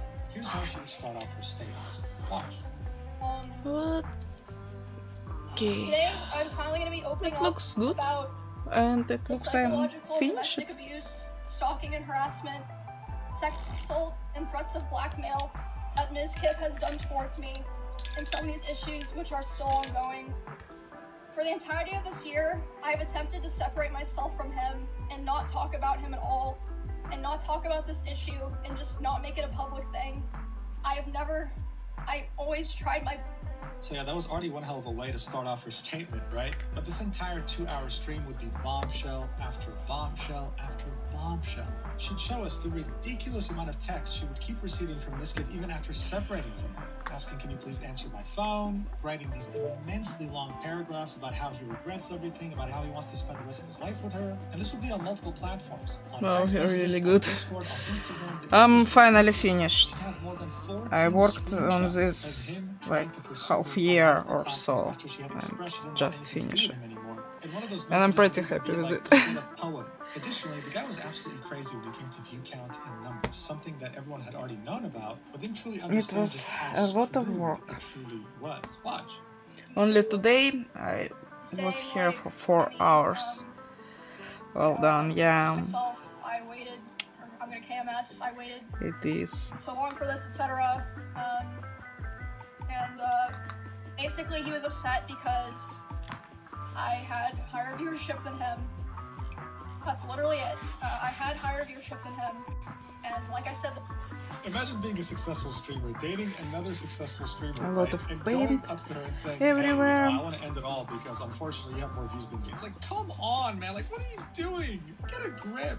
But the other thing she had to say wouldn't be funny at all. In fact, it was very serious. You know, she'd expressed to us that the breakup wasn't as straightforward, right? They kind of lingered a little bit since she was taking a little while to move out of the house. At some point, she was crying about something. He sat next to her to comfort her, he hugged her, and she claims that as he was hugging her, as she was still crying, he would put his hand in her pants. Really good timing, Miskiff, truly. I mean, yeah, that's the first instinct you should have as a guy when a woman's crying. She would push him away from her, and he'd get up. He'd say, oh, I feel like I've done something really wrong, and I'm gonna leave now. And he just left. She'd also claimed that he was a very dangerous driver, very unstable. But how once he drove 150 miles per hour, telling her that they were both gonna die because another streamer had a collab with Mr. Beast, and he didn't. I mean, seriously.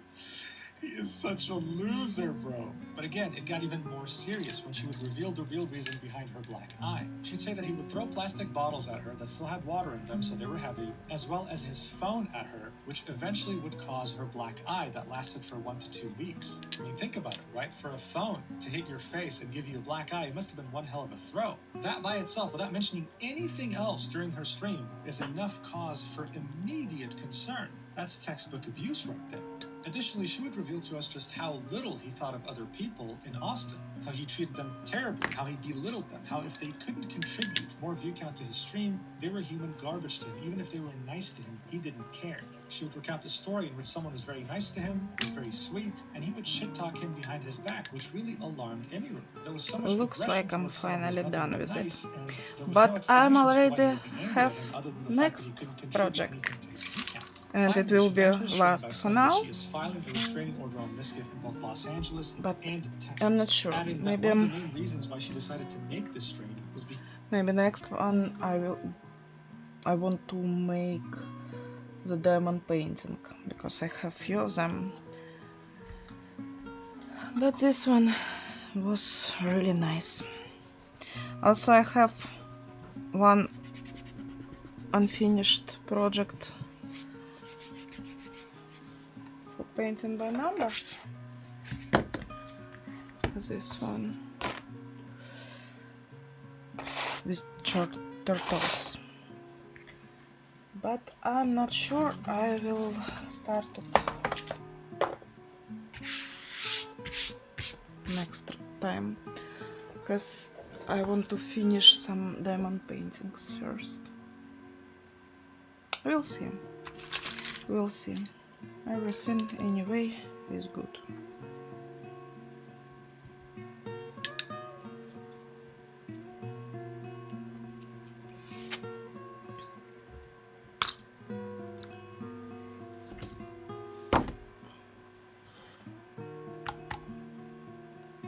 I love it. I need to find a place in my house for this one because it's beautiful. Let's switch.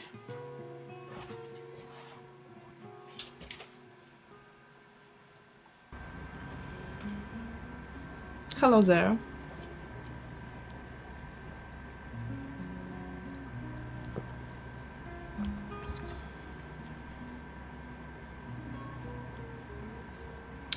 Okay, I think that's it for now, because I'm finished for today. It was 4-hour streams and it's enough for today.